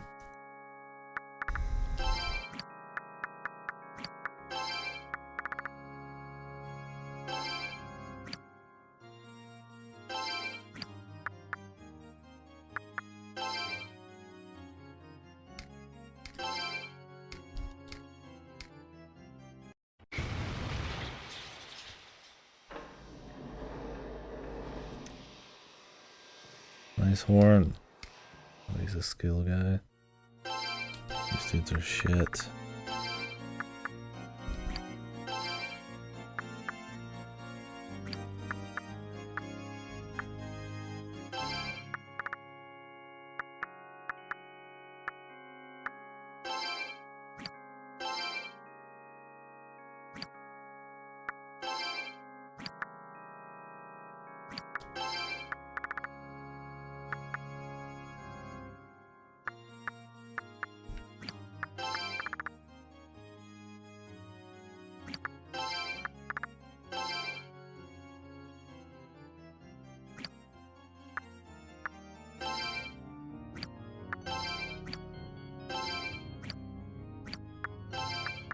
I like his Bufu dying to get carried over, but I don't think it's happening. I mean, there's so few things that carry over anyways, I've honestly just barely thought about it. You gotta do a little extra leveling already to grab some of the other shit.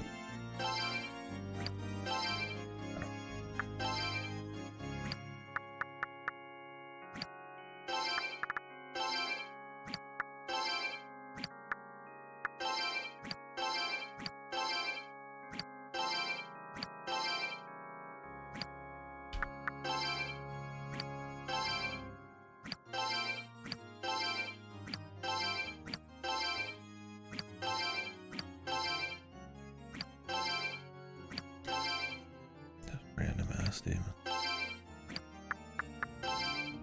Sounds on the level, huh? Unless you're just doing one end or the other.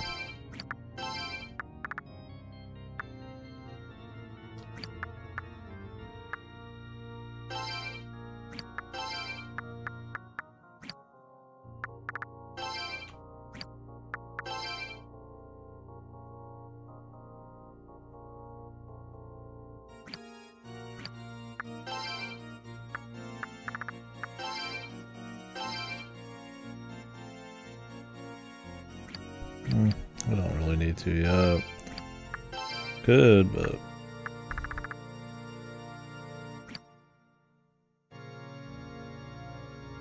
oh yeah. I mean that's cool though. There's been a few people I've watched who've kind of been playing for the first time lately. I've only dabbled in watching them, but yeah, those like huge, crazy games that are these like massive touchstone moments, and get into them like really late. I mean, I didn't play Half-Life 1 until like 4 or 5 years ago, if that. I played Half-Life 2 before Half-Life 1, and that was on controller on 360, orange box.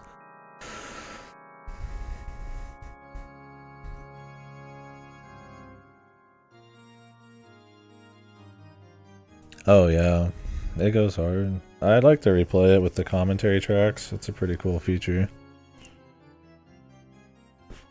Right? Yeah. I mean, the first one almost took them out, and then it ended up being this huge big thing for like video game stories and all the little physics shit. And then 2 goes even harder, and then they go psychotic after that, right? I mean, they still make games, but I mean, Half-Life 1's probably their most important game, but I feel like 2 is what cements what they are now. Easily.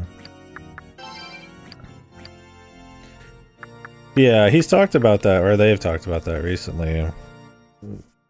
Gabe especially, that they didn't want to make 3 for the longest time because they wanted to have those levels of innovation on each game. But I guess the rumor mill is that maybe at this point they don't. It doesn't matter as much, right? Like they're just gonna try to make maybe a good thing. We'll see if they do it. I don't remember if they've ever actually confirmed 3 was coming yet. I feel like I would have heard about it.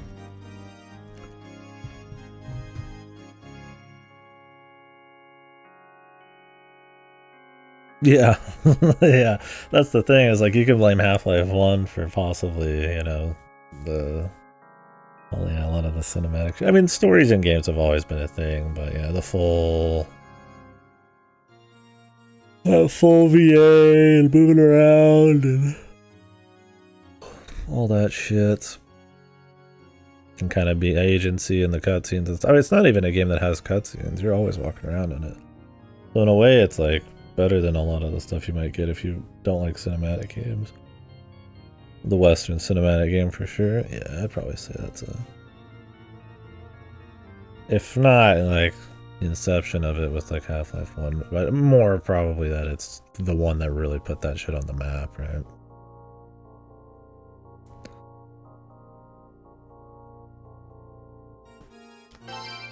It's not like stories even in Western games didn't exist before Half-Life, but just the way it was told and looked.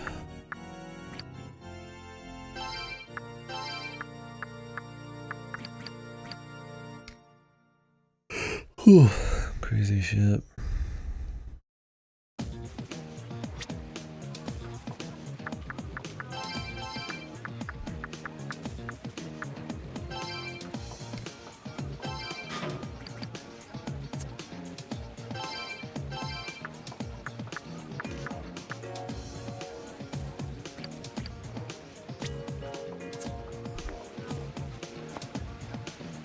Yeah. I mean, it was in a time period where that was possible too, right? Where every decade you were getting like a new paradigm shift in games.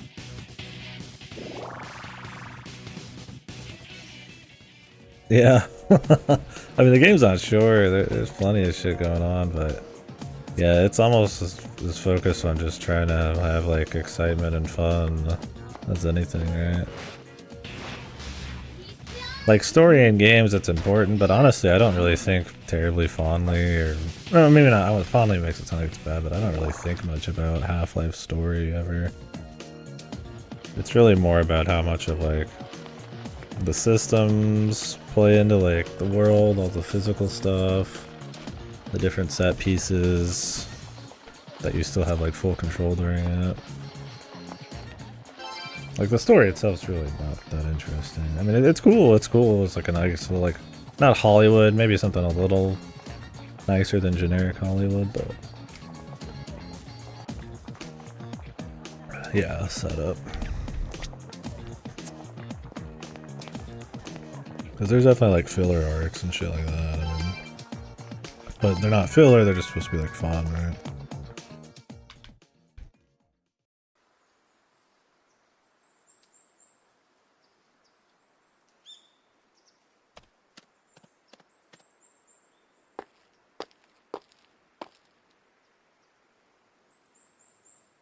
Shit. Dark Raidou. What is this? Alternate universe Raidou? The olden days Raidou?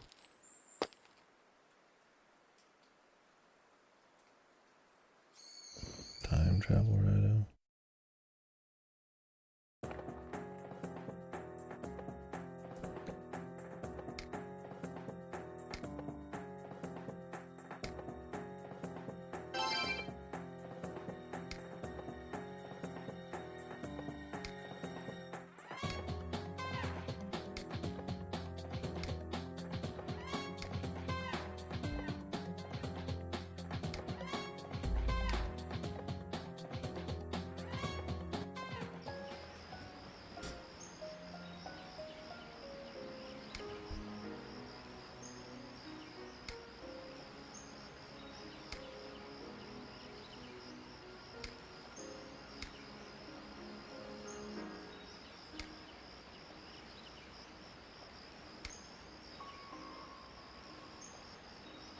Another space and time.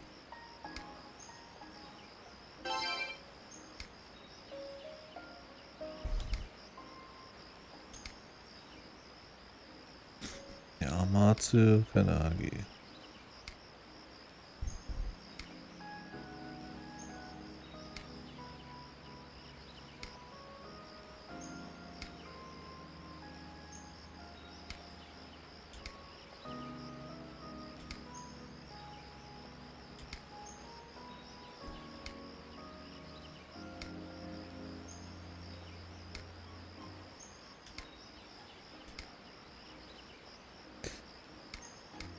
Oh my god.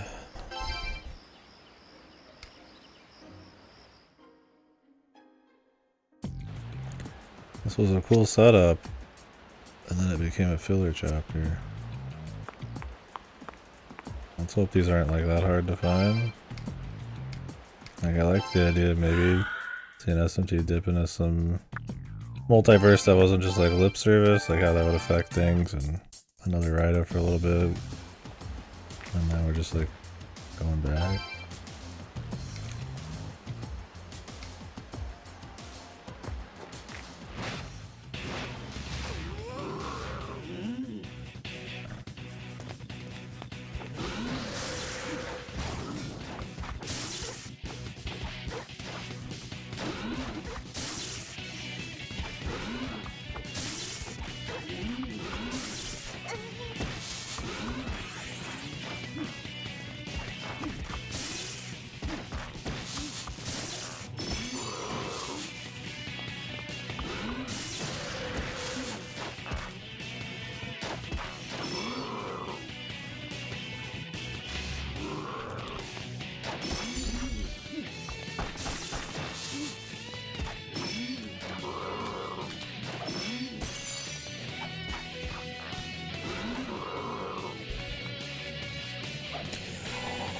Yeah, I think I might do that if there is like a Half-Life 3 coming. Play through Half-Life 2 with the commentary track.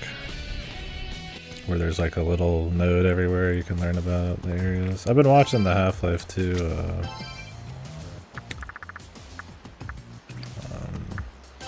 documentary just very rarely.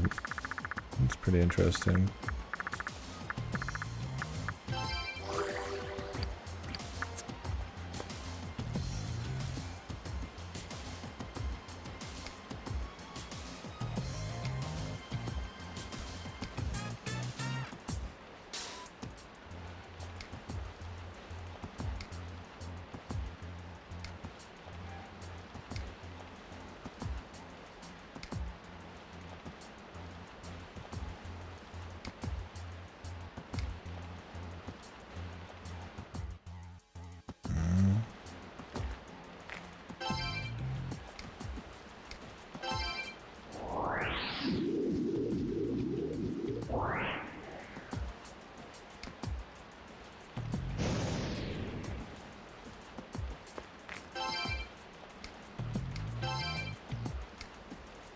Oh yeah.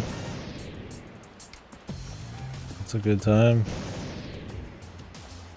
Wouldn't mind myself playing it again.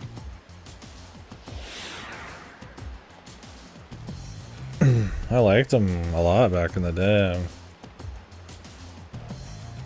It'd be cool to do them again on like PC. With the co-op and all that. There's a lot of really hardcore Portal 2 mods and stuff that are supposed to be pretty cool.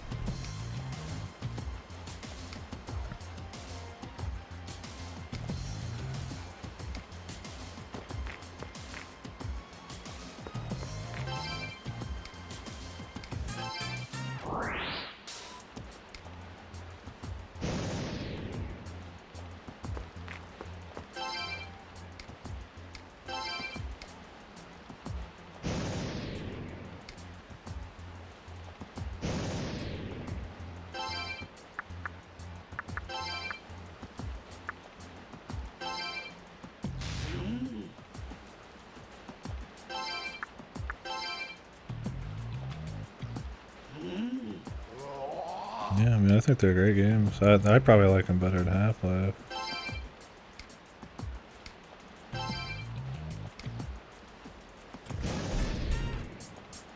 I respect Half-Life a lot.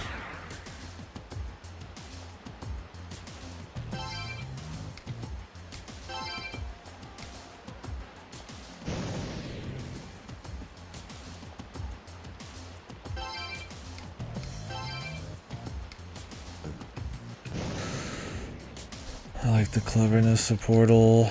Just the package pretty well overall. It's tough to beat. Tough to beat? I mean, maybe I'd like Portal 2 more than those. Maybe Portal 1. Not as much, although I mean, that was pretty crazy too. For its time also, it's like, I mean, what kind of puzzle games were doing crazy ass shit like that? There's little stuff for sure, but it's pretty ballsy.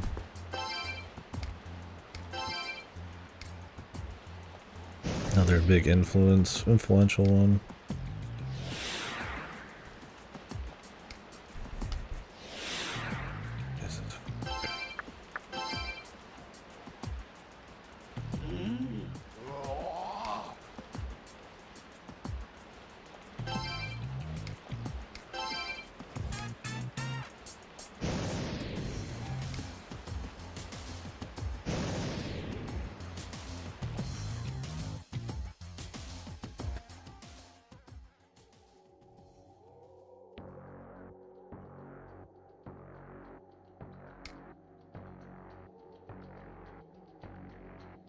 He like shrunk himself.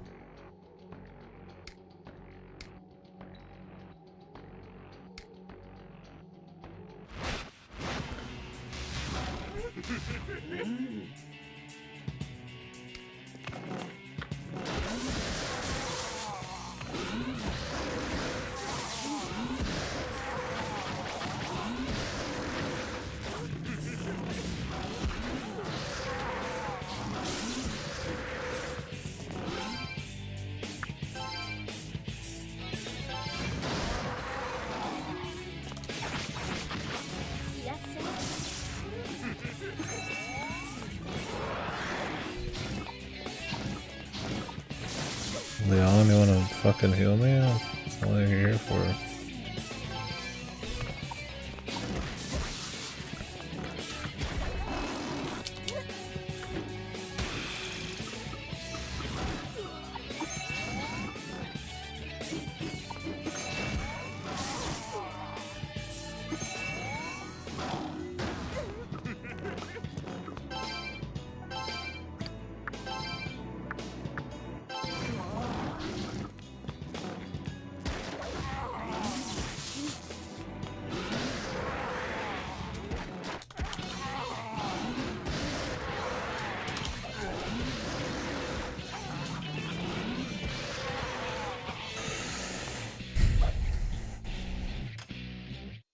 Yeah, I mean, they did Half-Life 1 into Team Fortress. When was Team Fortress 2? It was before Half-Life 2. Counter-Strike was before Half-Life 2, right?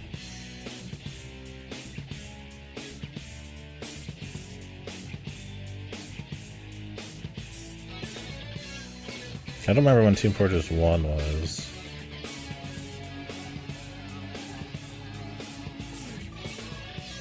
Let's just check. Valve Games. I'm pretty sure in the thing they said TF2 was before Half-Life 2. But I mean, I believe what you say. They might have just been working on it at that point, was the idea. Yeah. Half-Life. A year later was Team Fortress Classic. Ricochet, then Counter-Strike. Deathmatch Classic. Day of Defeat. They did Day of Defeat. Another mod. No, Valve bought the mod, I see. They were doing that a while ago. Counter-Strike, Condition Zero. I think these are some of like the single player things with Gearbox, yeah. They did a lot of that for Half-Life 1 as well, and I didn't play any of those. Half-Life, Counter-Strike Source, that was the big one. So they went Half-Life, Team Fortress Classic. It was a mod for Quake, and the developers were rehired by Valve to remake it as a mod for Half-Life. So yeah, pretty much Half-Life and a Counter-Strike into CS Source and the Half-Life 2 into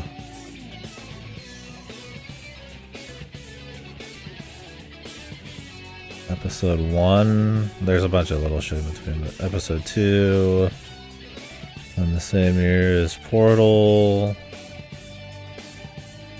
and Team Fortress 2 and the Orange Box, and then the next year is Left 4 Dead.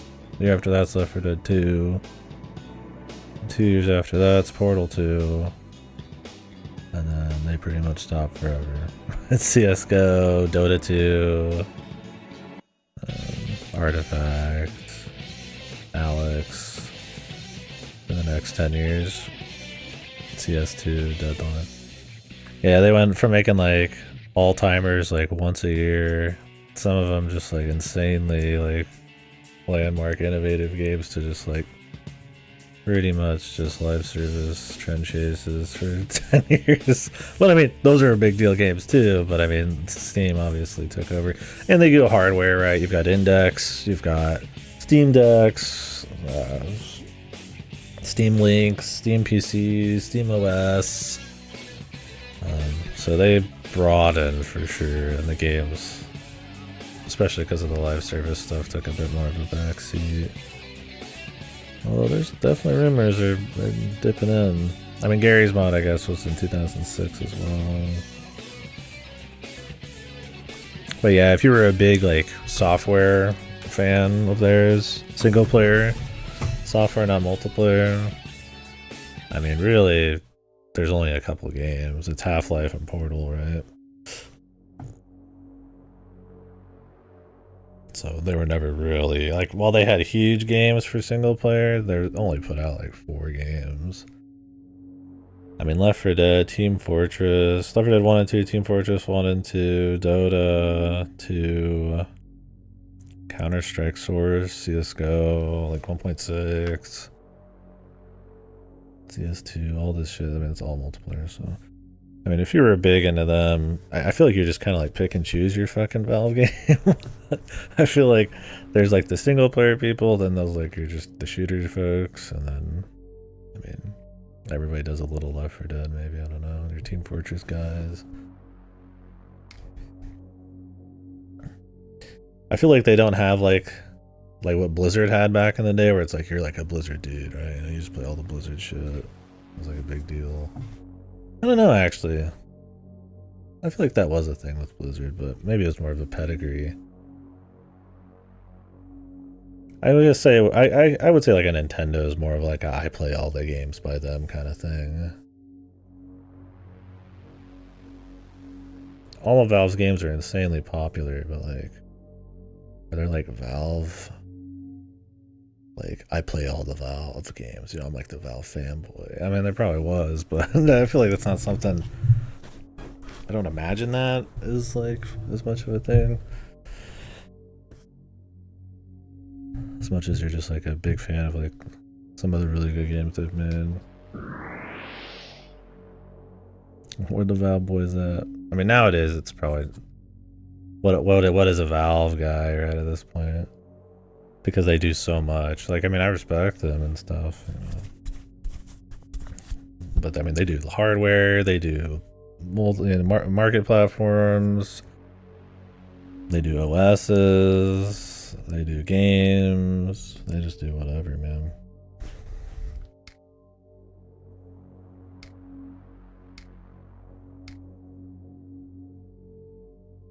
Oh yeah, I mean, it's been forever. A very different speed of shit at this point, I'm sure.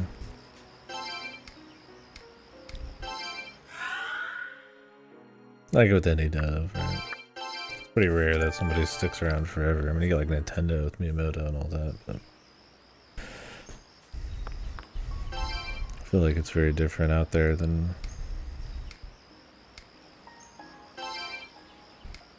some Western ones, but maybe not. No, that's bullshit.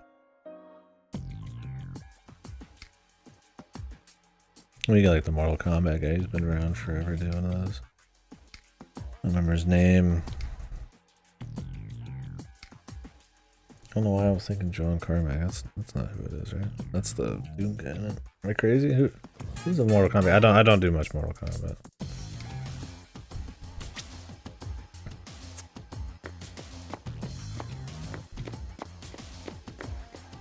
Carmack is Doom, yeah. Who is the Mortal Kombat guy? Yeah, it's Scat Hatch, man.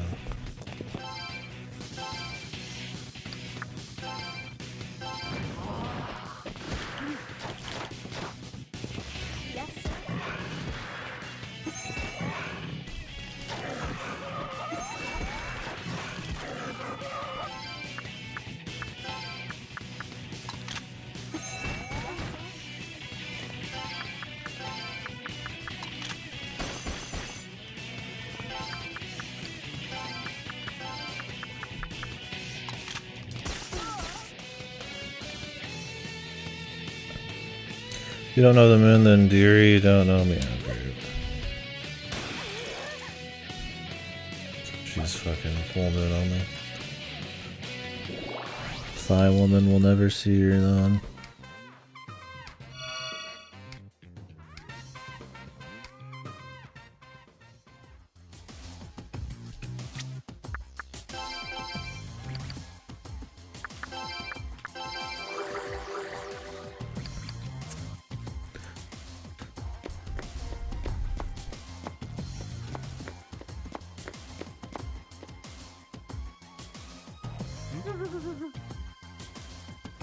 New spell.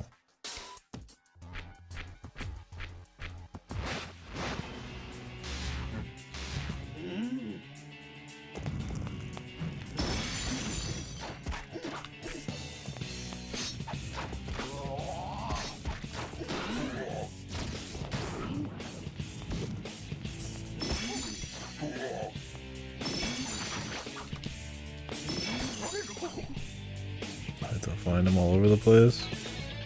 Too easy.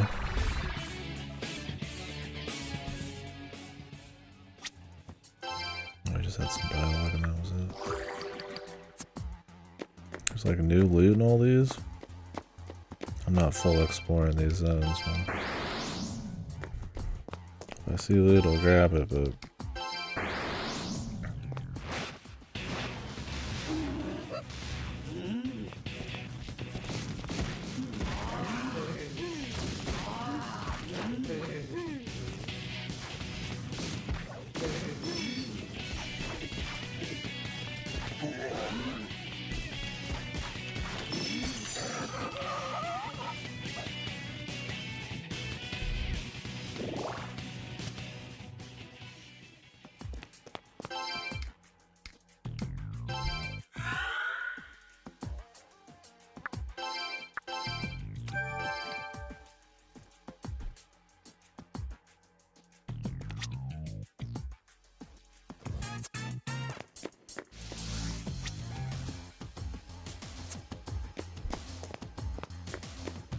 I can't believe they're reusing these areas again.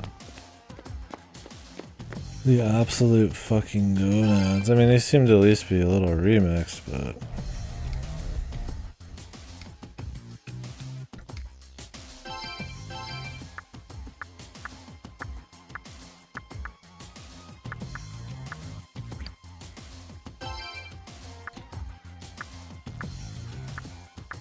I have to use force. I don't have anybody that has used force. Of course I don't. God.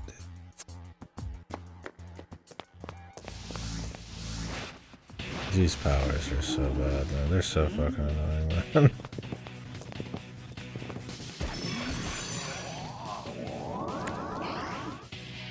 I hope this guy has used force. I don't think I've enjoyed swapping demons out and using their powers a single time.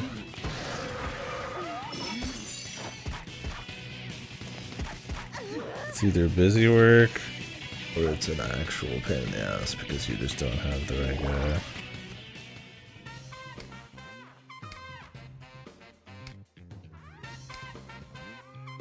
Oh, we got the 5k. I wonder if it goes higher than 5k.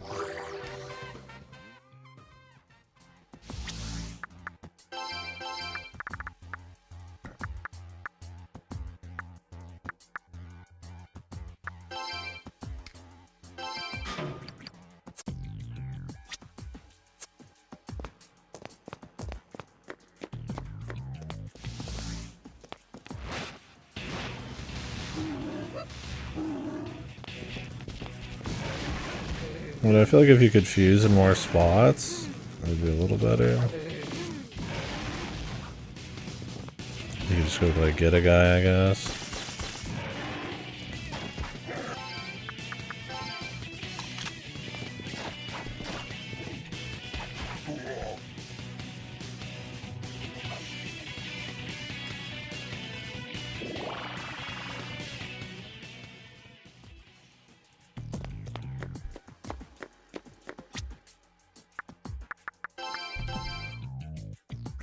Yes, ignite. Like, what is with demons this late in the game all having a single fucking ability, man? If there's so many, there's like one. Christ, they should have like 4 at this point or something.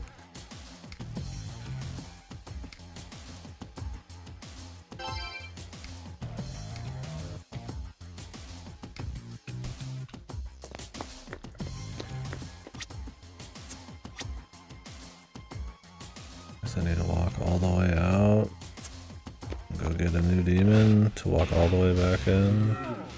Alright, Turdock might have what we want. Yes, he has use force. I don't know what he's weak to. It's fire. Thank God.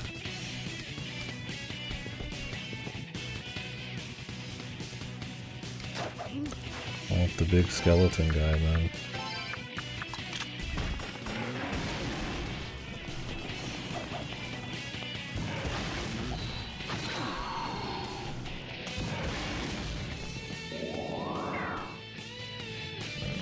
He's too strong.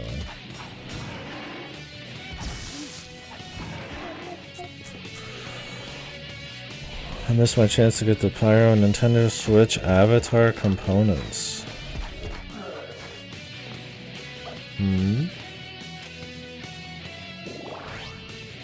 This isn't like another like special edition thing, is it?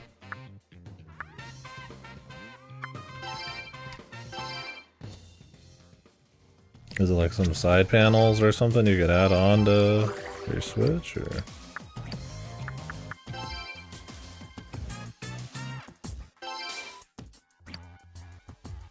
Oh, no. Is that for your profile pic? I got Samus, and that's it for me. I'm a Samus man. It stays on Samus. Starts and ends on Samus. I've never looked. I should, though. What, do they have it be like a limited for a few days thing? You think it'd be the entire length of like Xenoblade X while people are hype?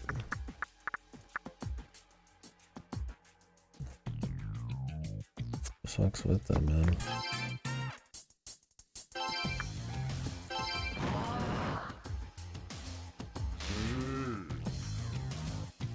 If it rotates back closer to X.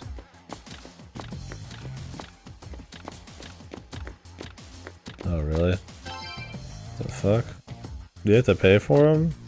Or are they just like free? You have to redeem just to keep you logging in and looking at the store?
That was a currency. Is that the platinum points? I know they're getting rid of gold points. Playing games daily while being a subscriber. And you can't buy avatars for games you own. Yeah, I just don't get it. That'll make it a little easier. I guess it's more supposed to be about retention of players or some bullshit.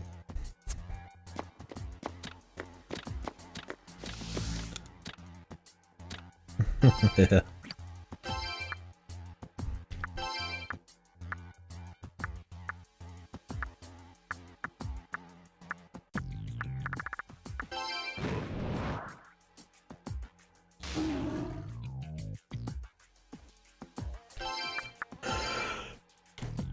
Weird, man. You think they'd have at least one default Xenoblade one for the fans? They usually got at least one for all the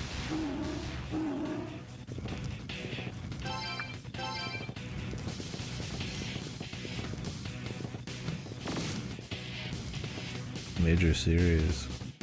Maybe they have like Shulk or something.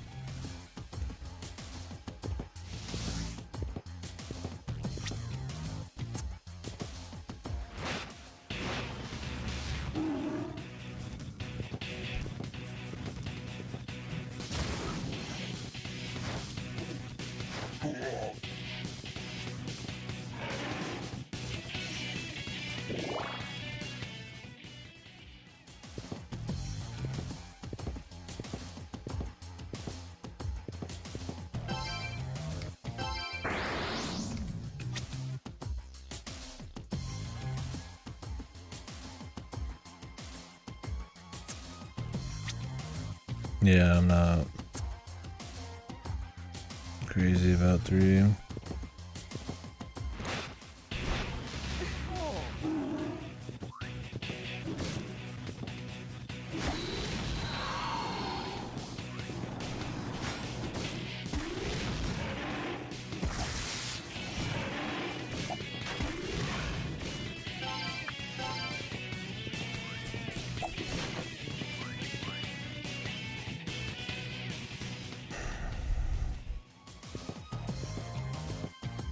I have to fight this dude just solo or something.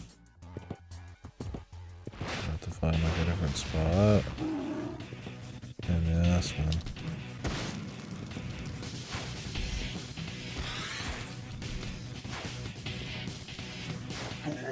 Fire Tiger doesn't absorb fire. My favorite.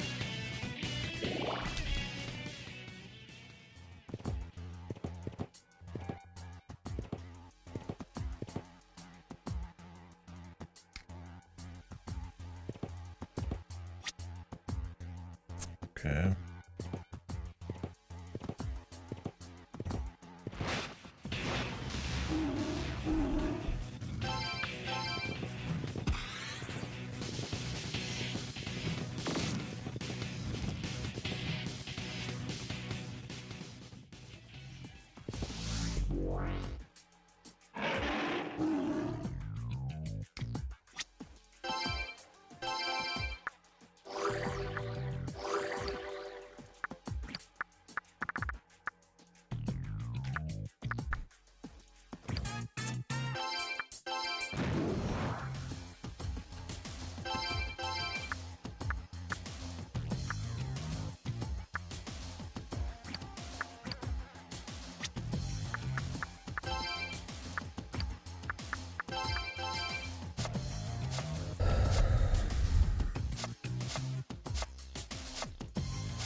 So I gotta use this guy.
Thought I had this dude's weakness, but it's the opposite.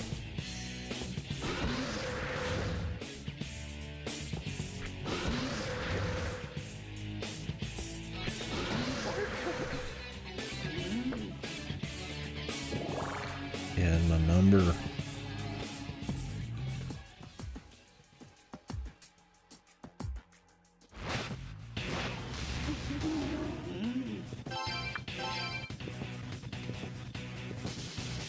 I hope I need to bring the fucking use force guy all the way over here. It's the only one around here who's even Turdock. Yeah, dude. Fuck this fucking. Holy moly.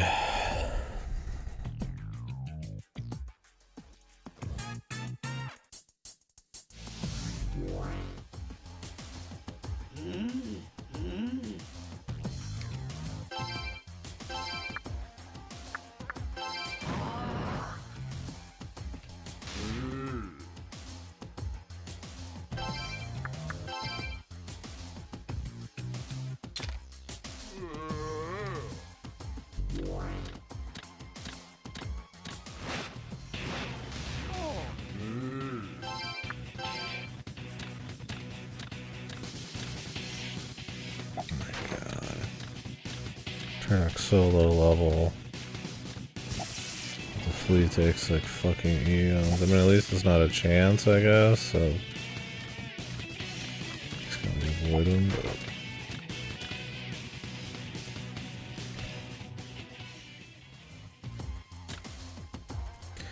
Definitely couldn't have thrown a few more powers on the higher level demons, man. I'm sure the tiger wouldn't know how to show force.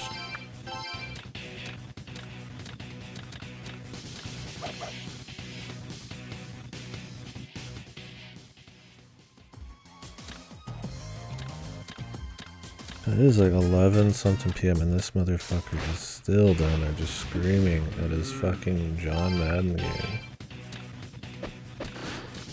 Like, fuck off, man.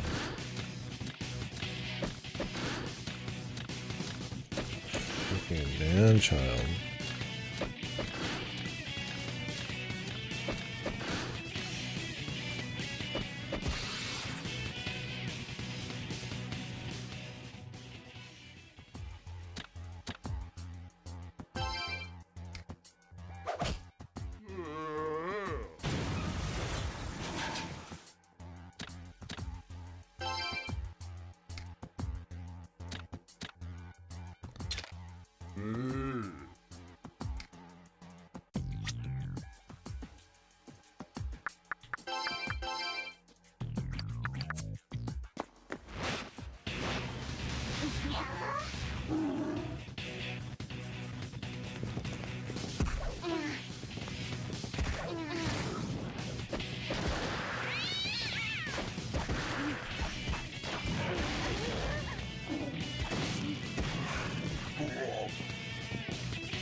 Whew, I thought they'd all be kind of short and cute like the last one, but this is like running through the entire area multiple times.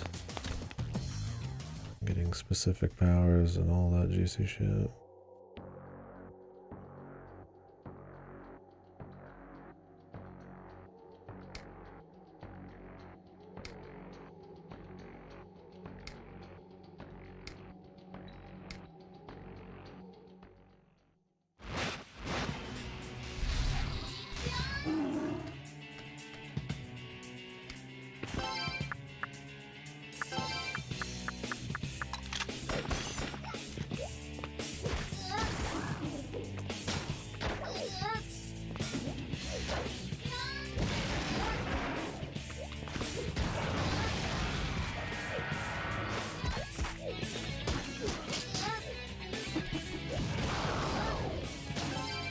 Okay, that guy's healing him.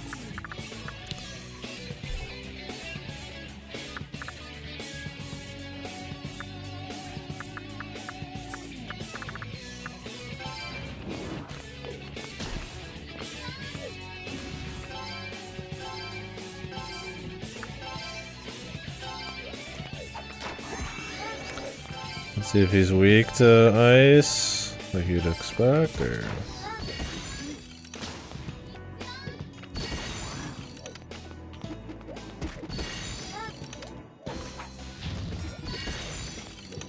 Doesn't look like it.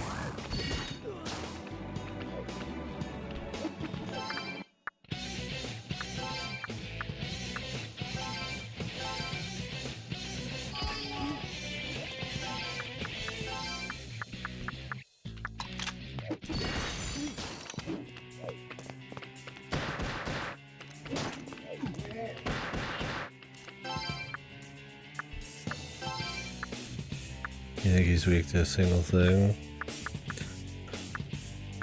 Try lightning.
Oh, he is weak to ice. Only 1,000 ice hits didn't do the job, though. What the fuck are they thinking, man? I mean, just make it so you can see that he's weak to ice. But, like, then you have to wait for it to proc, right? Like, just change the color or some shit to, like, pink. I don't even know if fucking idea.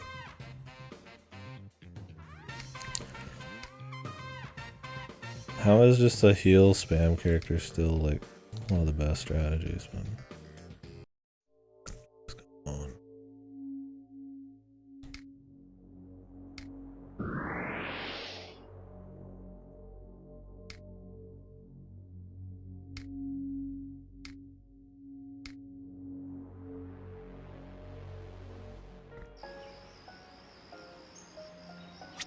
Yeah, it's the camera needs to be zoomed out, and it's crazy so many action games just get that like wrong.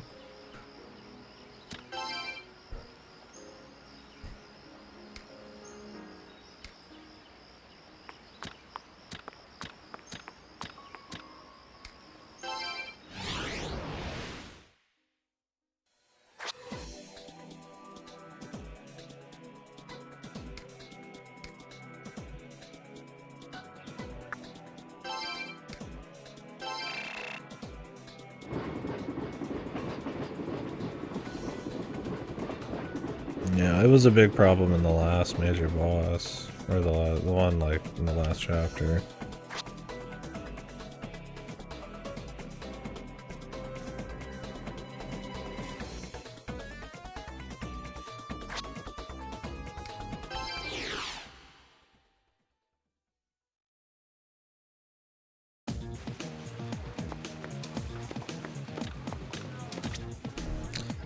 I mean, they could have zoomed the camera out. I don't know if that's maybe it's a performance thing. I don't know. Maybe they didn't want it too zoomed out, but still have enough like playground to actually like do shit in. It's hard to say.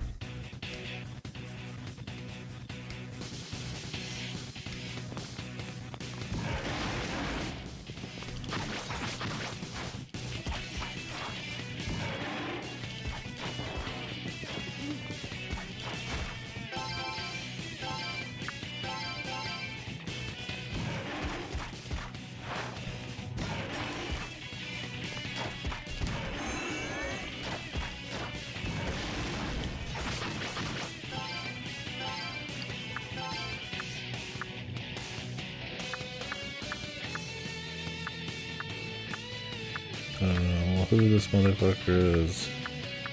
Got no other fire, so.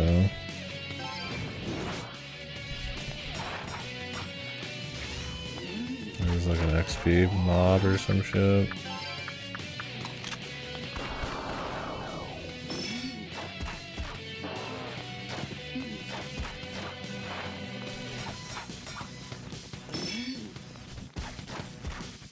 Huge shots. Okay, anything works. Oh, it's gone. Cool. Thank you, mana. Yeah, I don't know. It's just not super well done.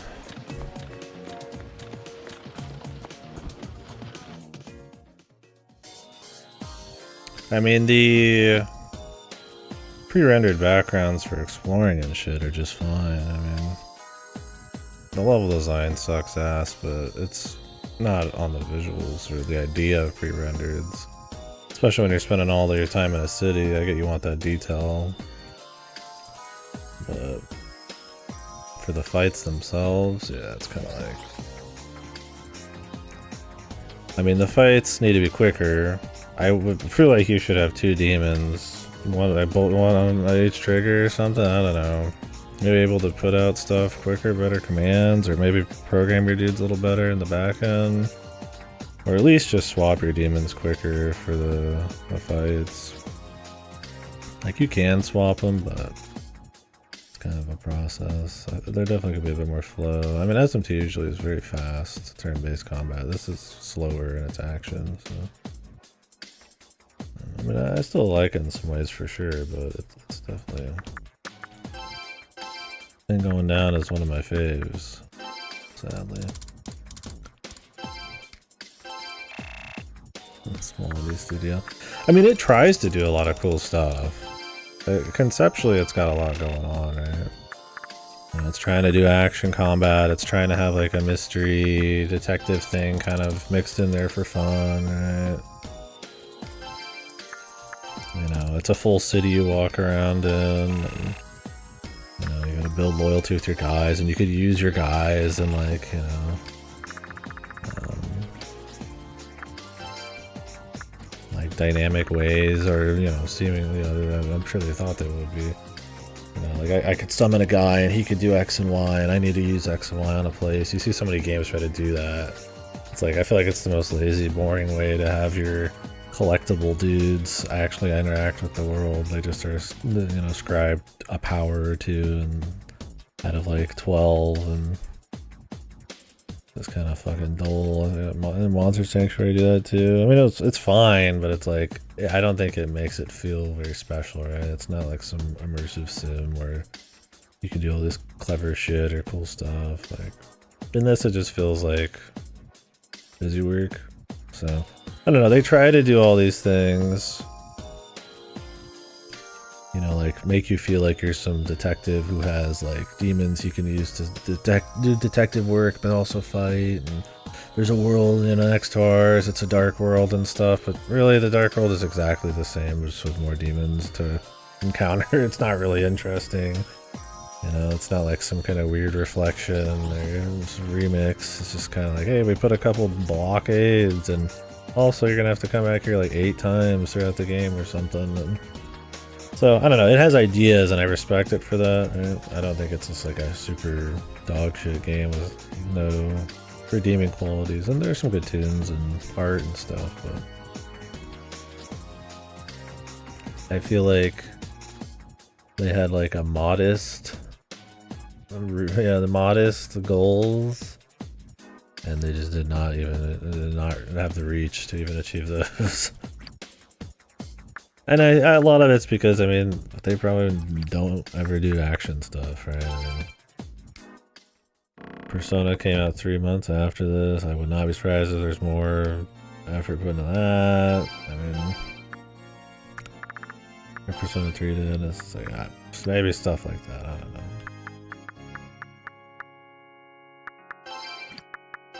Maybe not.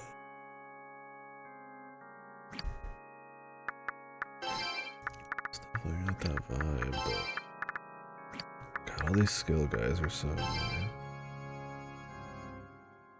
I still use Leona too much to just get rid of her.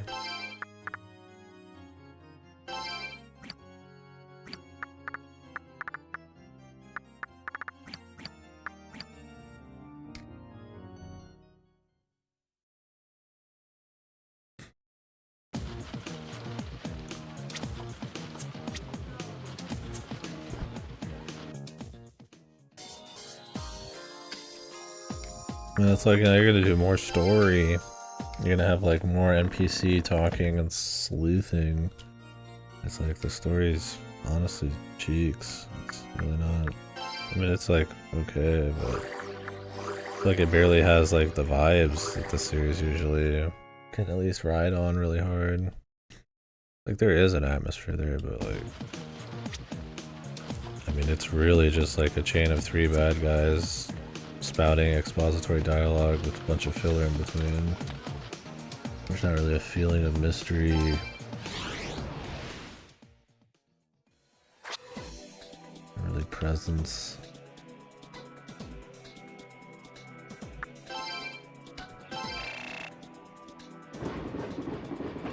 So it's like you have a lot of concessions for that, but it's not really worth it.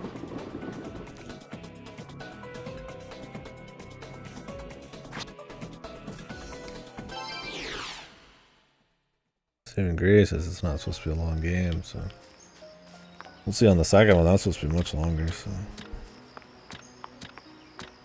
I also don't think there's enough like stuff kind of to excite you in this either. I mean, it was cool. It's cool we got like a different Raidou here, but then it's like, I mean, for what? He just stands there, and we just go re-explore areas I've already been in 1,000 times. Like, I mean, it was cool seeing like the gore tower. I guess that's kind of different. It's kind of a dull dungeon. I wouldn't mind that kind of dungeon maybe in a different SMT, where the feeling of progressing through the dungeon and the combat speed and stuff was better. But in this, I was like, man, it's already glacial. I sure as hell don't need a trial and error dungeon.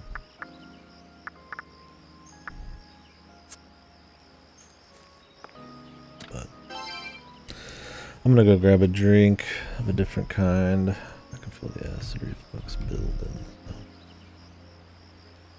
I decide if I'm gonna go get some food and save for tomorrow with my brother. Probably not. I got work tomorrow. But I can go in at any time too. It's not much.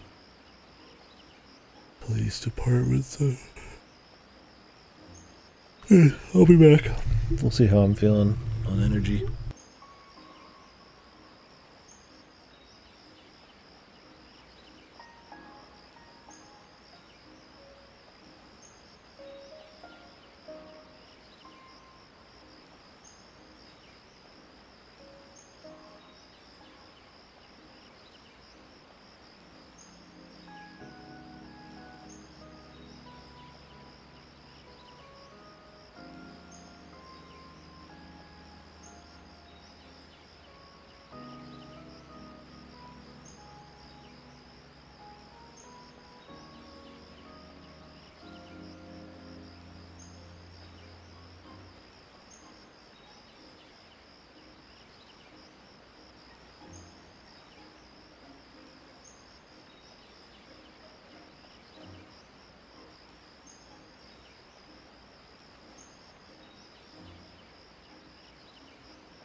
Yeah, maybe immersive sim is a little...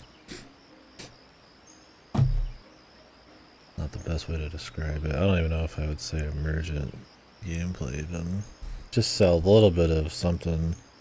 A little bit of freedom, a little bit of agency, a little bit of something a little dynamic. Right? I feel like I'm throwing out a bazillion goofy buzzwords or something, but like not just lock and key situations, but like, you know, hey, maybe I can do these little cute puzzly things to stack these abilities to kind of maybe do a little something, or there's just like some alternate ways to do some shit, or you could just unlock the abilities as you go. Maybe you get like the cat, he gets like more powers and you can do crap. There was that guy in Soul Hackers that you could keep juicing, right? And when you get something like that. I mean, it's more interesting, I guess, to imagine him as this guy who just uses all these different demons for different reasons. So I guess you could have it be like a Sun and Moon where he's got like key Pokemon. I can't believe I'm fucking talking about Pokemon in a non-negative referential way, but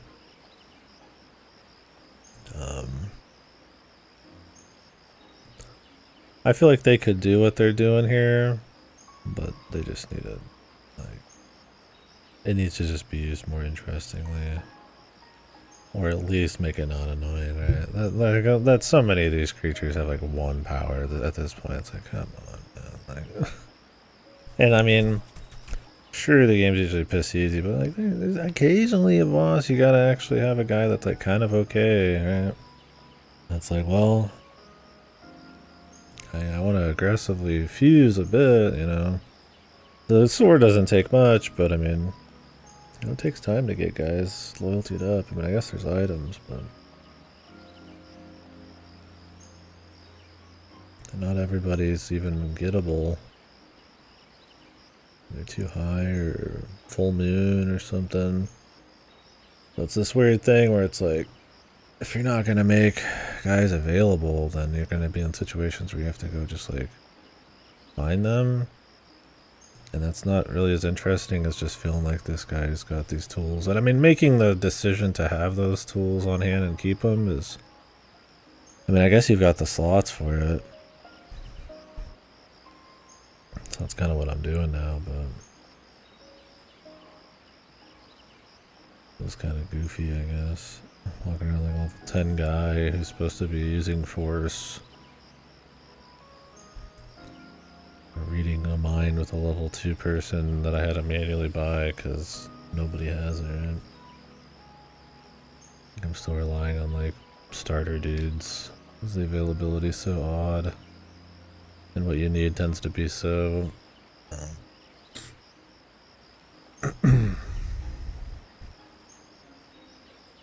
lopsided.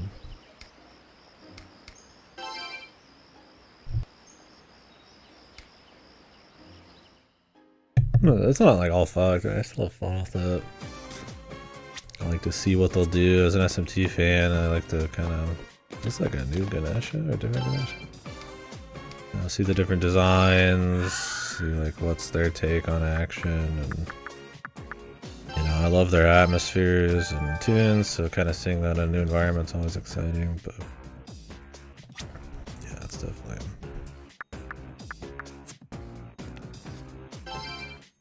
that's an SMT slut. I would say this one doesn't quite hit. Like,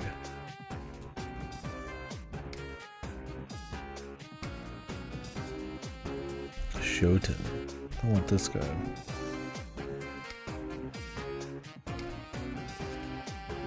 Orochi.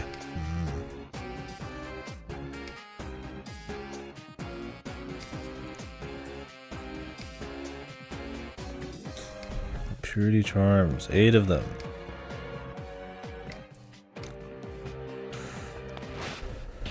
Okay.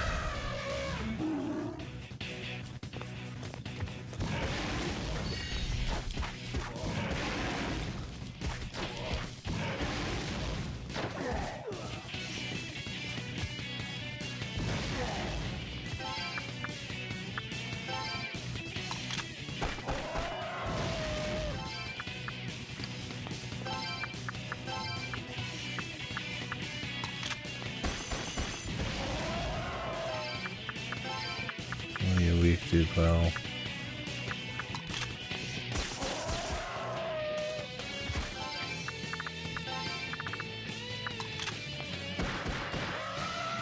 Maybe nothing. This is associates, I guess. Maybe we can't collect them.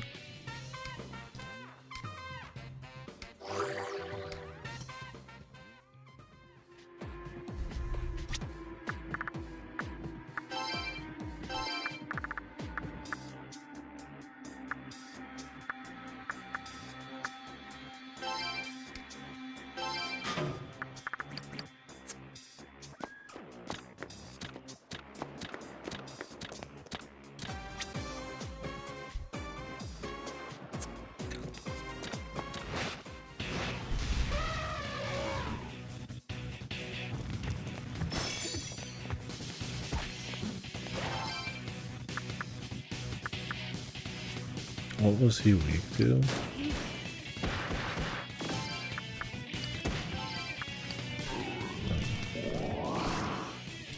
I'll take another turn off.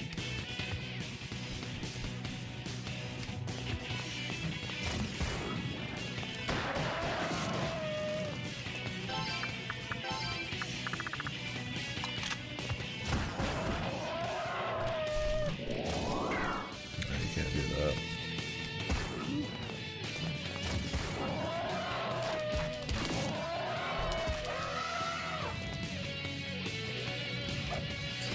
Just grind 8 fights. Alright.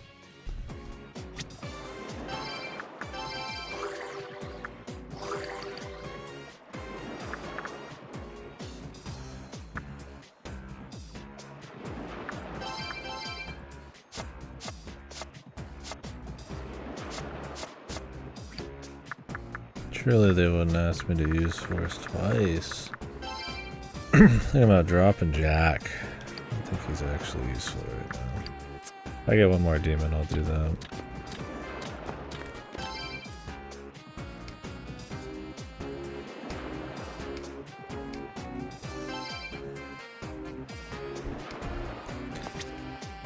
I'd rather just fight more guys.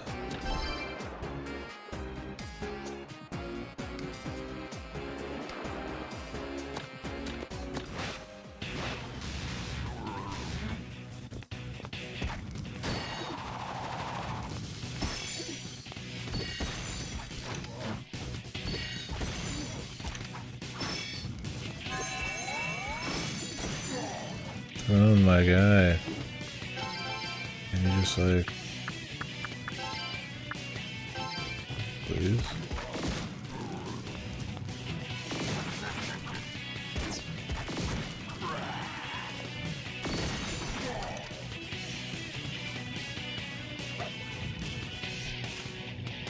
Gotta start making some more decisions for him, man. The guy's beating your ass, bro.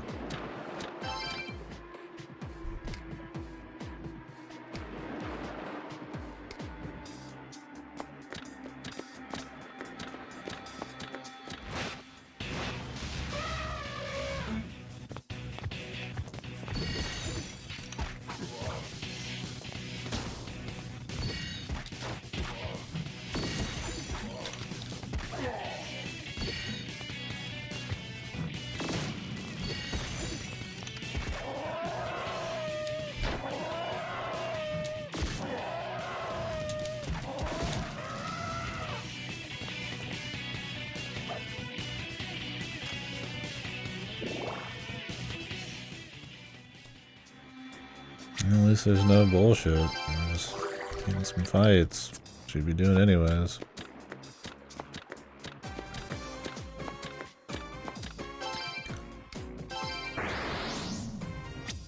I wonder if there's incense on the other ones. Part of me wants to go back to the very first area and re-explore it just a little bit, but... Oof, I don't know, dude. How much more of running to the same areas I want to be doing?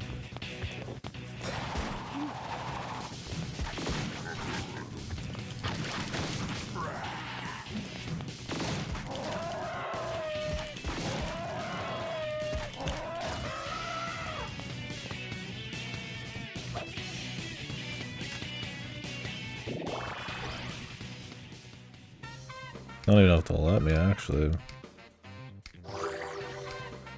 We could leave and come back real quick. And it wouldn't be much of a trip, because I think the tower has changed, so...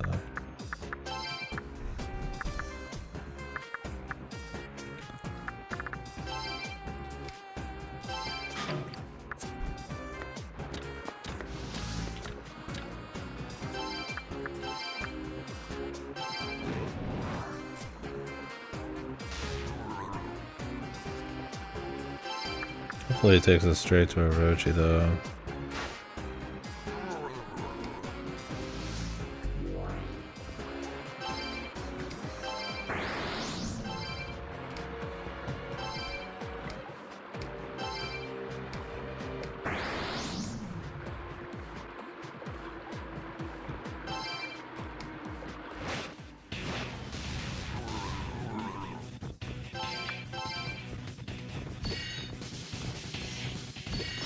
Oh, that was the other one for a second.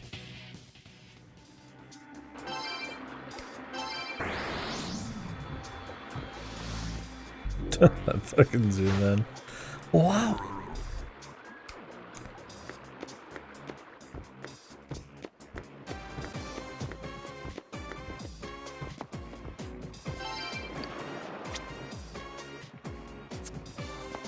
Trash jump scare, yeah. The best kind.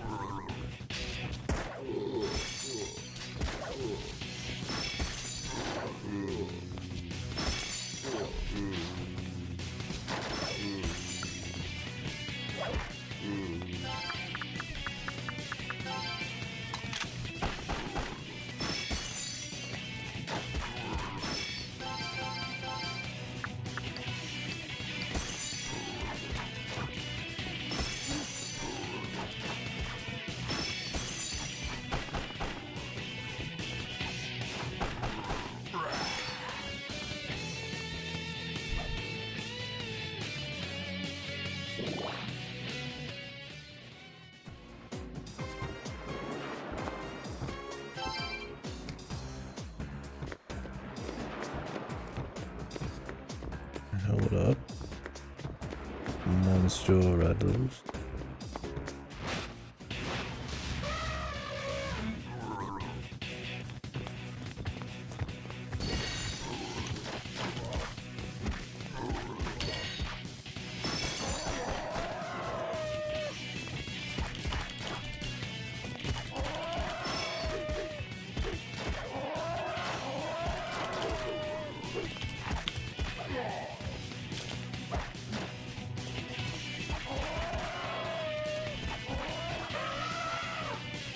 Stock elephant noises.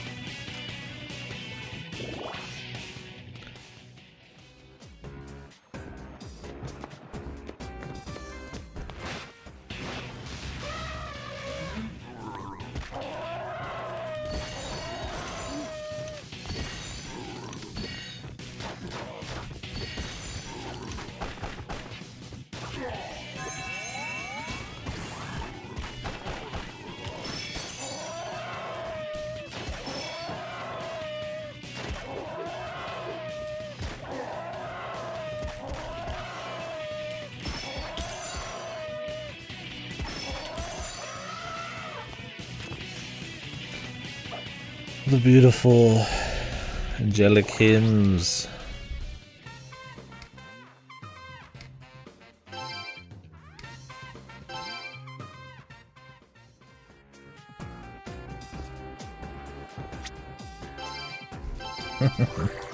Look, Ren, he came at me with a one-armed weapon, right? A tool of destruction.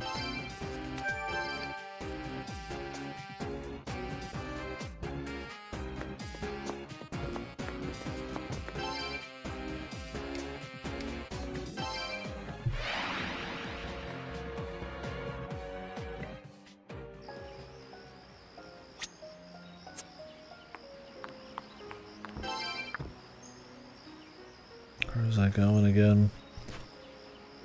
It's something in mind. Oh, I was gonna talk to her to...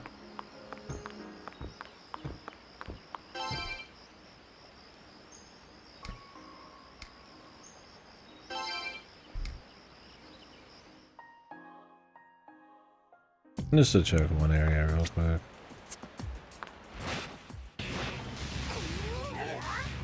Fresh loot.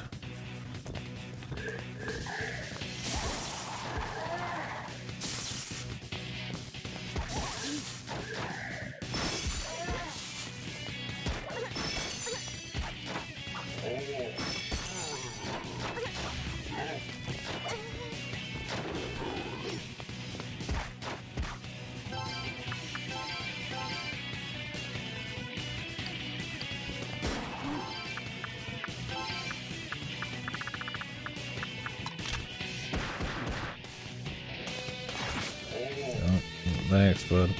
Just trying to capture that, man. Appreciate you. It's alright.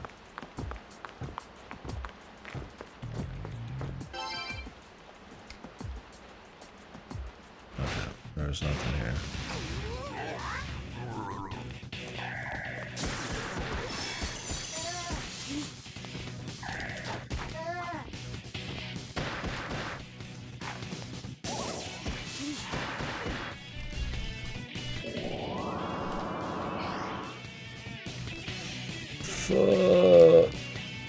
Fusion parts. Yes.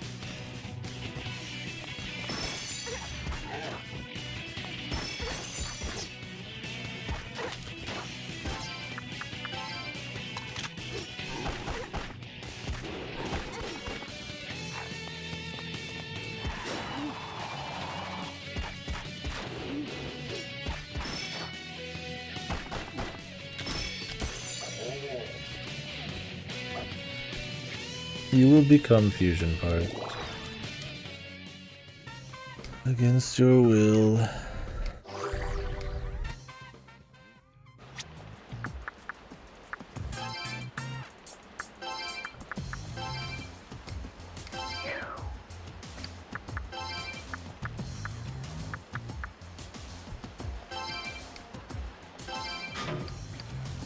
Some part body action going. There wasn't any loot over here.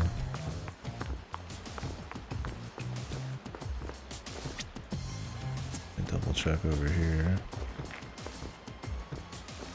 Loot.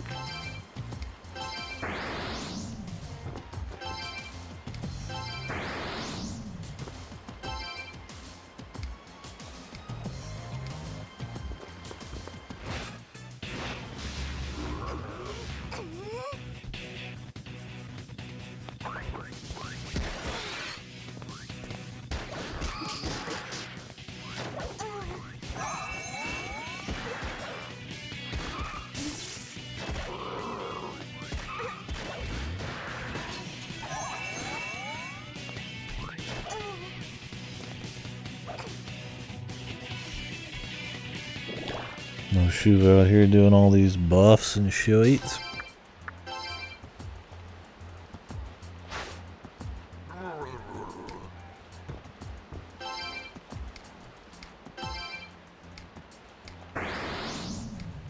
Like, you could really just have it be a single button that sends your dude out. And then he just goes and grabs the thing with a single button. And it tells you what it is. And then he comes back and you just press the button. But it's like, button, animation, another animation, couple lines of dialogue. Then he slowly moves over there. 50 lines of dialogue. Couple animations, comes back, couple animations, says some lines of dialogue, and then you get to continue. It's like the most stiff, pointlessly long process that every time you end up doing it, you're just like, for fuck's sakes, man. If you wanted to feel like a true, like, maestro de fucking demons, you'd want it to be a bit snappier, probably.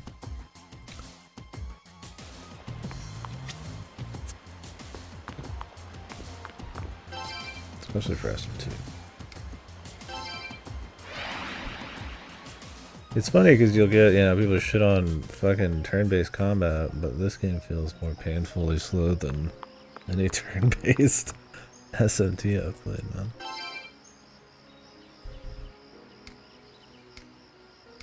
Yeah, let's grind up the rest of these. I mean, this game's slow in like every way too. From the story pace to the time it takes to get to places.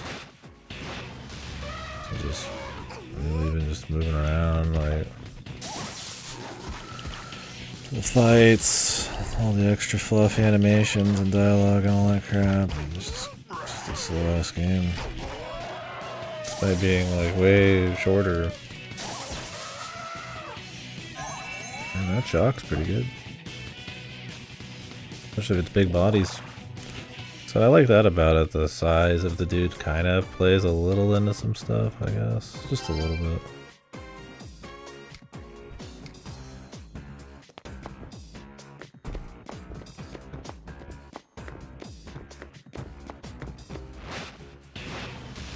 It's not like a huge thing you have to think about, but...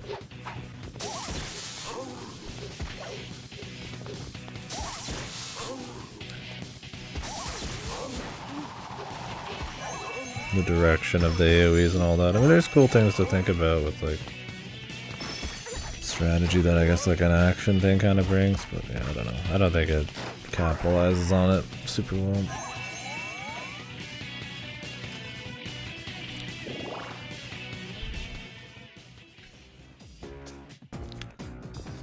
I need more elephants. How many am I at?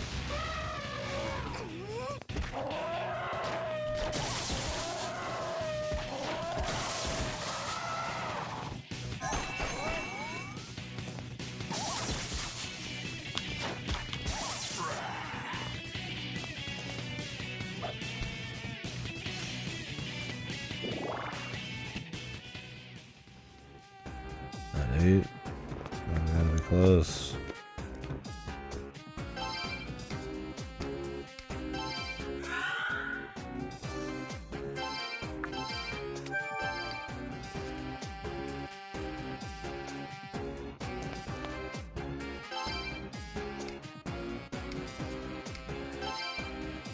Let's go there. Rochi, you got shorter. Kinda. Damn, Rochi's like pitch black.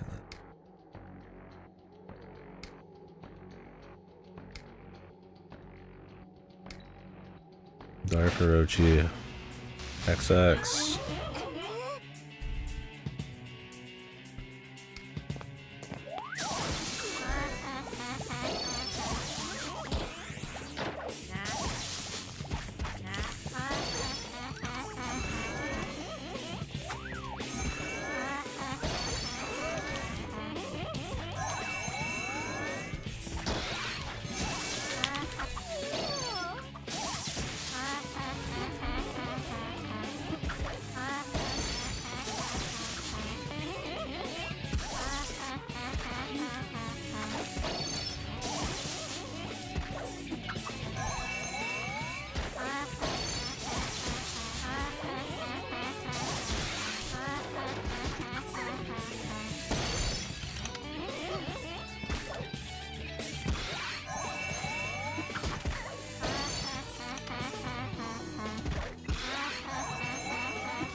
Trying to kill so many of them that it's like super annoying.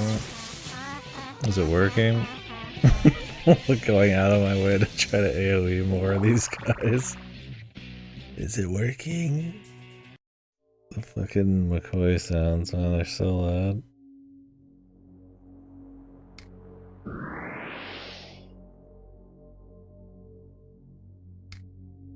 He is a lot easier than Susana.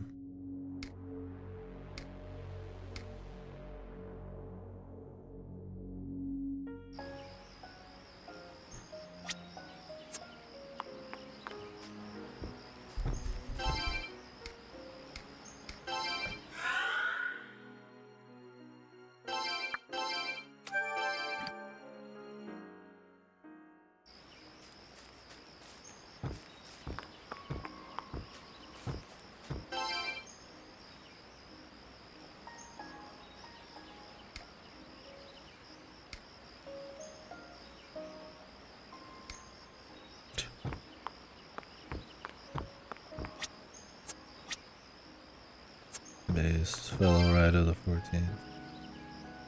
This guy is still screaming underneath me. It's midnight. Don't you have a life? This guy needs to sleep like 20 hours a day, man. Do me a fucking favor, dude. Get the Sleeping Beauty treatment. You need rest.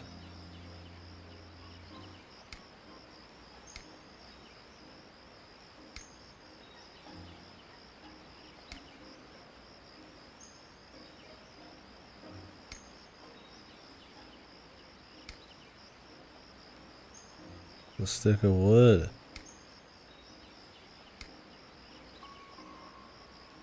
Fucking 2x4, bro.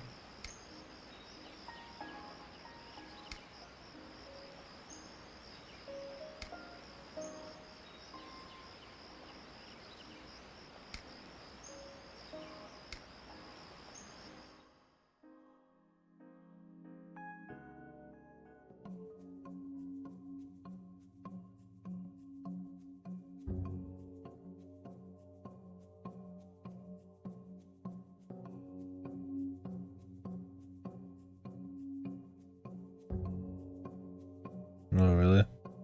I like a nice cloudy weekend, but is it the chance of storms?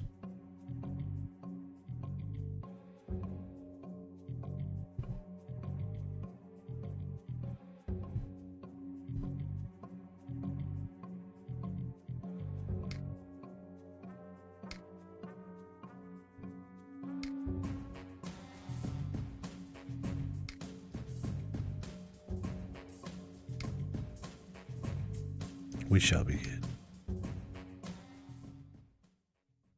I like that song too.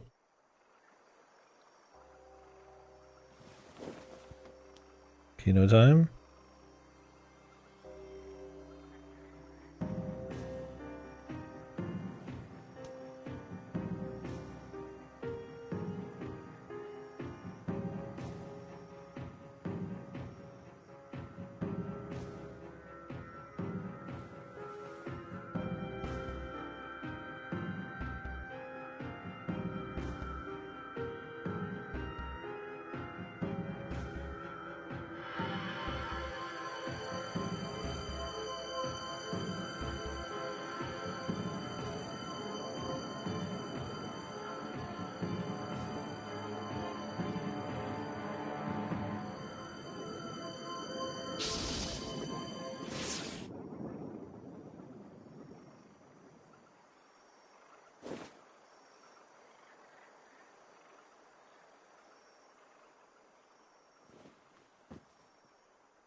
Yeah.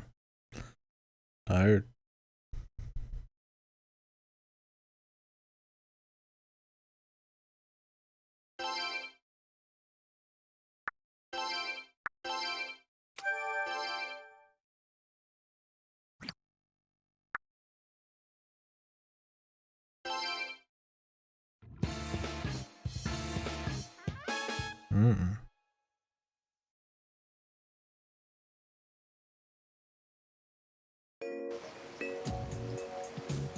New tunes. A remix.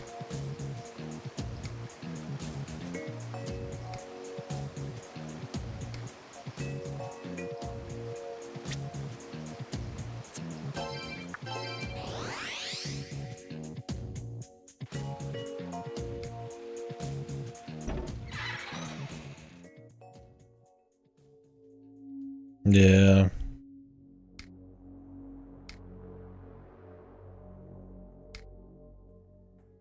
Hopefully get your chance. I mean, at least we're at the start of the season.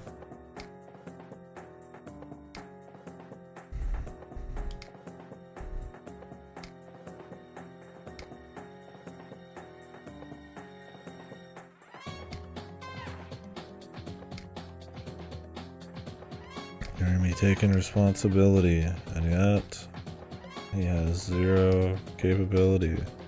I guess he's got some new bullets.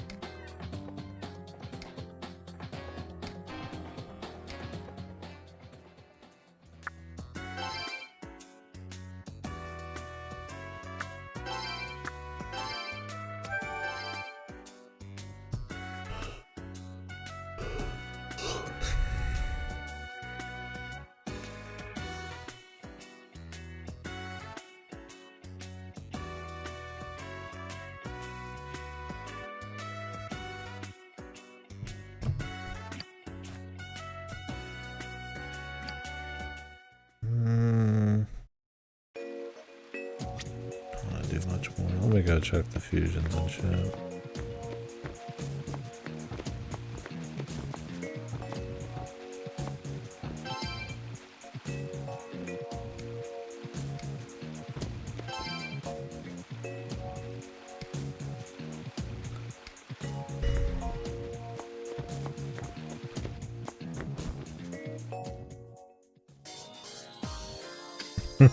Yeah.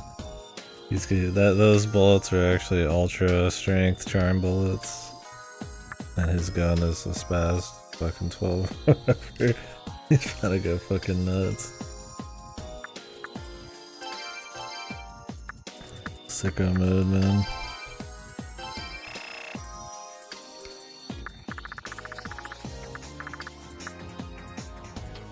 Stone bullet.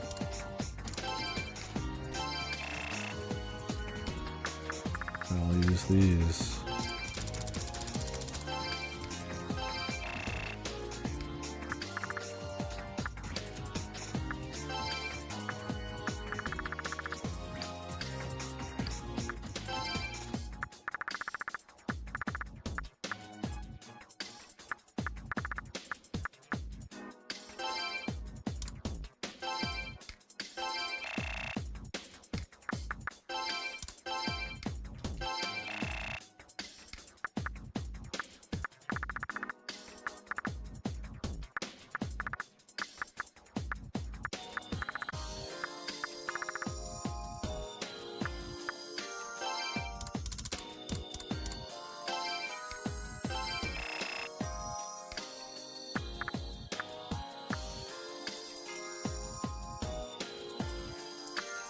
You just sell the purity charms.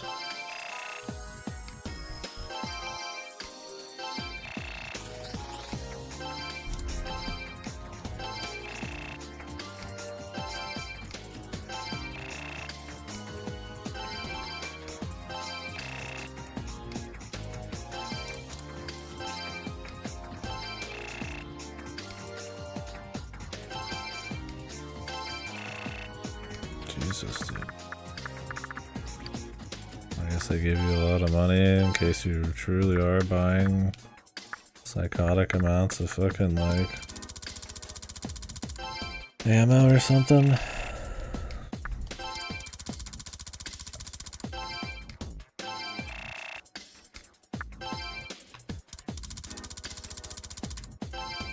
Could have put in an option to put these up in 10s, right? That would have been crazy.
Power.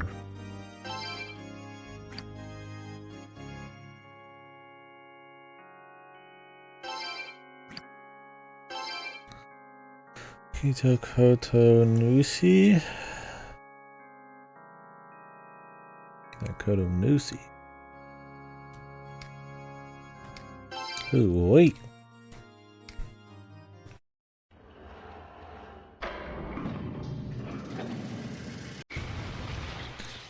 Leafman. I don't feel like I've recognized a lot of the demons in this, which is cool. Although they could just be like designed differently and I just don't remember the names, which is cool too.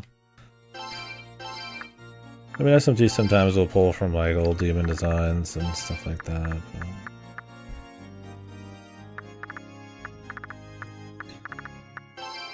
it's all well and good.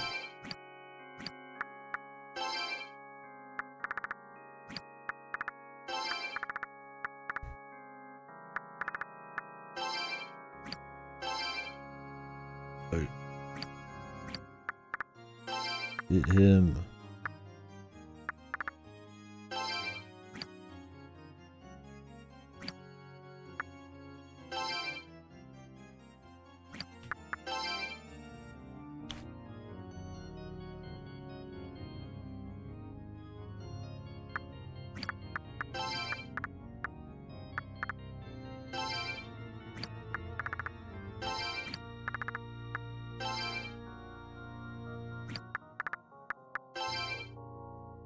Subris.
For some reason, I just noticed it. I mean, I've seen it, but I never thought about it.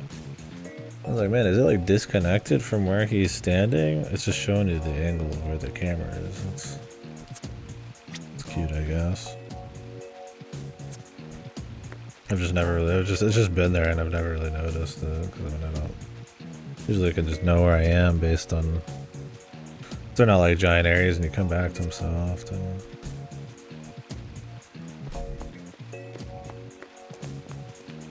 Usually not a big deal.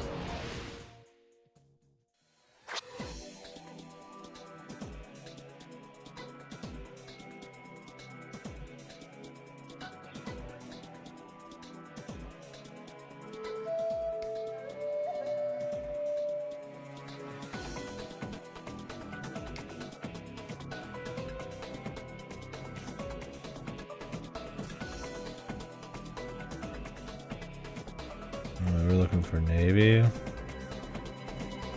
Not somewhere else.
Or we can find some lamias.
back.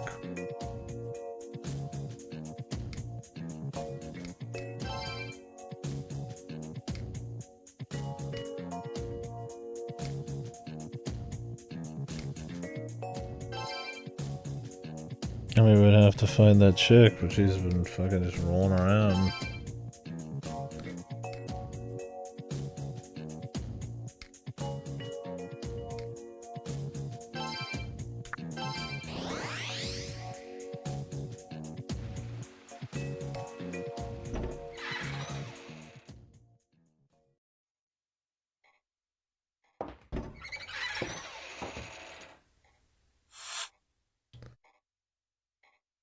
Rasputin, or is it her?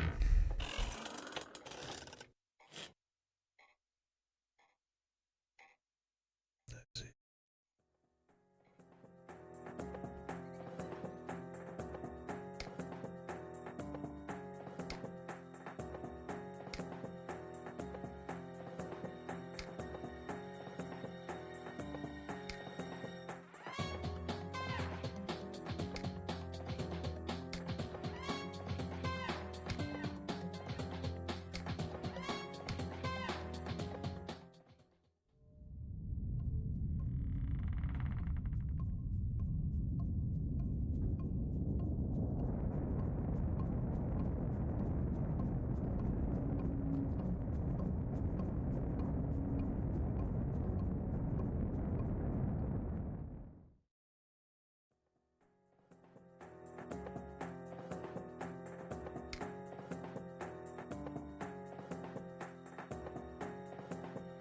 What is EL 200 Infinite?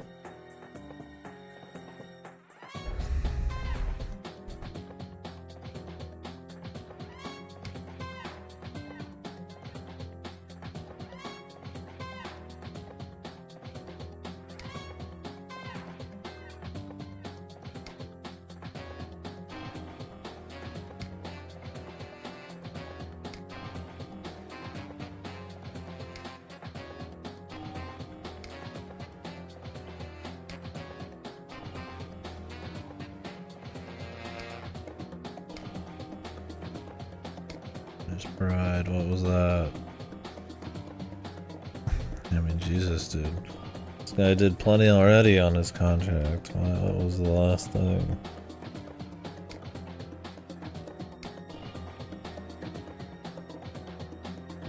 Jesus, no shit. A little slow.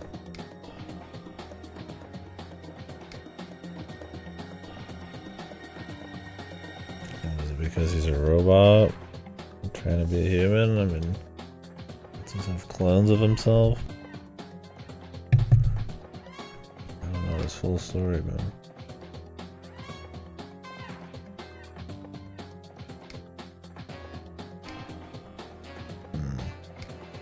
I know the location.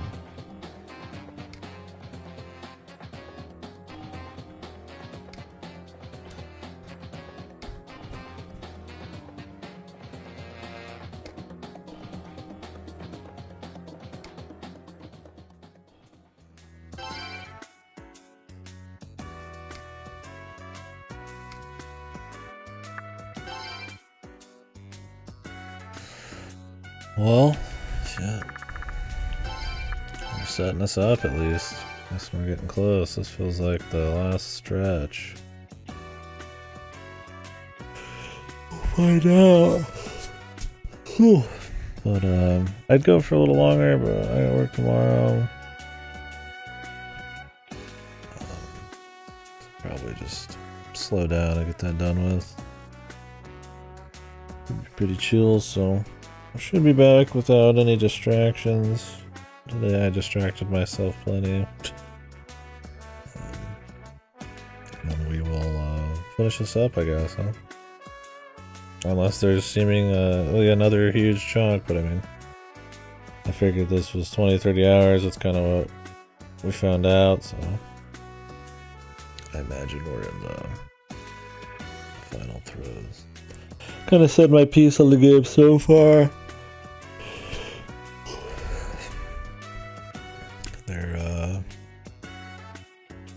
eyes were bigger than their stomach, something like that. There's a lot of cool ideas. There's some things like, you know, some of the aesthetics they pull off, but mostly a lot of it falls pretty short. Ripe for a cool sequel. Still interesting, especially if you're a big SMT fan. But yeah.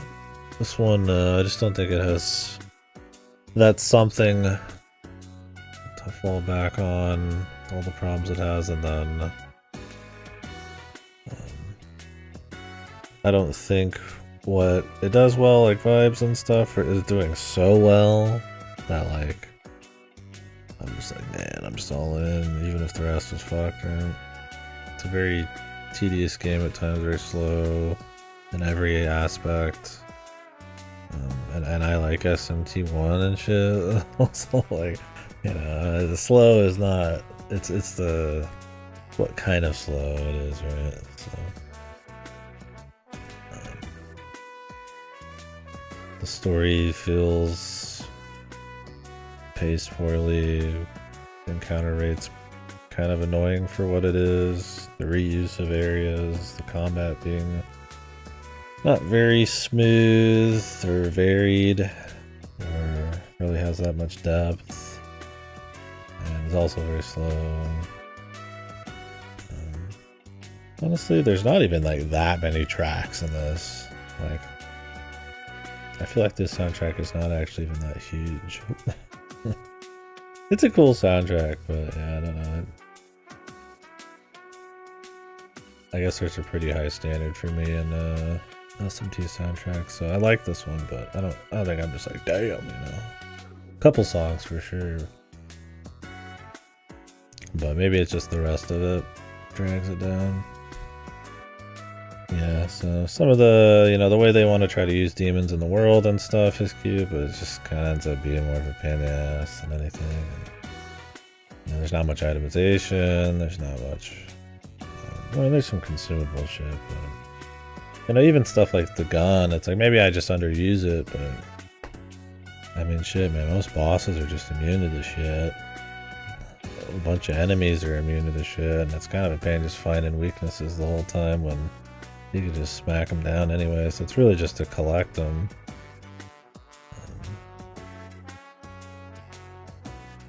Yeah, I don't know. It's, anyways, I don't repeat myself too much. But yeah, I'll catch you guys later probably, so appreciate you hanging.